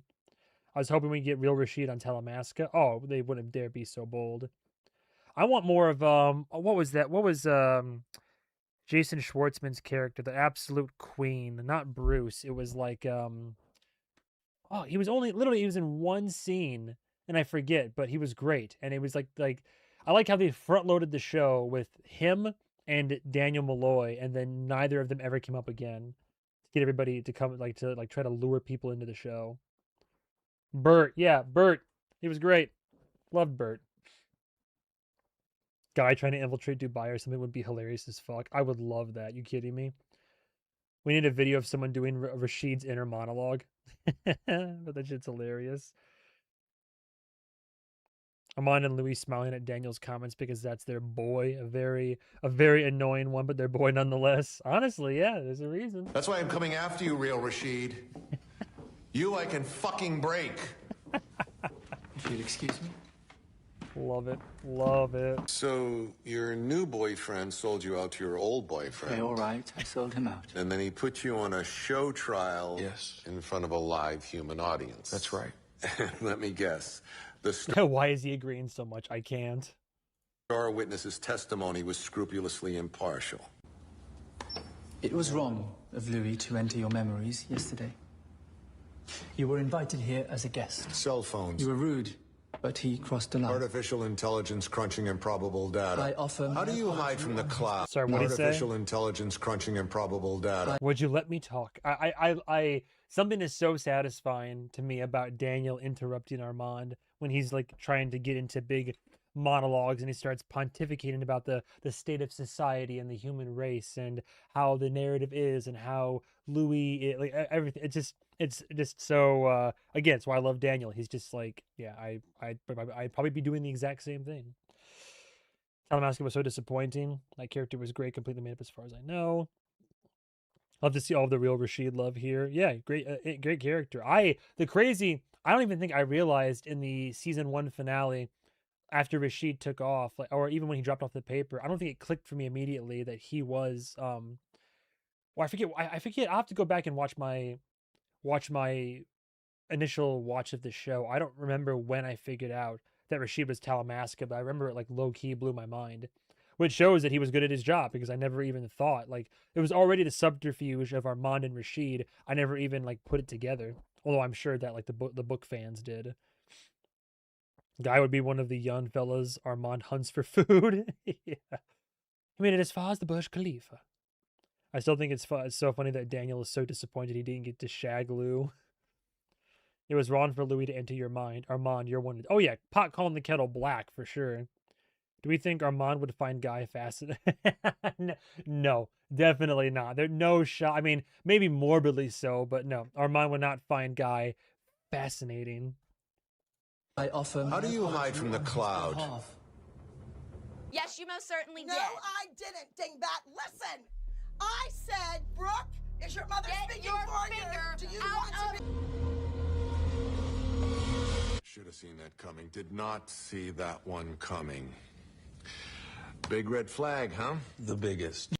It's like a telenovela. Oh, I understand. In a community as small as ours, such crossing to the mortal paths is expected perhaps more common than you would think. And Juan looked up at the painting and saw that Teresa's dead husband was Roberto. He had eloped with his enemy's widow. It's a telenovela. Ever read Moby Dick, real Rashid? Love it. Love it I'm so here much. to serve. Yeah, sure. I'm sorry. This is so weird. Where did they send you when Shah Rukh Khan over here was playing you?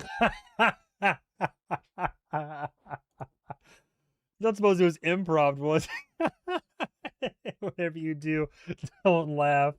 Again, I love the canon idea, which is just Armand genuinely finds Daniel to be pretty funny overall, but he's like, he has to lock in every time. He has to be like, if I laugh at this man, I give him so much ammunition, and I can't do that. I can't give him the credit. He said, "Don't laugh, don't laugh." Where's Shah Rukh Khan over here? Real Rashid is, so far as we know, a TV original character. Oh, interesting. The Rashid in the book is from like centuries before Armand was born. Even interesting. Talamasca wishes they had Daniel as an agent from the begging, by the way. Honestly, yeah. Dude, the fact that Raglan James himself like went to Dubai, was like, well, we've had Rashid planted here for a while, but basically acknowledging we've gotten nowhere with him. So shows up in the middle of Omakase trying to play it cool and just be like, well, you're working on this. We can give you some resources and all that. We want you to finish this book. And then whether he's blowing smoke up his ass or not, the fact that he's like, oh, I envy you, Mr. Malloy. I say if I were even half the man you were, I'd be running this operation by now. I dare say. Daniel making fun of the telenovela as if he doesn't have the amnesia plot line for himself. Honestly, got amnesia. I mean, you've got almost pure poetry in the dialogue in Interview of Times, and Talamasca's dialogue was something. It really was something else. I love how in episode 2 we had a 5-minute trailing mission that was just different shots of watching Guy Anatole walk down dark alleyways. That was pretty sick. There is a Rashid in the Vampire Chronicles, different character. Book Rashid is such a random extra / background character. Most people probably don't remember there even is a character with that name at all. I certainly don't know. Is there a panic room behind the stolen Rembrandt? My love ran a theater company for 150 years, Daniel. Your love was in a box pondering a premeditated neck wound, according to Red for filth. Claudia. She wrote it. Let's choose. Oh my god, I can't. This is fucking no. My lunch, my nuggies, and my milkies. No. To believe it. I followed Lestat's gaze. I also love the it's never it's never too much. I love how in the dialogue in the show, especially between the interviews and the stories and all that, I love how both Daniel and Louis will they'll pontificate a monologue or say something, and I love how then narratively a situation can come back around where Daniel will catch Louis in, I don't want to say a lie necessarily, but in inconsistency, and then he'll use whatever piece of poetic prose Louis might have just used even earlier that day, and they just throw back their own quotes at each other to help make their point. Art in motion. And saw Armand in one of the boxes. Oh no, poor thing. Who put him there? It stopped my heart until I saw the vampire Sam standing next to him, blocking his exit. He was as much of a captive as we were. Is that right? Right. You were forced to watch. A painfully close view of the stage. Or what? Wow, that's a great question. Or they'd kill. Interesting. Immediately, Daniel clocks it too. He's like, "You're forced to watch, but you're a powerful vampire, centuries old. So, or what? Who was stopping you, man? Daniel's good, man. Me. It was a part of his punishment. Not perfect, but he's good." The clarification for the readers, to save your own life, Armand, you screwed over Louis, Claudia, and Madeline, and then you sat in the best seat in the house watching the consequences of you screwing them over. He had a lot to account for, but he spent the whole performance. I can't believe Louis still buys this. Oh no. Dude, I love that whoever made this is very clearly and obviously they're just Armand and just reading him for filth this entire fucking video is great. Vampire Sam catching strays, yeah, for real. Armand's fake sad face, yeah. About the way Daniel brings stuff back up with inconsistencies and such, I mean. Oh, yeah. You see, you completely agree. Yeah. Hoping we get an Armand Daniel interview one day. I think the fact that even in the trailer they clearly meet up at least one time. I think there's going to be. I mean, it's Maker and Fledgling, right? And I feel like Armand.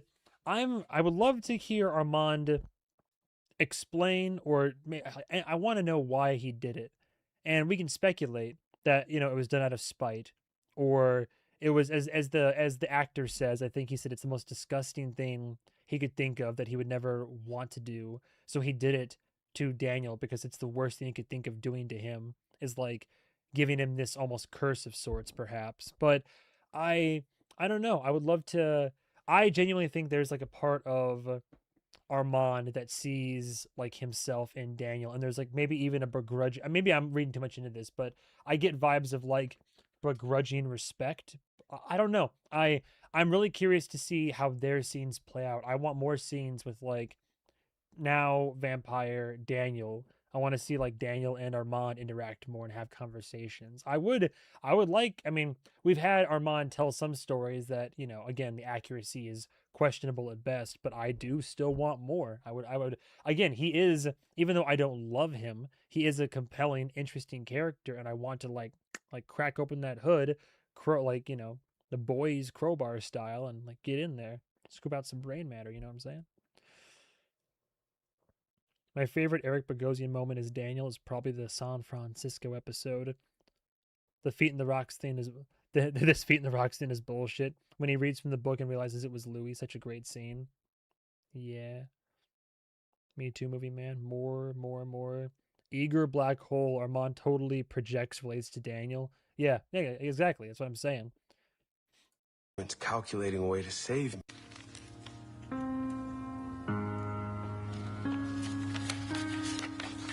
He didn't witness the play.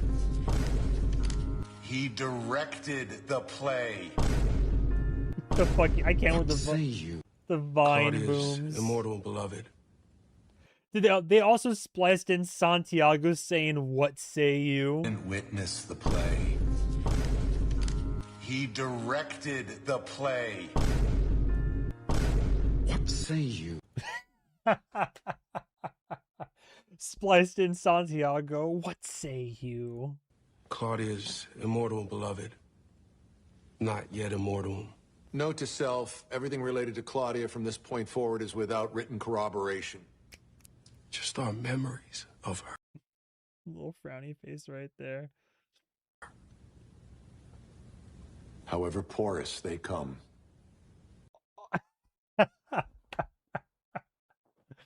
I love emboldened Daniel mid-interview, back on the right side of things, with with martini, the drink in hand, just emboldened, just being like, the memories, yes, oh yeah, he's like so over the bullshit. He's seen the like, you know, fool me once, shame on you, fool me twice, you ain't gonna fool me again, like, just, and they're still giving him these emotional spiels, and he's over here like, yeah, sure, your memories, however porous they may come, we've been down this road before, just tell me your story.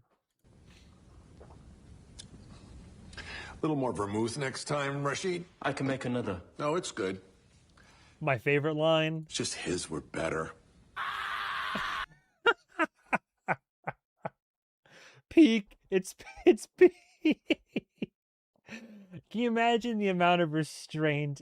Dude, I'm telling you, if Armand had his way, I'm sure he would have, at many points during the interview, he would have, like, just leapt over that table and ripped Daniel asunder, or he, like, wanted to. But if not, you know, if not for Louis, just kind of, like, you know, holding him back and just trying to keep the peace. Where does the bullshit start, Armand? Amadeo, Arun. You were supposed to die with Claudia. He didn't save you. Lestat did. OMG, brief Lestat appearance. Hi, my love. Okay, I see what side of the bread that Guadi's toast is buttered on here. He just took credit for it when the opportunity presented itself, and you. He's over here. Oh, I haven't seen this. Is that Euphoria? What is that? No, I don't even know why she would say that. Wait. I haven't seen Euphoria yet. But I think I've seen that clip. That's pretty accurate, I think. And you. No, I don't even know why she would say that. Oh my god. His were better. Oh, I love it's the writing, right? It's because you could have such an obvious diss in that scene with the martini, right? But it just the layers behind, like the subterfuge of the fake Rashid, real Rashid, the sassiness of Malloy, the implication of the subservient role, and him being like, oh no, it's the most backhanded fucking compliment, the most backhanded, like thing he could possibly say in that moment, where he's just like, "Oh no, but he made the drinks better." It's like it works so well. I love that line so much. Unironically, I disliked Armand throughout the entire book series. Assad makes him more redeemable. Yeah, I don't know about the word redeemable, but I see what you mean. Like, and I'm tempted to agree. Thinking about Armand makes me sick. It's so funny to watch the different the different sides of the fandom talk about the characters. I feel like Armand is definitely scared of the possibility of Daniel getting him, the real him, so he keeps his distance. As a book reader, I'm biting my tongue on the eager black hole stray so bad. Especially because Armand loves to serve. Oh, yeah. Also funny how the Martini and Armand bit goes back to Daniel's notes on fake Rashid from season 1. Was that season 1 White Lotus? I thought it was the passive aggressiveness. I thought that's from is that from White Lotus? I thought it was Euphoria. Wait. Oh no, you're right. It is White Lotus. Yes, yes. That is White Lotus. When I forget that Sydney Sweeney is in the first season of that show. Yeah, because then her friend's trying to call her out, right? Or something like that. I don't even know why she would say that. Wasted everyone I who thought it could was have told you Euphoria. differently. 77 years based on a seismic lie. I also like how even in this moment right here, God, these episodes are so good. These moments are so impactful and powerful because literally you have oh, it is Euphoria season 2. Okay, I gotcha. That was my thought. I haven't seen Euphoria, but it felt Euphoria coded. But yeah, I love that this is an intense moment, not just for obviously Louis and Armand, but dude, Daniel is like I mean, obviously he's mad because Armand got in both their heads and has been like tinkering and fumbling around in there. But like, I mean, this is it. This is like the trump card. This is the make it or break it. But the level, like the emotional investment that Daniel has in this too, you feel like he shares the frustration. He feels the outrage, even the betrayal in some ways. But that emotion you hear from Daniel in this scene. It's based on a seismic lie. It's a forgery, Louis. It's from the Talamask. Sam was their guy in Paris. He gave it to them. They gave it to me here. 28 stab wounds. Sorry. Louis.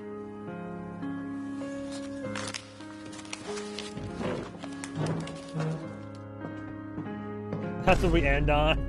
The vine boom. Straighten up the glasses. Whoops.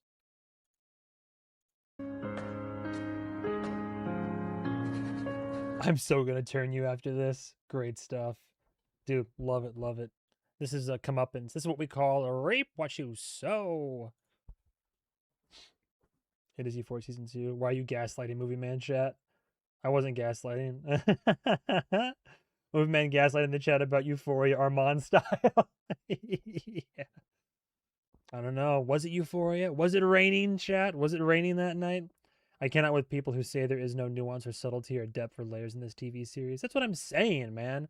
There's so much to it. I don't know why, but You Were Supposed to Die with Claudia from Daniel is so intense. No, really, where he's like, you were like, that's, yeah, he's in it, man. He like cracked the case wide open. He's like, you were supposed to die. He didn't save you. Lestat did. Like, it's crazy how like this, like he hasn't even met Lestat and his character that he's heard of this whole time and has mixed opinions on. But being able to figure out the truth and all that, he's like, no, this is the truth. Like Lestat was the one who saved you. Like this is, well, because I think they're both also coming to terms with like a lot of their trauma and all that. Yeah, so give Guadi's channel a look see. I watch a lot of movies and TV shows and make videos about them when I can. Made one for Heated Rivalry, making me feel alive again for 6 minutes straight. Yeah, that was a really good video. I'd love to watch the rest of it. It's you and me and you and me. Looks like he did Interview, Arcane, or they did. I gotta watch The Pit at some point too. All right, close down the Milo. Interview. Okay. We can skip ahead a little bit. So what? Episode 2, episode 3. Hello. Hi, that's me. Oh my god, I had like a beard. I don't do the beard as much anymore. That's crazy. I always feel weird about how I look back in the day.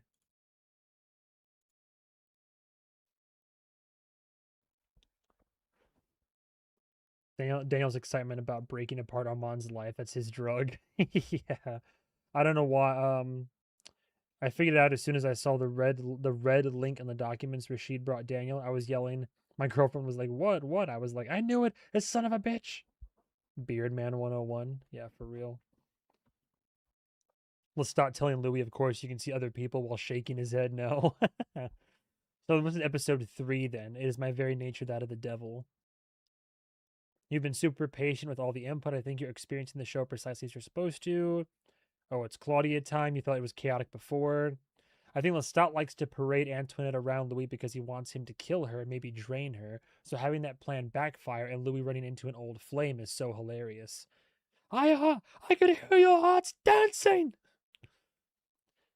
Man, it's a shame. Yeah, there's Frank Freezy over there again. 51K views, episode 1. I'm obsessed with the show. It's such a shame the fans scared him away. I wonder if he did a video to address it, or if he just like put it on Twitter or something like that. Let's be honest, Lestat is charismatic even if he is a walking red flag.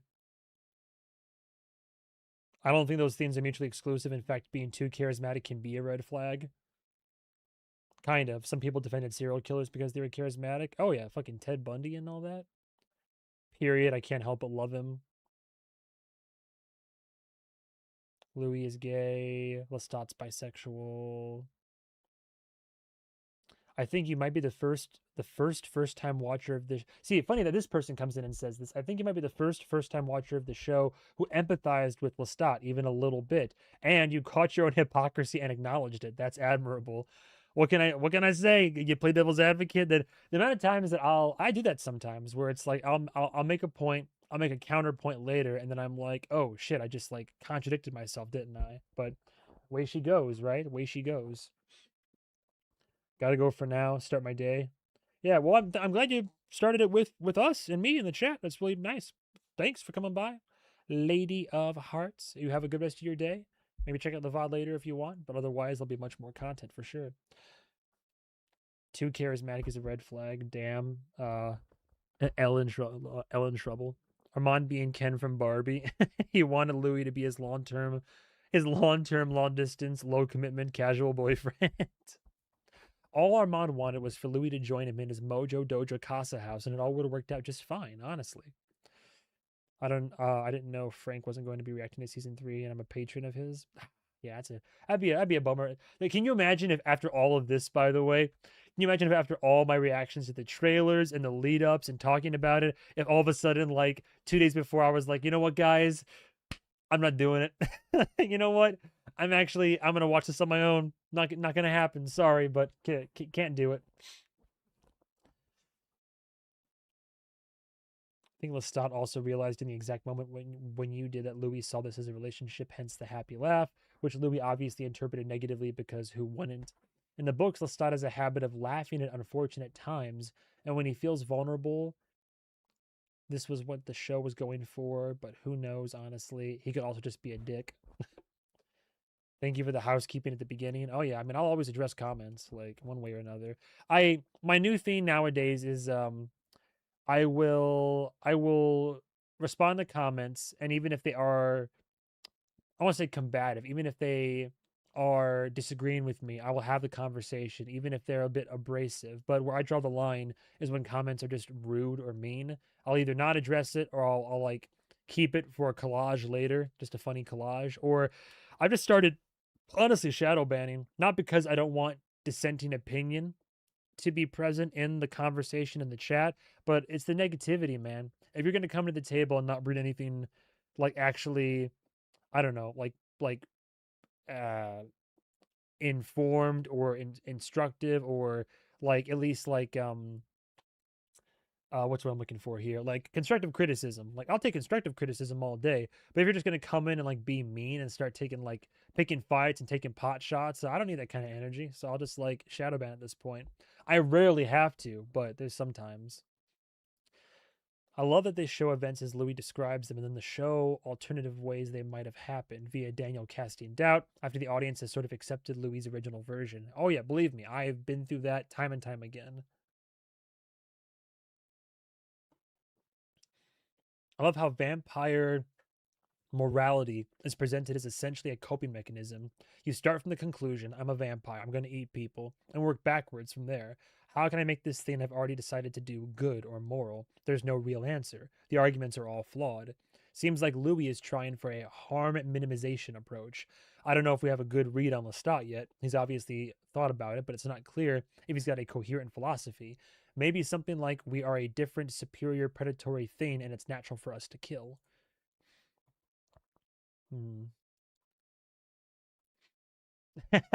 I note that you didn't deny being a vampire, sir. I caught that too. He just laughed it off without giving a definitive answer. All he mentioned were his fangs, but nothing about his alabaster skin or church window eyes.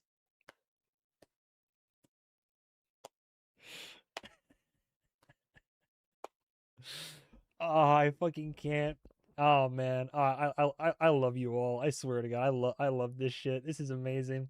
I talked about it before on Patreon. Somebody put me in a meme, um, about going to the Beacon Theater and like broadcasting live the journey, and it's and the me is just literally a fucking picture of Freddie Mercury. I can pull it up real quick. I'm going to avoid the spoiler chat. I'm not going to look at it. Um, I gotta find it real quick. It's pretty great. It's pretty great. Like please, like unlike Homelander, I love the memes, so please keep them up. There's nothing brings me more pride and honor than getting to a point where people are like putting me in a meme or something. It's great. Yeah, here it was. Movie Man. It is June 2nd, and Movie Man is broadcasting live from the Beacon Theater, and this motherfucker put Freddie Mercury in the corner. Oh my God. Not to mention, put Freddie Mercury, Woody Harrelson's character from 2012, and just a smattering of other randos here. And like, I think Lestat's back there somewhere. I don't know, but it's a great image. It's pretty great.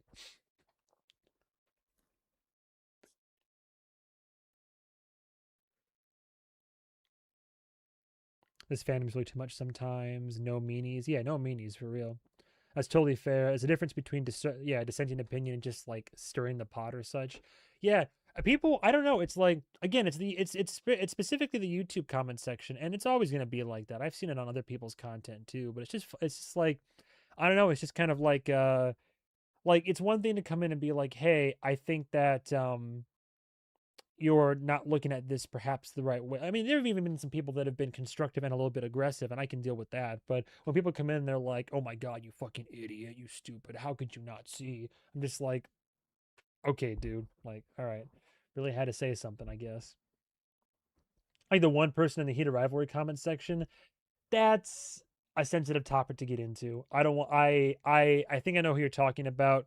They are very they reached out to me, by the way, and they were like, "Hey, I'm not trying to cause any trouble. I just want to like."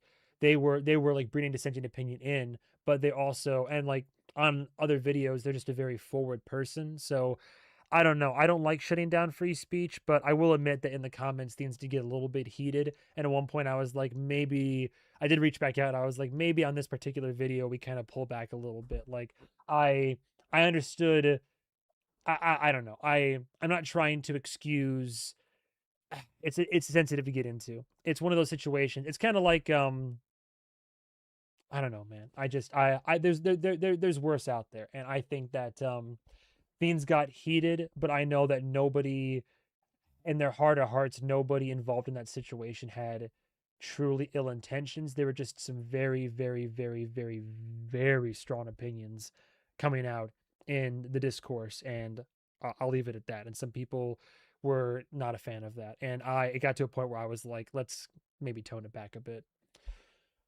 Louis being a vampire vegan, LOL, was a fun thing the show explored. How it mixes with vampire morality, but also with identity and acceptance, and how it correlates with him being gay. Indeed.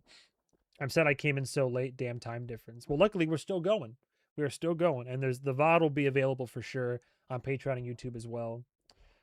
I think it's totally understandable to delete or silence comments of people who are being just mean or offensive in the comment section. Yeah, that's my philosophy now. That's just how I approach it at this point. Is like I'll have the conversations, we can go back and forth, even if it's a little bit little bit aggro. But if it gets to the point where it's just literally like rude or mean, no need. What else have we got here? Louis doesn't want to kill humans, but he is happy to exploit others for his own monetary gain. A bit of a difference there, though, isn't there, between murder and exploitation like against people that have already been exploiting you and your people for like many years, a capitalist through and through. His confession in the confessional shows how he is not a good person. We overlook that he takes girls without homes and whores them. I think people love Louis overlook this info. There is no true one villain or hero. We have flawed characters driven by powerful. Yeah, well, we've talked about this. There's a reason why that nickname sticks. So Louis the Pimp, right?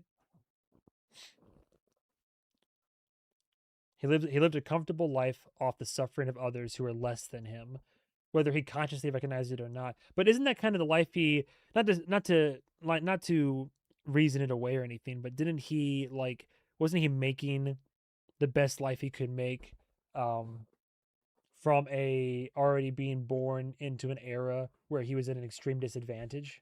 Like, I mean, I guess he's kind of becoming a not great individual in doing so, but I mean, kind of that's how he was able to survive, right? Take hold of his father's business and try to make something of it, and then provide for his and his own. But then I guess the cost of that is a part of his humanity. There's also something. Oh, I've seen you comment, Archangel. I think I've seen Archangel comment recently.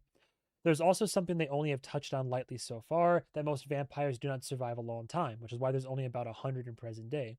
They've been around for centuries, even millennia, so if they are immortal, there should be a lot more than 100 by now. But for many reasons, usually their own frailties or inability to adapt, barely any of the vampires who are created live for any significant amount after being turned. An older vampire like Lestat would know that, would have witnessed it. Lestat is rightfully worried that Louis will not adapt and survive. Don't forget, Lestat picked Louis after watching him live his life, which was full of morally gray stuff, and he could hear his mortal thoughts.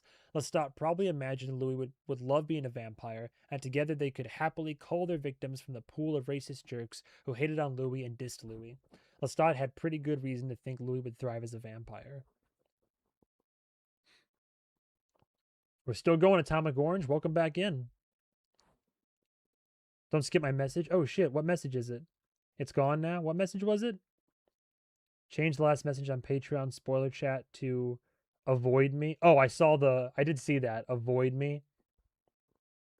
I saw that. I didn't read it, but I saw it pop up. What the, oh, movie Manitoba. Oh no, get out of here. No. How dare you? How dare you? You stop. Movie Manitoba. Movie Manitoba was just a regular man. Like, get out of here. How dare you? How dare you? I think some people really don't think about how the way they word things can read to other minds and personalities. No, I know, exactly. I think, I don't mean this in terms of intelligence, I think people are, especially when you are, it's already one thing when you're commenting online, and especially with no emoticons or anything, when you type something out, people can read it, and while you may not mean for it to come across in an aggressive way, it very easily can, and that happens all the time. So 100%. And then what's funny is, like, I don't know, 4 out of 5 times that I reach out to a comment that's a little bit aggressive and I kind of come back with a reasonable response, they kind of simmer down a little bit because I guess they're almost surprised that they're getting a response. And then we end up having a fairly civil conversation. Other times, not so much, but you'd be surprised. Sometimes if you just call somebody out who comes in a little bit hot and heavy, and I'm like, hey, yo, I didn't know this, but I see your opinion. Here's mine. They'll be like, ah, man, yeah, that was a little bit aggro of me. Sorry about that. I didn't mean for it to come off that way. So,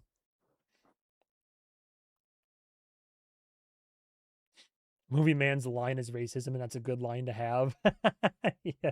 This show does an excellent job showing how racism impacts Louis on a macro and micro level. Not even vampirism can save Louis from the consequences of being black in America. Amen. Love the know your enemy line Lestat says before playing. Oh, there's Atomic Orange right there from a year ago. That's crazy. Love the know your enemy line Lestat says before playing the Bach piece. You're going to Europe to fight the Germans, so here's some German art. That's what you'll be destroying. Oh, yeah. Also, there's maybe the implication that Lestat is their enemy as well. You get the strong impression that he does not like soldiers. Good writing.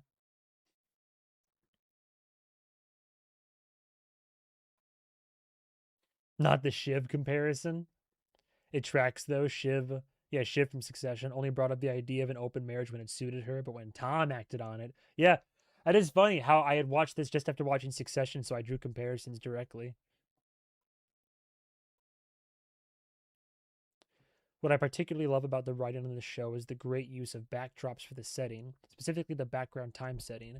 Louis is at war with everything around him in this episode: himself, his nature, Lestat, his familial attachments, the city council. Meanwhile, all the turmoil is being reflected in the World War I events around him. Black soldiers gaining the right to legitimately fight for their country, a fight as well as for some respect as equal Americans, and all American soldiers leaving home behind to face uncertain futures in foreign and vicious lands. The time setting... Oh, hang on.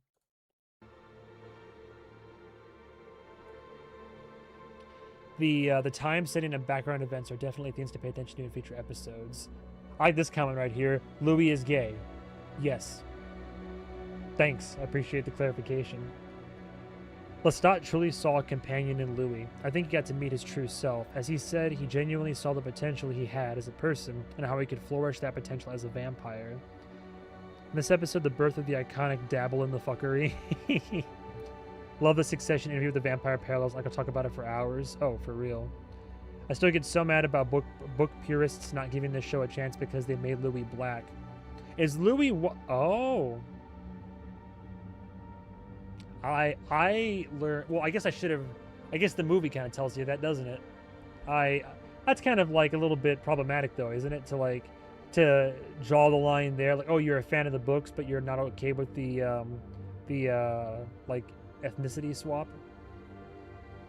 They did a good job making it relevant to the story. Perfect change for television.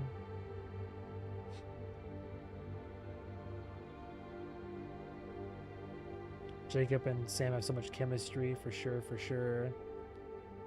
As a polyamorous person, let me say that it's very possible to have healthy polyamorous relationships that are based on love, mutual respect, and comprehension instead of jealousy. Full stop.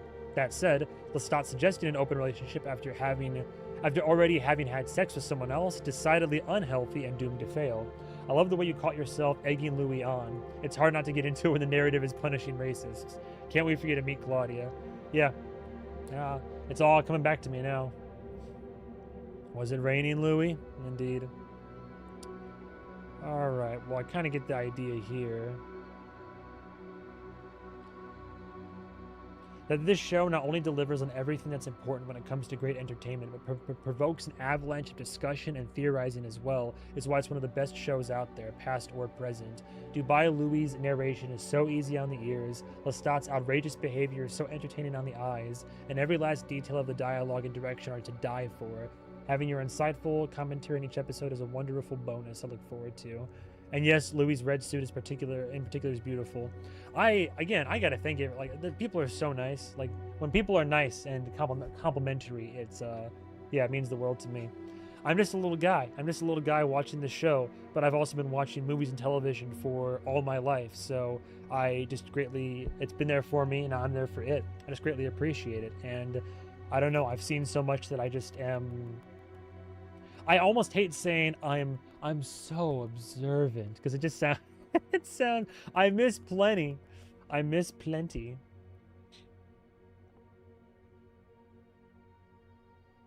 recommend you listen to Bloodsport by Raleigh Ritchie. Yeah, chat was talking about his prowess as a DJ. My old comment, yeah.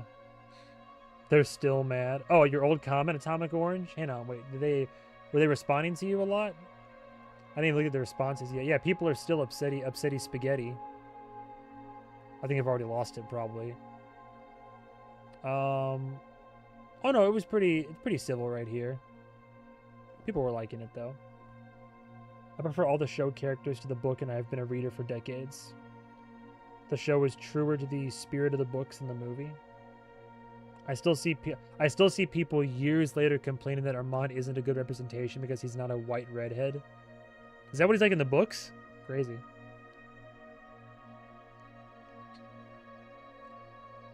In the Succession talk, I actually see a lot of Logan Roy on Lestat. LOL, evil funny guys. I'm in the middle of turning a fucking tanker. All I wanted when reading the books were for them to be more gay. Oh, no, man, about casting. I see what you mean. We can jump ahead a little bit. So, all right, you know what? It's not as I think the meaner comments might be from Heated Rivalry, maybe. I'm not finding all the super negative stuff in these episodes, but I assume it's eventually coming. I think it happened more in the turbulent episode 6, maybe. But as always, thank you for the love and support. Oh no, you hush now. The ruthless pursuit of blood with all the child's demanding. I'm excited for the next one. I still have that vocal stim occasionally of Roland Jones being a vile hunger for your hammering heart. We talked about the coffins, the details in the show. She was 14 when Lestat transformed her, so 5 years passed at the end of the episode. She's 19 by the end. It's interesting how so many people agonize over Lestat and Louis killing people, the moral dilemma of it all, but nobody seems faced by Claudia's complete lack of concern for human life. Me included. I'm guilty of this myself. I know people give her huge latitude because she's 14, again, me included, but really, a normal 14-year-old should have an ethical dilemma when it comes to bloody murder. She doesn't care at all. Well, I think people write it off because she's not old enough to know any better? Question mark? I think. Like, I don't know. She's still a kid, right? So it's like, she doesn't have that fully formulated moral compass. Although maybe she should by that point.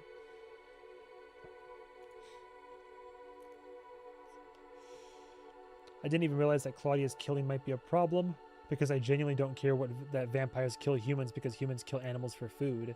Oh, like a food chain thing. Sure, vampires can live on animals and humans can live on plants, plant-based food. I just see humans from their view the way we see the animals we eat. I think it's probably a side effect of the show. Well, really, this speaks to a larger thing that people have talked about in video games and movies. I think it's called ludonarrative dissonance, where it's the... Like, you play Uncharted as an example, right? There's a little trophy you get in Uncharted 4 called ludonarrative dissonance, and you get that trophy by killing your 200th or 300th person. And it's the idea where it's like you're the hero of the story, like Nathan Drake in Uncharted, or any action hero, but the amount of people you kill to, like, I mean, great, it's self-defense, but the amount of people that you're given action hero, especially in a video game kill, to get to the end of the story is massive. And then we all kind of have that dissonance with it, where we're like, oh, well, it's okay because he's the good guy. It's okay because he or she's the main character. Well, it was self-defense, or well, they were all bad guys anyway, so you had to kill. But then you think about it, it's like, wow, if you really like sit back and think, how many people has Nathan Drake killed in Uncharted in just like in a given game? It's hundreds, if not thousands. Like it's like genocidal levels of killing. But again, you know, it's like war, right? So. But that kind of dips into the whole Claudia interview with the vampire situation, where it's just like the commenter was saying, like you get to a point where killing for a vampire, it's so natural, we accept that we're just kind of in for the ride. But then it gets problematic because then we start doling out judgment and criticism, and then people are saying, oh, well, you're going to hold this person accountable, but not that person accountable. And then you have, you know, the dilemma, as it were. The meaner comments maybe in episode 5. Can't wait. Armand is an auburn-haired 17-year-old boy from Kiev, runs in the book. In the books. But Assad absolutely nails the character's personality. Nice, nice. Episode 5 was rough for anyone who watched it. Assad may not be the exact description from the book, but Armand has been described as a Botticelli painting. And to be honest, that's what Assad manages to look like to me. I remember the episode 5 Twitter meltdown. Oh, I can imagine. Getting the right actors is what matters, and Assad kills the role as Armand. I kind of get it. There was a lot of, this is your guy, the abusive monster, you like him. That was me. That was me with having no further context. People had been defending him tooth and nail, and then I'm given this story, this interview with no other context, and like the shit that he's doing as far as I knew. And I was, yeah, I had the exact same reaction. I was like, this is your guy? This your homeboy right here? This animal right here? Throwing him across the house and dropping him from, like, I was fuming. I was so, and I still have a little bit of that in my blood to this day, like just like boiling a little bit thinking about it. Just the nerve of people to expect me to like know this guy and then know what's coming, and then I react to it, and then I'm like, are you out of your mind? Like, Lestat fans are fighting for their lives. You know what? There's some Lestans that could probably use a little bit of confrontation, not gonna lie. don't like hurt them or anything, but some I've dealt with some like diehard Lestans, and some have been they've been kind of mean. Okay, so I'm a little bit biased. I wasn't phased at episode 5. He was restraining himself, obviously. Oh, obviously. Someone in the comments, Rashid is such a good employee. Born to serve. Ooh. See, this is great. All the comments that I don't understand that are cropping up in here and that like have all this double meaning. Such a good employee, born to serve.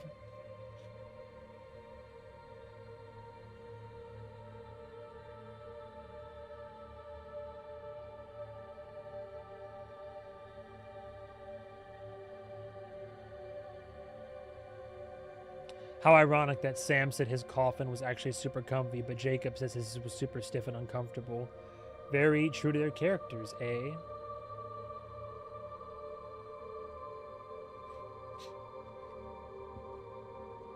The diaries aren't taken directly from the book, but are inspired by the prose of the book. In the book, Claudia was turned at age 5. Yeah, that'd be wild. Turned at age 5. I mean, how much? You could barely even communicate. Well, I guess you could communicate some.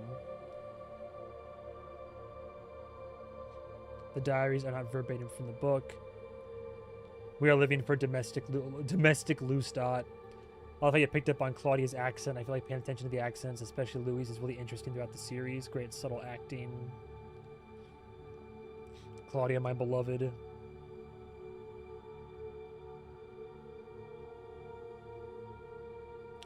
have a moderator for comments? Oh, I should have reached back out. Damn. Honestly, if there's people that are still willing to... I've had some people suggesting moderation in the past, and I've never had a moderator, but honestly, with the new season coming up, I think I'm actually going to be... I think I might actually look into having a moderator. Like, I've never... I should have had one for Heated Rivalry. I really should have, but for Interview with the Vampire in this new season coming up, I think the safest thing I can do is have a moderator, honestly. Rashid is so kind. Yo, Chocobo. What's up, Chocobo? What's up, Stream? There were more wild things about Claudia's character in the book than in the show, for sure. And even in the movie. Oh, damn.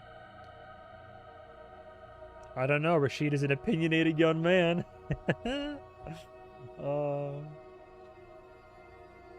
Don't read the comments. All right, well, you heard it here first, folks. Okay. A vile hunger for your hammering Hello, heart. travelers. All right, episode 4. I almost kind of want to skip to episode 5 and see. Or was it Vile Hunger for Your Hammering Heart? Was that the one with the?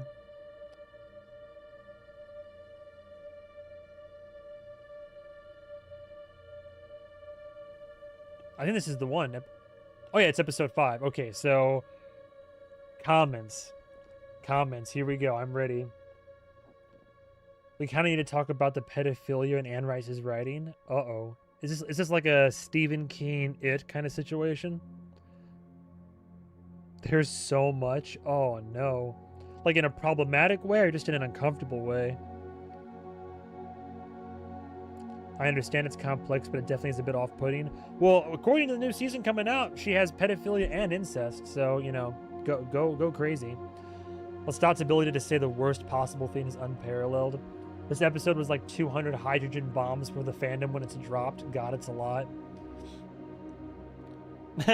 Again, I'm not beating the allegations. You, vampires aren't real. Me, watching a vampire react to a vampire show.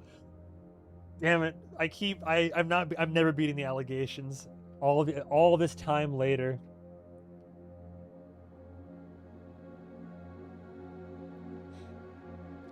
Rashid is such an interesting character to me, lol. I feel like you've got to be all kinds of weird to take a job like this.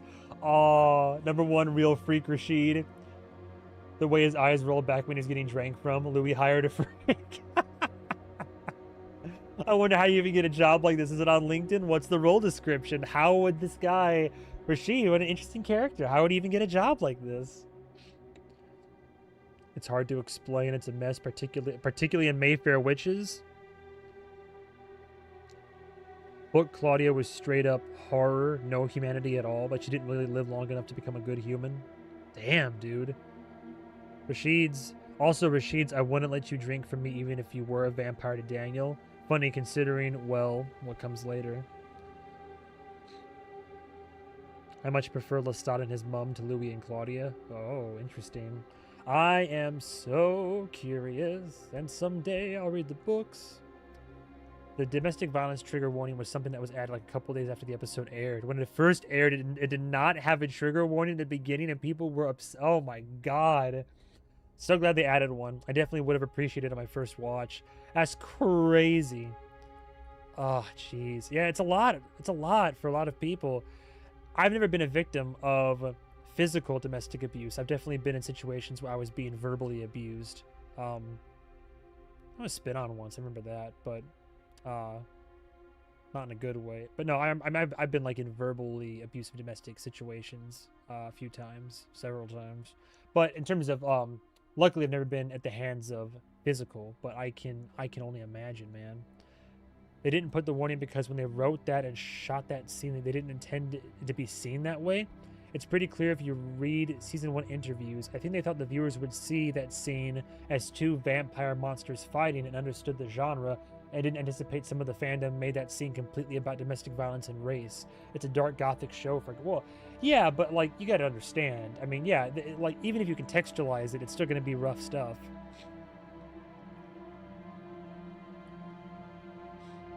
Episode was super divisive. Lestat and Louis marked. No, sorry. If anyone argues against how you're feeling about Lestat right now, then I think they got the wrong thing from this episode when they first watched it. This is coming from someone who loves Lestat as a character. What he did was absolutely fucked up. Enjoyed the episodes you watched. I'm excited to see more. Okay, again, pretty supportive. I hope no one's excusing Lestat's domestic. I mean, you'd be surprised. I don't know about excusing, but there's definitely some people that are like, you don't have the context. Actually, the incest, emotional incest, was already pretty present in season 1, Gothic horror to its fullest. Hey everyone, I watched the premiere episode yesterday. Let me just say, y'all are not ready. Oh, you lucky ducky. Somebody else came in chat early on in the stream was talking about that. Oh boy, I'm looking forward to it. A story can still have heavy themes, even as a Gothic horror. Claudia was ruthless in the books, truly his father's daughter, and maybe because of that, she was seen as a bigger threat to Armand. Maybe. I'm looking forward to it. One day I'll read the books. One day, I think, I don't know how long the show will go on for, but maybe when the show ends. Maybe when the show ends, I'll go back and I'll read through the books. You're not wrong. It's okay to love the character and not excuse him. The show isn't even asking you to excuse his actions. You have to let the tale seduce you, as they say. Once you finish, you should listen to Sam and Jacob discuss it. It's very insightful.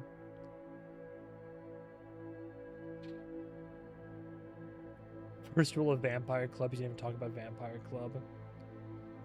Oh, there's not much you can say to excuse this. Vampires be monsters, and rapid healing makes it slightly less of a blatant murder attempt. Lestat's temper entirely losing control, though this being shown from Claudia's POV does not do him any favors. See, I like the comments that are like, with context they make sense, but if I hadn't seen anything else, of the show, they're vague enough where they don't spoil anything. God, I love this reaction. Thank you for the rant about Lestat. I agree with you. Stay away from spoilers, book or otherwise, and I repeat, you don't need to listen to anyone but yourself as far as I've seen. You are great at nuance and picking up what you need to. Your anger is justified. The show wants you angry. Nothing excuses his actions here against Louis and Claudia. The theme of the show is amazing at showing you the good, the bad, and the downright horrendous and give each person nuance. And you get to make your mind up.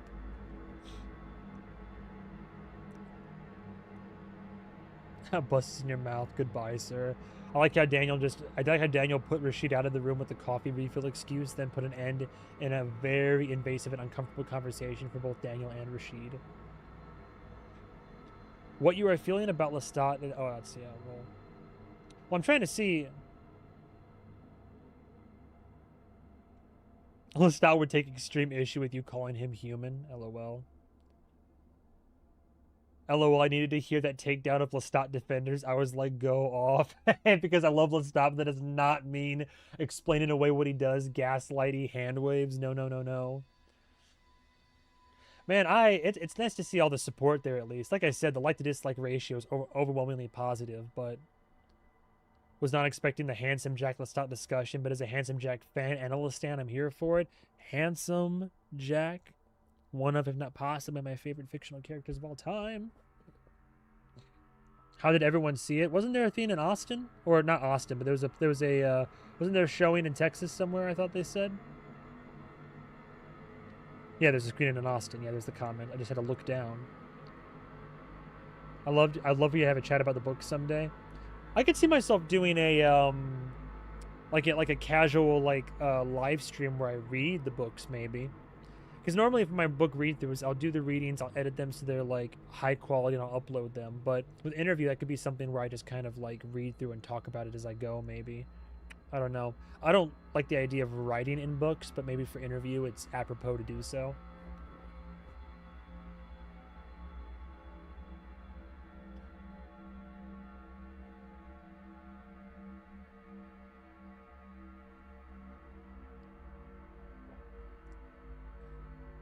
Dude, 50% alcohol. Was I drinking Rittenhouse? Like what? What was I drinking in that episode? Man, am I crazy? Because I'm not finding are the negative ones lower down here?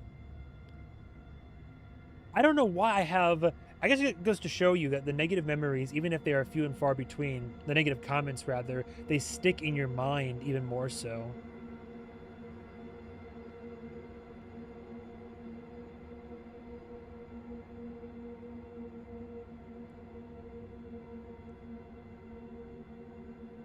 I love your excitement. Oh, well, here was a disagreement, I suppose. I disagree 100% about Daniel needing to know what happened to Claudia. That was her trauma, and it wasn't Louis to talk about. He was protecting his sister. Daniel was being an asshole because he knew what happened with without those pages. But screw Louis. I won't have her exploited. He didn't have the right to allow this man or Rashid to read through Claudia's personal thoughts and feelings. I see. Okay, so a bit of a disagreement there, but a civil one nonetheless. Yeah, I like the one off topic, but your teeth are mesmerizing. Is it because of the canines, or you just like my teeth? Every now and then I'll get a comment. They're nice comments, but what was the one earlier that said someone was talking about me and they said alabaster skin and church window eyes, and I was just like, oh my, oh, thank you, sir and or madam. My brother in Christ, I think you think there's more negativity than there is. I mean, I hope that's the case. Again, I think it's because the negative stuff just sticks with you so much. A live stream would be fun. Oh, yeah, for sure. Anne Rice was a very deceptive writer. The language in the Vampire Armand was very florid. Yeah, unfortunately, negativity does make an impact. Not to go back to the Logan stuff, but Lestat's abuse towards his children and his explanation about his turning in childhood reminds me of Logan's abuse on the Roys and the past, his abusive uncle. Yeah, no, exactly. It's a very good point. It's like Logan Roy is one mighty bastard and kind of like monstrous in his actions by the time that we get to him in succession, like where we are, and then you hear about his childhood, which he does not like going into, and then you learn about like the abuse he suffered and the trauma he went through with his brother and like the family and past wives and relationships. And yeah, there's like a certain layer of, I don't know, you can get a little bit of sympathy for him, a little bit. Like, again, it doesn't excuse the person he's become now, but it sure as hell explains how he got from point A to point B. The Vampire Armand is so good and so upsetting. Felt like reading Lolita, to be honest. You know, I haven't read Lolita, but funny you say that, because I just watched an episode of Mr. Robot that I haven't uploaded to Patreon yet, and there was a copy of Lolita on a table in a room that Angela was in, and I was like, oh, haven't heard of that book yet. In my opinion, Armand is way more likable in the show than the books. I can't stand him. Hated book Armand. I find all the characters are worse in the books than the show. I guess you gotta make it more palatable for a wider audience, right? Armand's book being Vampire Lolita, yes, but also yikes. She could have 4 pages of describing the lobby of a hotel. Oh, Lord. There's an author, a classic author, I always forget his name, but he's very much like that, where he'll take like 2-3 pages to describe a tree in a forest that we're never going to see again.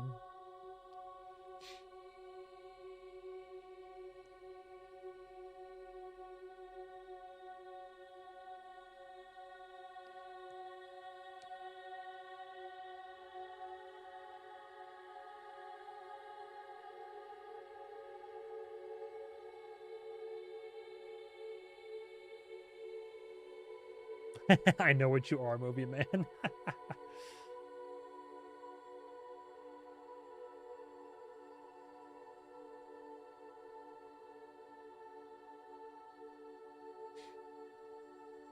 Slam subscribe button. LOL.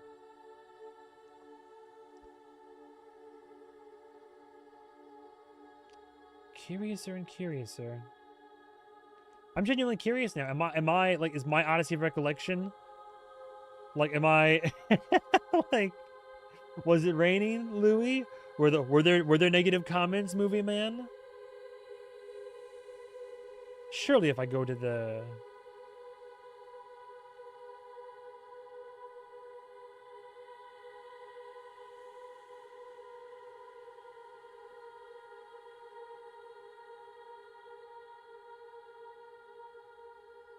Maybe it was more that I was upset by the comments that were in season, like episode 1, that were like the Lestans coming to the defense. And then I brought all that back up in this one.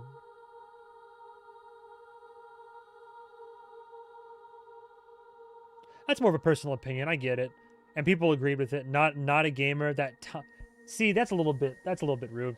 That time-sucking anecdote took me out of the story completely, which is funny to say that because, like, the anecdote was like it was related. Like I tied in the idea of a character who becomes monstrous due to his own, like, you don't have, all right, Lestat 13. You don't have to be I don't want to be aggressive. You don't have to be a fucking gamer to like get the anecdote that I'm laying down. But to say it's a time, I mean, at least they put the hearts on here, which is nice. But to say time-sucking anecdote when I'm trying to like relate one like fictional property to another one.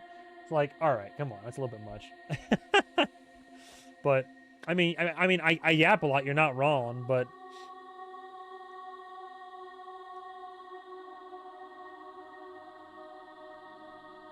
you're making an assumption that Louis telling the whole truth. What else am I supposed to do? The story's being told from Louis' POV. That's all I'll say in regards to Lestat. Yeah, I like how everybody would like have these thinly veiled comments. I've never met a perfect person. Have you? I mean, no. Unreliable narrators on all sides. Anger and pain distorting the storytelling of the memory. Yeah, people are... See, now as we get deeper and deeper. I do not like you imitating and mocking Claudia.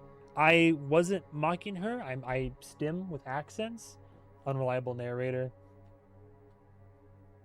Yeah, people keep saying unreliable narrator over and over again. Which I think is like... yeah, it's a theme in the show, but like... Anyway.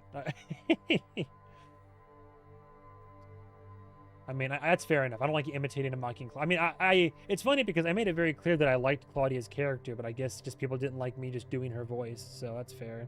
But we're at the end. Man, I guess... Alright, well, that's... Alright. You know what? Better than I remember. That's nice. Honestly, probably should take a break from this. Hello, travelers. Also, I can't be up too terribly much later. How long have we been going? 5 hours? Okay, now it's flown by. All right, before I get to a point where I start wrapping it up, because I thought I was going to read comments from, like, all the different... No shot. To be fair, we talked a lot about Vampire Lestat. We've talked a lot about Interview with the Vampire. It's been a very chill, funny, casual stream. Let me catch up on books real quick. Armand is just a little guy? Sure. You're thinking of Tolstoy? Oh, me? Am I? With that said, she knows when to pick up the paces. Oh, Tolstoy is the author you're talking about. The one who took like 3 pages to describe a tree. That sounds about right. That was like 25 pages of Tolkien describing the Shire. The descriptive stuff is generally reserved for setting dialogue scenes. She knew when it was action time to pick up the pace of her writing. Anne Rice's writing can be a lot, but then you'll get an insanely good quote all of a sudden and you kind of forget about everything else. What's funny is I reread the whole series this year and was getting so tired of the writing. I took a break halfway through with another series written recently and was like, fuck, I miss her writing. I think I remember getting a little annoyed by some comments. I moved to Patreon. Understandable, honestly. Again, there's nothing wrong with being a Lestan. It's just understanding your perspective without having the context a reader would have.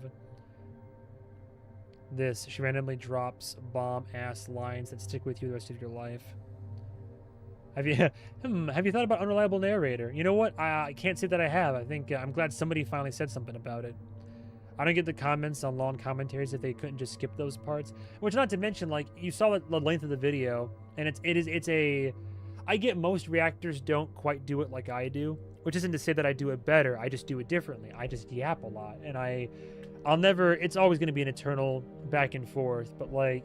Yeah, it's a conversation we're having right now while enjoying art. That's just the gist of it.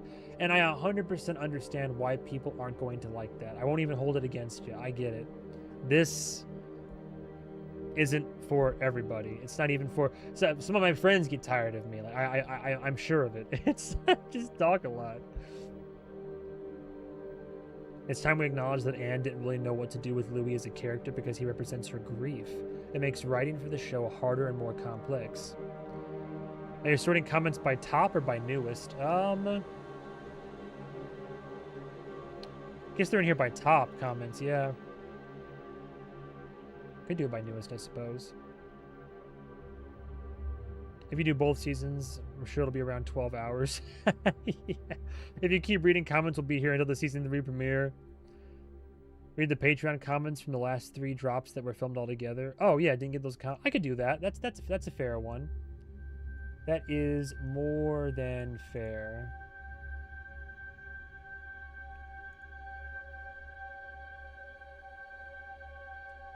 We'll end on this then. We'll end on the comments from the last 2 things I put on Patreon for sure. And I could go to YouTube as well.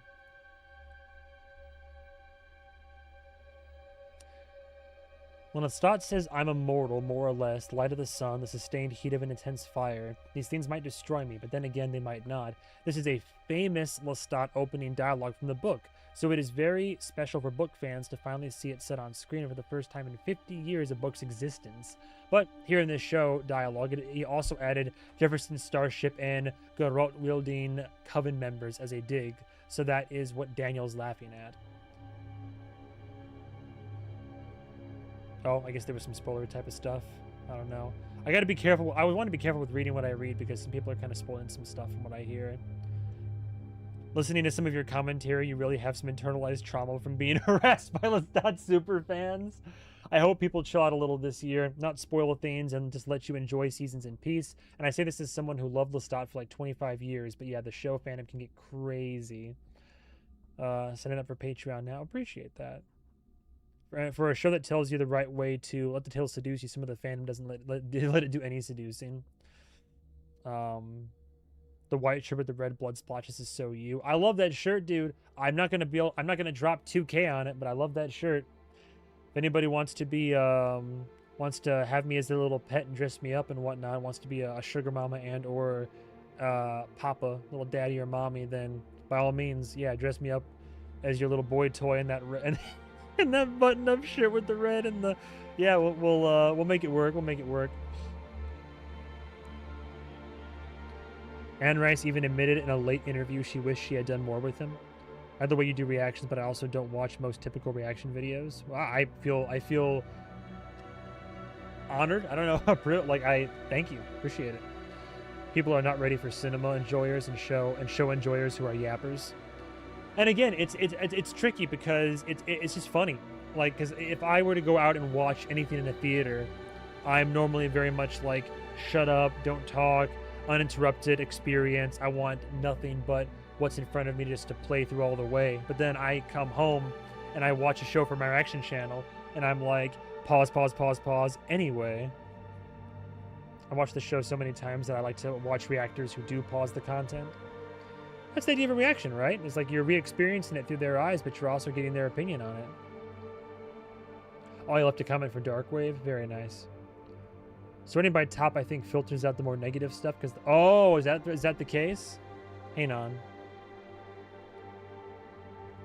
Out of curiosity... I'm not going to spend all night here, but I just want to go back to episode 1 real quick.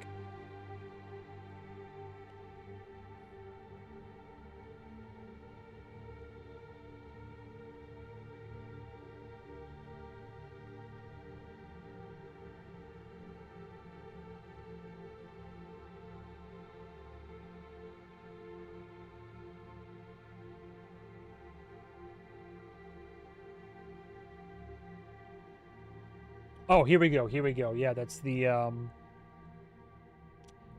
Yeah, I remember that was a problematic bit. I remember that's a fair call out.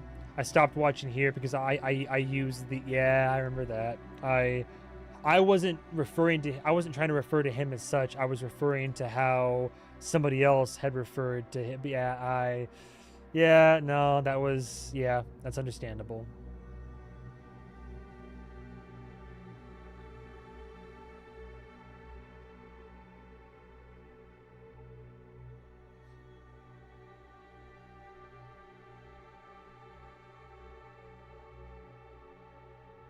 Sorry, I'm just like I'm just seeing if there's any big difference on here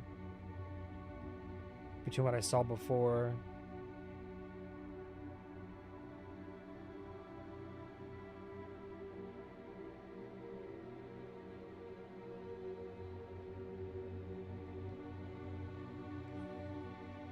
Yeah, one guy was frustrated with me, that's fine.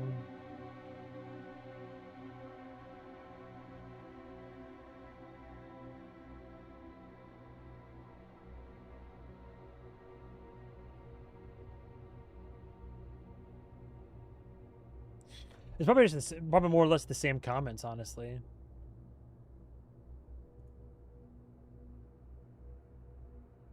Oh yeah, see they stood up for me. That's nice.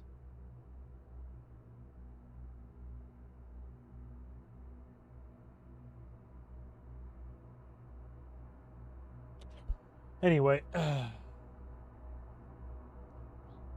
I shouldn't. You know what? I really shouldn't go down the rabbit hole. It's fine. I really shouldn't get too deep into it. Where'd you go?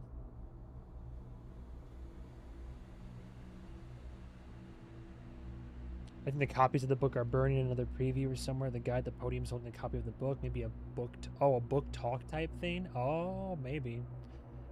The AI generates Goldie Greenwald was a pioneering American bowler, set a world record while bowling in a men's league. Oh, what the Google response said. I see. He missed the end of the trailer.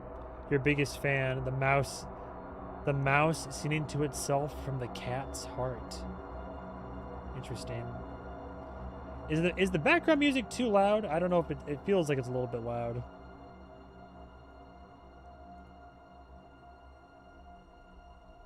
So I'm starting to run out of gas right now. I've been going for 5 hours. I definitely want to wrap up with some more comments though, real quick. Last 3 episodes with with Darkwave. That's what you mean. I see. I mean, if they're comments for Darkwave, I can read them, but I think she went to bed. I think she went to bed already. She's the responsible one out of the two of us, honestly. I stay up way too late most nights. I'll be coming back to Patreon to watch and comment. I worry about book fans this round because the Vampire Lestat is the most beloved. Yeah, Patreon will be the safest bet, honestly. If anybody, not to say that's the only way to watch me watch it, but Patreon is like a very safe space for this community that we have. Facebook interview with the vampire, so chill, just a bunch of hormonal older women thirsting over the cast, as it should be. Not you putting my theory to the test. I was just giving it a go.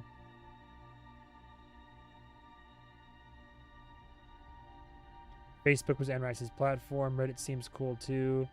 This is moderated. Reddit's not too bad.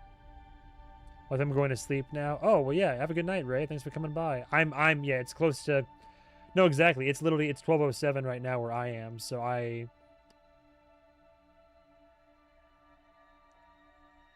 Yeah, yes, we didn't get those comments. I can look at them real quick. I've seen Reddit be very good. I've seen it be bad. Older women are always so easygoing. Well.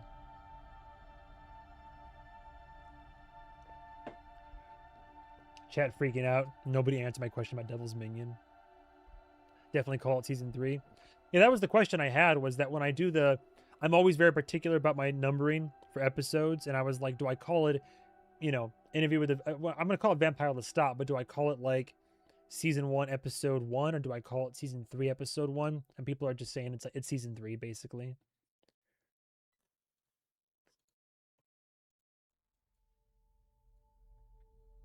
By the way, for anybody who missed it, if you like the music, can kind of bought the rights to play this for the episode, but this is from Alien Worlds, the ambient soundscapes, which they do for multiple properties and all that. If you want, you can support them on Ko-Fi. Alien Worlds here. So I just kind of made a donation and then been playing the music the whole time, or most of the whole time. So hopefully I won't have any issues once this is uploaded. I sincerely hope not, otherwise that'll be a big issue. I'm getting lost in my tabs right now. I think the problem with Lestat, yeah, people are just talking about Lestat fans and Lestans and all that. I'm not going to read too much into Devil's Minion, though. I still don't know what it is, so it's part of why I'm scared to read the comments. But you know what? Supple's been asking nicely. I gotta go to the. You said it was the last 3 episodes in the rewatch. Is that it? There we go.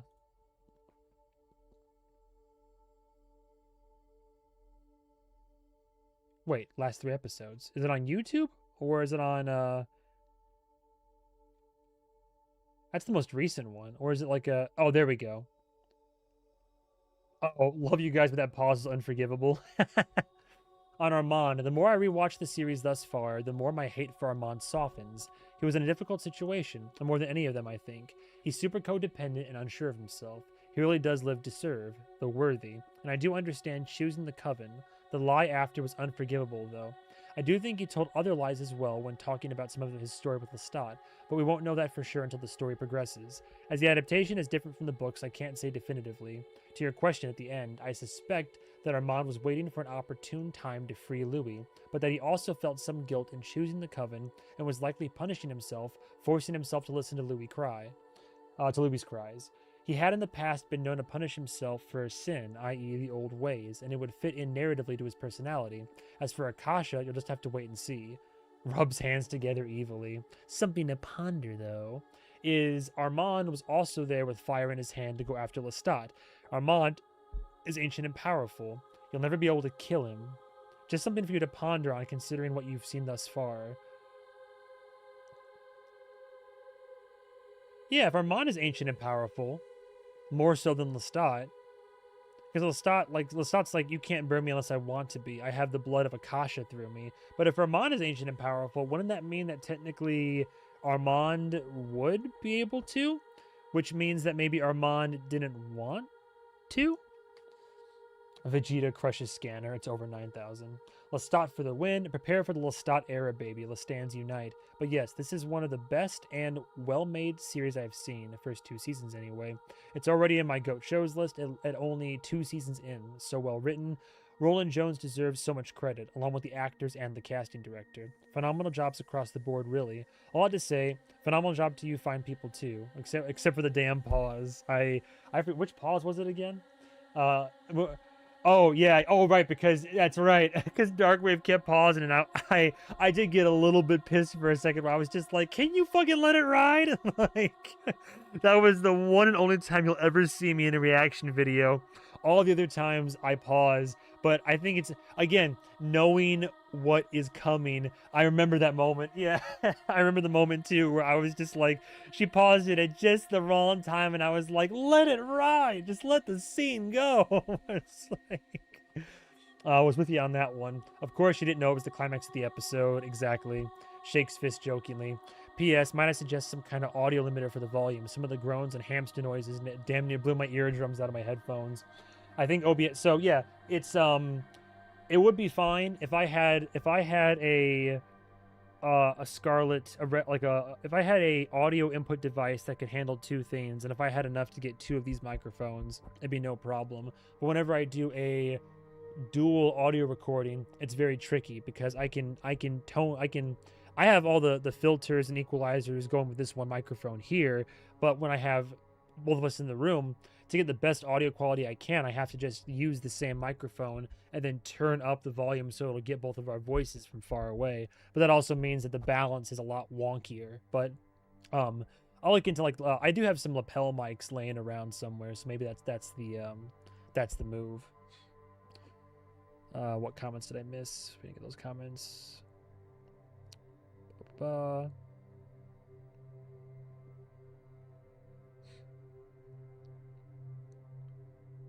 Yeah, people have been alluding to what Devil's Minion is, but I'm definitely kind of avoiding reading anything about it.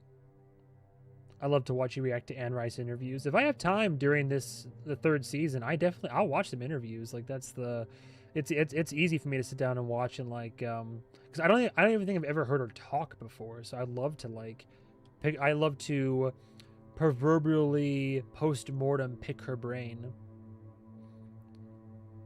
There has been at least one quote of dialogue in Vampire Lestat teasers that is pulled directly from that. Ooh.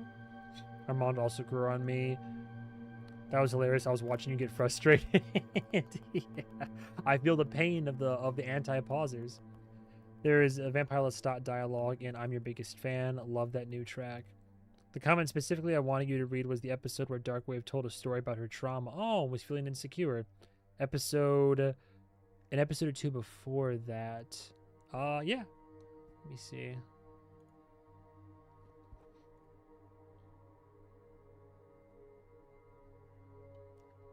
Don't know if it was I Could Not Prevent It or maybe the other one.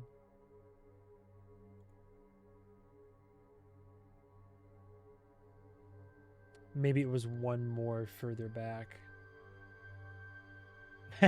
Movie Man calls Lestat sweetheart. Lestans, come to me, Movie Man. Maybe it was the previous one then. Yeah, because she kind of like was talking about some personal stories with somebody that she thought was a friend, but ended up not really being that way. Like the light by which God made the world before he made light? Is that it?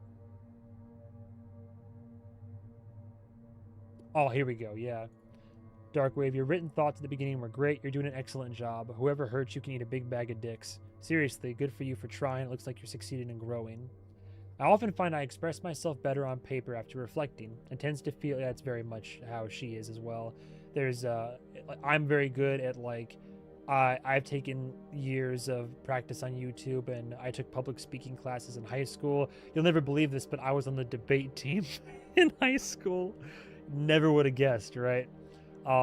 So in terms of public speaking and being able to have free, I've just yapped for 5 hours. Like I've just been going and going and going, and my mind keeps on like. But Darkwave sometimes can struggle with that, understandably so. But then she's very good at getting like pen to paper and getting her thoughts out that way.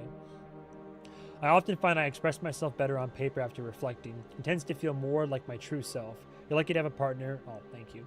Who communicates so well and has their own past struggles to relate to. It's kind of connection matters. For real, the connection I feel with her is, I'm very lucky. It took a long time to get there. I was single for over a decade before I ended up like reconnecting with Darkwave, and then now we're fucking living together. And she's like, I'm going to marry you, and I'm like, when? And she's like, you'll find out someday. Well, like, shit, is that a threat?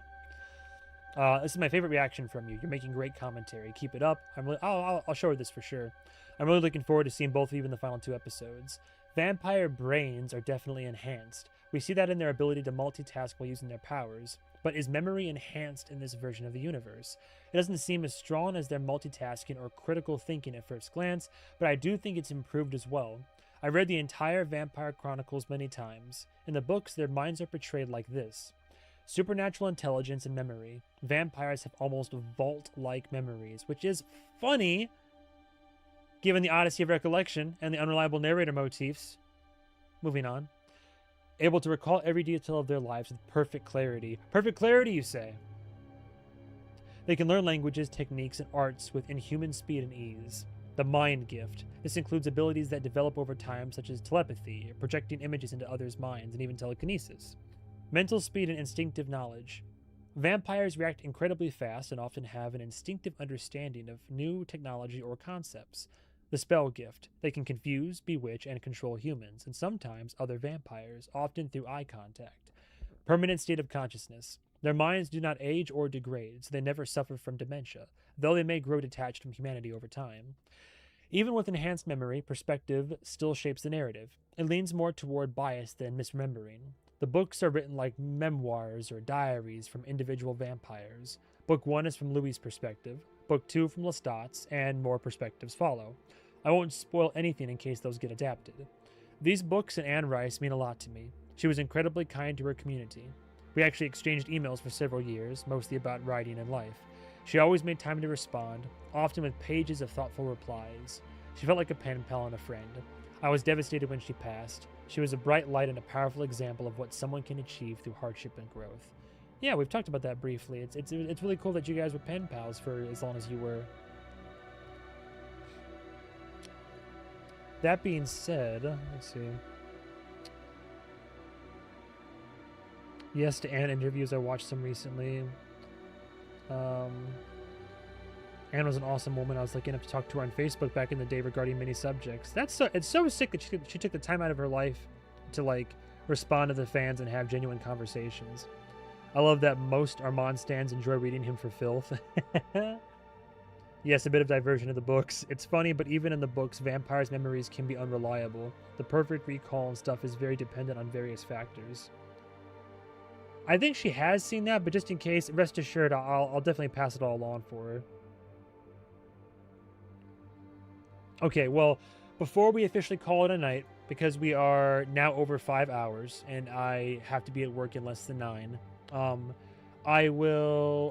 open it up for a few minutes one more time. If anybody has any last questions, comments, concerns, I don't know. If anybody has any last little things they want to get off their chest or anything they want to ask me, whether about Vampire Lestat, the channel in general, future plan, and really, frankly, anything. Like, I'll try to be an open book. So, if anybody has any last minute questions, requests, little notes, anything like that, then please let me know.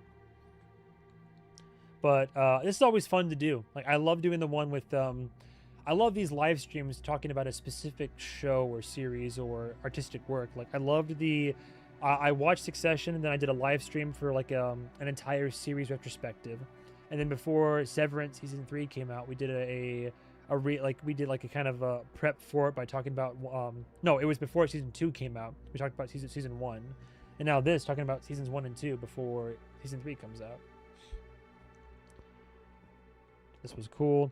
I think with the book fandom, at least, you can tell who someone's favorites are by who they bully most. Yeah. By that logic, I love Armand. By that logic, I must love Armand. Can't wait to watch your reactions. I can't wait to watch the show. We're all gonna, for the first time, we'll be experiencing this show week by week together, right?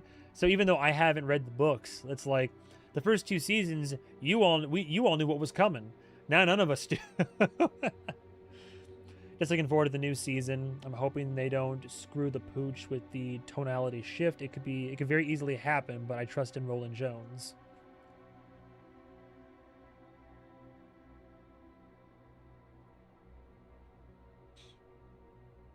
I am blanking on any possible thoughts, ideas, questions right now.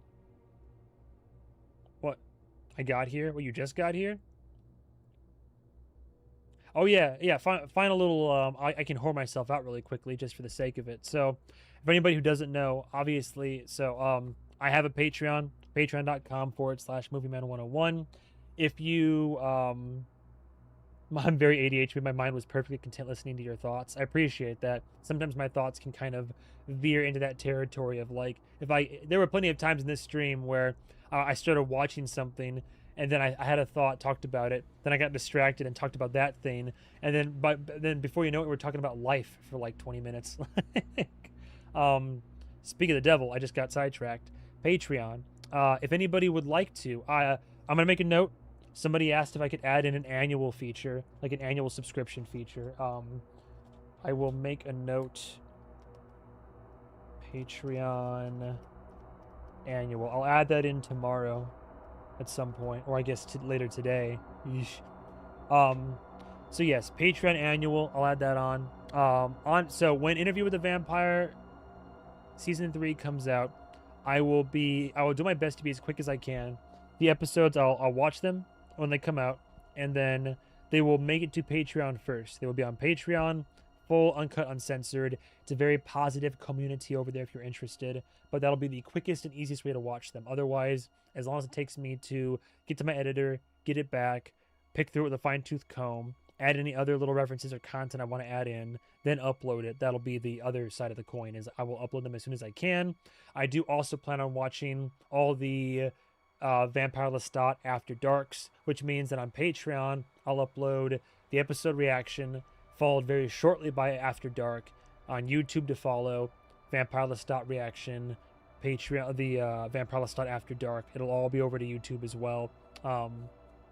If you can't do Patreon, don't feel like no obligation, please. You being here on YouTube, dude, we just hit 9,000 subscribers. You guys helping me get to this point, and it's still climbing up. So you guys helping me get there this is more than enough. I just like the video.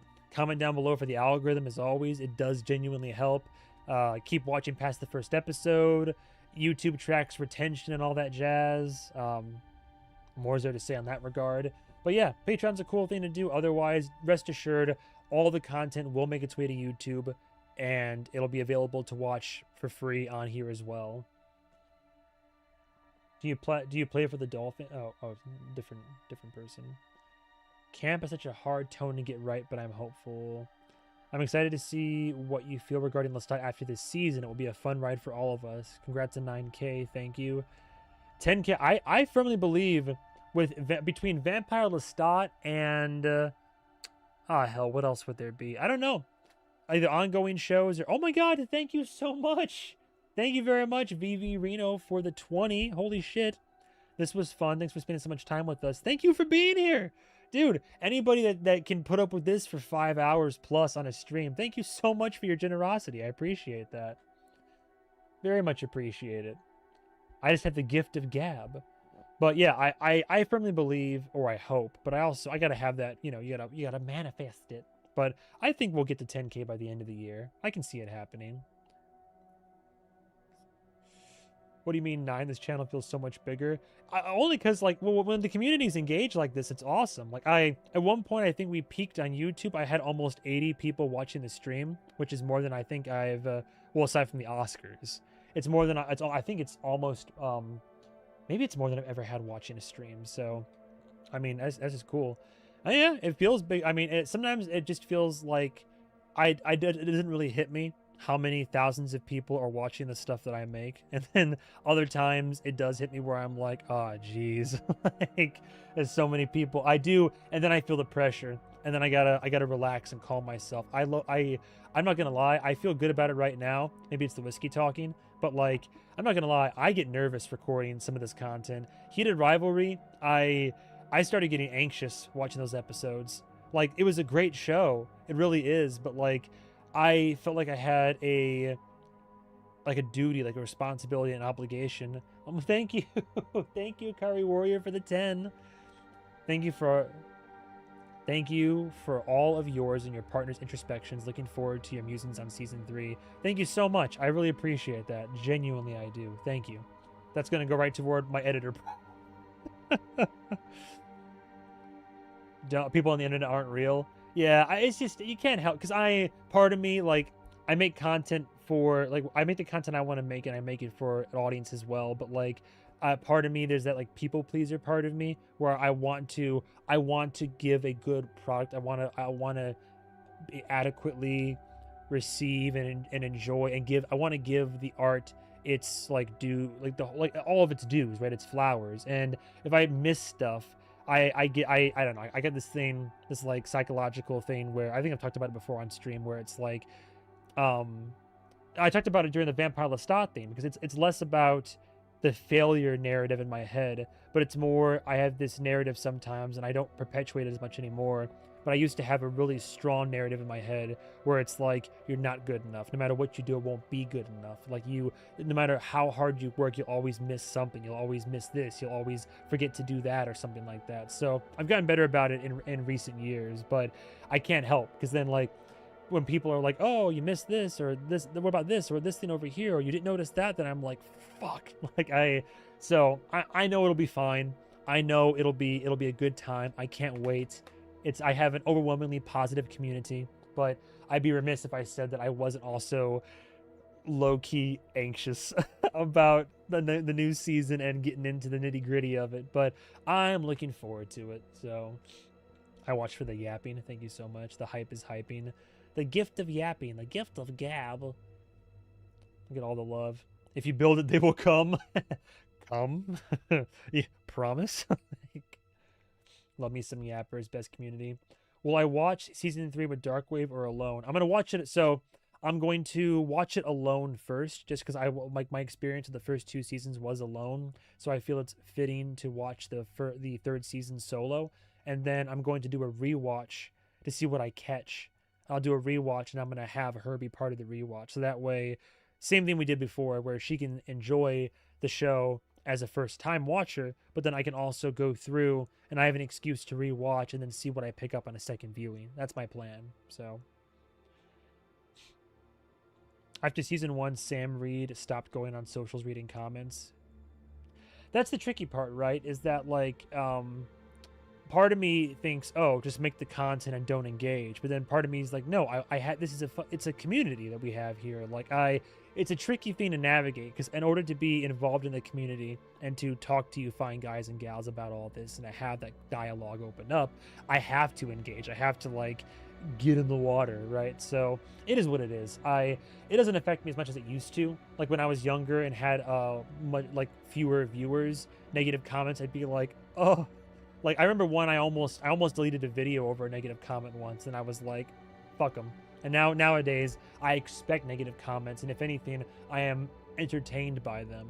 But still, that little twinge of like ow, like whenever a negative one does come through, still hurts a little bit. Still hurts. Not gonna lie. Just join the stream later. Yeah, appreciate the likes and all that. Yeah, the likes, I appreciate the likes, the donations, sticking around. If you're watching this, by the way, as a VOD afterwards, I know some of you like to listen to these on your walks or kind of treat this as kind of a almost ASMR podcast kind of thing, because just you like hearing me yap, then appreciate you come and check out the VOD later. That also helps out with like obviously like ad revenue and like YouTube and such. Good plan. Yeah, for sure. Yeah, pros and cons. When someone dislikes my video or stream, I get upset. I know the feeling, the pressure to get the content out. Yeah, it's if anything, I'm almost impressed, because like there'll be some series that I do, and there'll be like maybe just one dislike per video in the series, and I'm just thinking like, I like to think there's like one hate watcher who's just a dedicated watcher that comes in just to dislike it, and I almost have to be like, I salute you, sir, and or madam, like you've stuck with me the whole time. I'll never get over that one person who watched my Penny Dreadful reaction, and like I think it was 4 episodes in, they were like, I knew this would be the breaking point here. I tried to follow you for the last few episodes, but I just couldn't do it. The accent is so grating, and you're so annoying, and you're so callous with your reaction. But I was just over here like, you watched the first episode, didn't like me, and then thought, you know what? I'll give him 3 more hours to try to turn things around. It's just funny to me, people's logic sometimes. You hold the power. Oh, you hold the power. Okay, Skeletor. Dude, that new He-Man trailer where it's like, you may have the power, but you're too scared to use it. Just the way that fucking Jared Leto says, to use it, just amuses me so much. Will fall in my shadow. You're too scared to use it. Maybe watching same time as everyone will help, or maybe it will make some things worse. Who's to say, man? Who's to say? The hate watchers, hey, they're watching. Even if it is negative engagement, you know what? It's still engagement. I'm ready to have my life being consumed by season 3. Hey, we get 7 weeks of action. We get 7 weeks of the episodes premiering every week, followed immediately by like an accompanying podcast. Basically, it's gonna be great. It's gonna be great. People are weird. Yeah, watches 4 episodes to hate comment. Honestly, it's admirable. Didn't like your opinion, but still respected you enough to give you the dislike. Yeah. I used to hate watch. Have I ever hate watched creators? And there's some creators that I like fell off of watching because I just really couldn't stand them anymore. I remember when like I used to watch Angry Joe do video game reviews. And then he started branching out into cinema, and his takes on cinema were just, in my opinion, ass. Like, we had polar opposite views on cinema, and he just bummed me out so much, so I stopped watching his content. But that's just one example. Angry Joe, I guess, is a pretty big channel, but I don't know. There's been some like YouTubers every now and then. Like I I used to watch some content from certain people, and then I'd just be like, eh.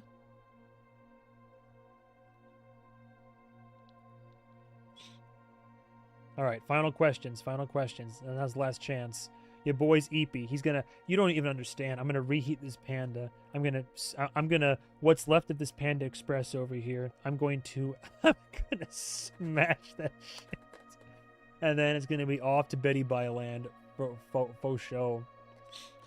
But yeah, I don't think we ever dropped below like 28 or 30 people watching on YouTube anyway. Twitch has been. We had some people early on, but not for. I mean, that's fine. It's to be expected. But yeah, it was a great turnout.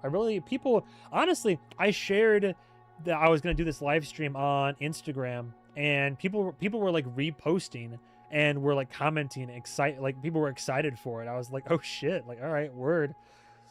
Let's all go to the lobby. Let's all go to the lobby. Do I have any? I spoke on this briefly earlier, I think. Do I have any expectations on what will happen in season 3? My main expectation is obviously that we're gonna get. I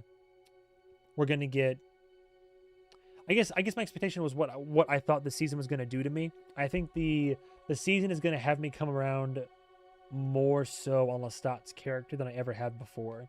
I think that I'm gonna receive, if the show does its job, I'm gonna get a boatload of proper context, and I'm going to come around on Lestat's character in a big way. I feel. Aside from that, I think that we're gonna get some great scenes between him and Daniel. I expect great scenes, and there's going to be a very interesting relationship between Daniel and Armand. I'm just stating the obvious across the board, really, but that's what I'm thinking in terms of expectations. Who's your least favorite character of the main 5? Daniel, Armand, Louis, Lestat, and Claudia. My least favorite, just in terms of my who I like the least, Armand. I find him to be the most compelling. I find him to be very entertaining, an interesting character. But if I had to put like on a scale of likability out of all of them, that monstrous little gremlin, yeah, Armand's gonna be the bottom of the list. Like I'm good. I'm good, fam. Fell in love with Pookie Bear. I very well might. Do I think the show will blow up in popularity after this season? I think this season is certainly going to help. I think there's been a massive amount of marketing. I think that this is going to be this rock star vampire Lestat. From what I understand, it's also one of the most popular books in the series, and people feel so strongly about Lestat. I definitely think that this season will. Something tells me this season will perform the best. It's up there in terms of one of the top shows. Like, you go to AMC Plus's YouTube channel, by the way, anything with Vampire Lestat compared to all their other content, the disparity in views, like the ratio is always it's always Vampire Lestat. It's always Interview with the Vampire. And I think that the popularity just keeps growing and growing. I literally have friends in my friend group who, like, when I started watching this show, they had barely even heard about it, and now they're all converted. So I think that as more and more time goes on, more and more people are watching it. As word spreads about the new season on AMC, I think between the marketing and word of mouth and the new season looking so interesting and people wanting to know what the hell's going on and get into it, vampires, I think, are nowadays they can hit. People like the subject matter. It's a well-produced show. I definitely think that season 3 will, if I had to guess, I think it'll perform the best. And if we're lucky, we're looking at some awards and maybe even Emmy nominations. But I definitely think it will be. I'm hoping. So far they're 2 for 2 in terms of quality, but I definitely think that season 3 will, if it retains the quality, it might be the best, or at the very least the most watched or popular season yet, for sure. That was an easy one. That's fair. Armand's likability is not much on display right now. Yeah, the question I answered earlier was because in terms of likability is an easy one, but in terms of who's most compelling, honestly, Armand was up there for me. I do find him to be a compelling, interesting character. I definitely think word of mouth is one of the most helpful mediums for a show like this. There's almost a decade-long gap between publication of Book 1 and Book 2, and the Vampire Lestat was the one that exploded in popularity. Many people know Book 2 and not Book 1. Emmy for Sam Reed. That'd be fucking sick, dude. What's the craziest theory you think might actually happen next season? Ooh. What's the craziest theory that I think might actually happen? You know what? A crazy theory? Some weird, fucked up romance between, dude, if Daniel, Malloy, and Armand get in bed together, like literally, like I don't know why, but there's a tickle in the back of my fucking head. That scene where they're just like looking at each other and talking, and these little glances they steal at each other, and the fact that we know that Daniel to an extent in his past has been bisexual. Like he's confessed to it enough in in San Francisco. Like he talked about where it's like, this is I'm fulfilling my end of the social contract. Like I'm saying craziest fan theory, if Daniel and Armand are like, like, I'm telling you, you want to talk about my fucked up fan fiction? Not that I fantasized about it or anything, but you asked, crazy fan theory. I'm telling you.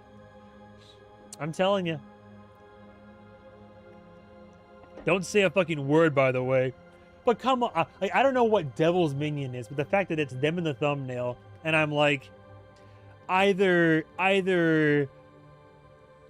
Daniel becomes Armand's errand boy for some reason, or carries out his bidding for something, or there's some type of weird fucking sexual angle to it. I don't know, man. This show loves to have weird romance, and I'm here for it. So that's my crazy theory right there. Other crazy theory: Claudia is actually alive. She perished, but she was brought back. Have you ever heard of the tragedy of Darth Plagueis the Wise? Wild LMFAO. Anne Rice loved Lestat. She talked about him like he was a real person. She said he was always with her wherever she went. Do you think we see Lestat's considerable... I'm sorry, what? Do you think we see Lestat's considerables this season? I don't know how to answer that. I was about to say I hope not, then I was like, do I hope so? Like I don't know. Full frontal male nudity in an AMC original series TV. They love showing, like, there's one thing that I will say, one thing that Hollywood and media does not show enough of, and not that I prefer it this way. Well, I shouldn't say that. One thing that Hollywood does not show enough of is full frontal male nudity. I think there's discrimination there. It's females, women, they'll show them all the time in movies and TV, but I don't think it's very fair. I'm like, where's all the full frontal for the fellas?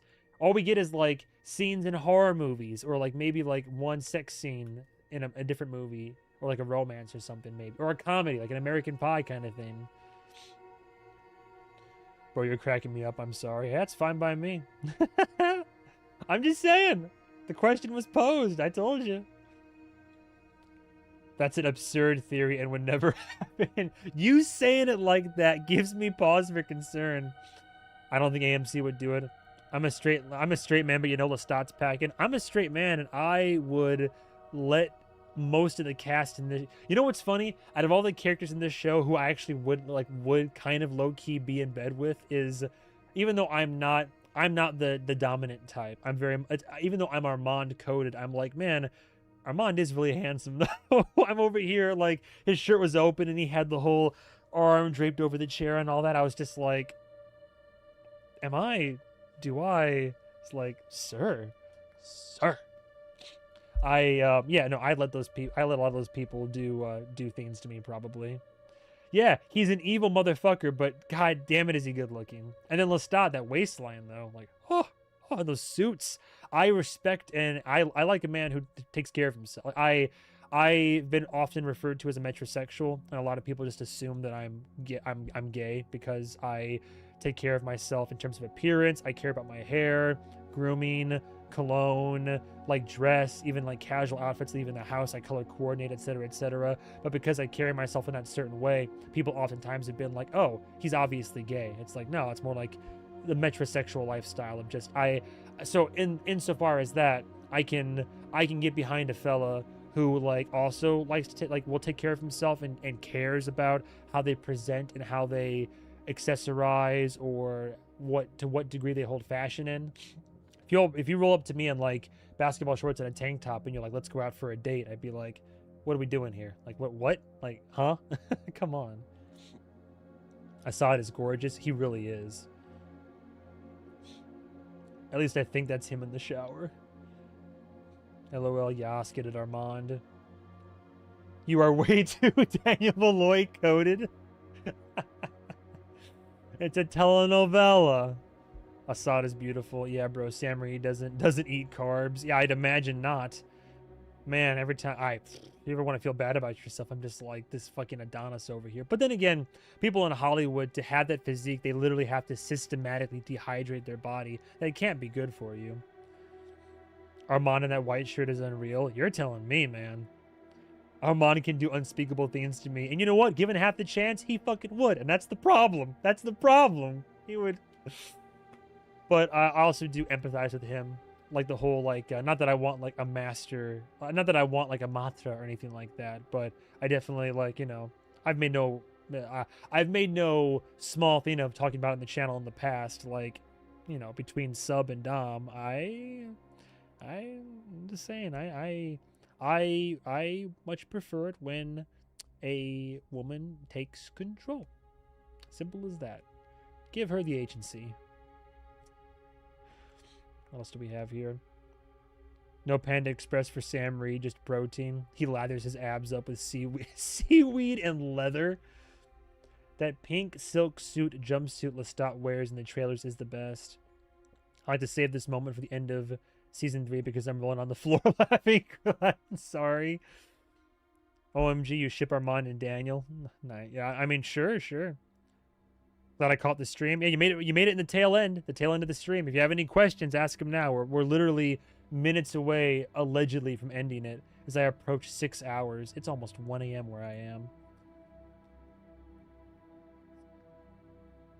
My favorite Armand look at the end of Season 2, Episode 5 with dead crypto bro sunglasses in that coat. Yeah, that's a good one. Those fucking shades. Ridiculous. Seaweed and we writing fan fiction now. Seaweed and leather is the name. Oh no. 100%. Oh, seaweed and leather. Gonna find that one right on AO3 or Literotica even, maybe. Shit. The name. I'm also head over heels for Assad and Jacob and Sam and Delaney. Yeah. Oh, the cast. Yes. I don't know. Feels a bit German. My theory is Louis planned the whole interview to pawn Assad off on Daniel. It was all a ruse. Yeah, Louis knew the whole time he was just trying to get that boy out of the house. Chat, this is not getting him to sleep. No, I'm stimulated right now. I'm a tired young man, but I'm stimulated. Lestat cologne, vermouth, seaweed, and leather. I mean, why would that also work low-key? Honestly, I'd wear it. You kidding me? All right. But yeah, for real. All right. Last minute Q&A. I'm right in the high. The high is dying down. To anybody who's just now coming into the stream, like I said, this will be not only available to watch in the live section on YouTube, but I will go ahead and take this and try to upload it as an actual full VOD later today for anybody to enjoy that did not get to see the whole thing. This was a fun, like we were saying, this is a fun, super fun time. It's cool just like chatting and talking and seeing the memes. And have you seen the memes about me? It should be illegal.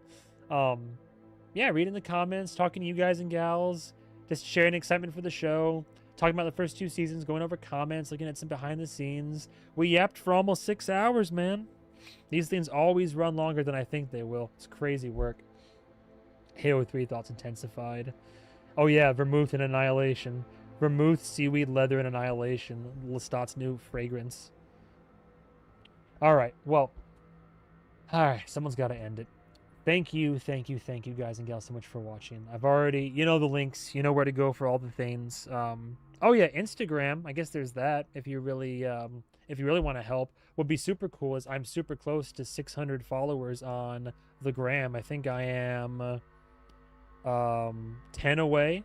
So honestly, I update Instagram, like I'm on there a lot. So stories, movie reviews, posts, it'd be a big help. but at MovieMan101 Pro, same name as the YouTube channel. So if it behooves anybody, I'll probably do a giveaway for Vampire Lestat as well and give away a copy of season 3 once it comes to a close with like an Instagram giveaway. But yeah, if you want to follow me on there, be a big help. But otherwise, thanks for being here. Thanks for subscribing. Thanks for watching the stream. I ship Harmony Cabell and anyone she's not related to. That'd be a good idea. Cool. You have 6 hours to watch. Yes, sir. And or madam. Yes, sir. Really enjoy your videos analysis. Wish I could watch more daily, but life has been rough. Hey, you know what? It's not going anywhere. Not going anywhere. But thank you all for being here. I got to stop myself. Love you all. Have a good day. Have a good night. And I'll see you guys in season 3. I'll see you guys in the first episode of Vampire Lestat. Goodbye. Goodbye. Little travelers. Goodbye. Goodbye now. And I love you for it. I heard your hearts dancing.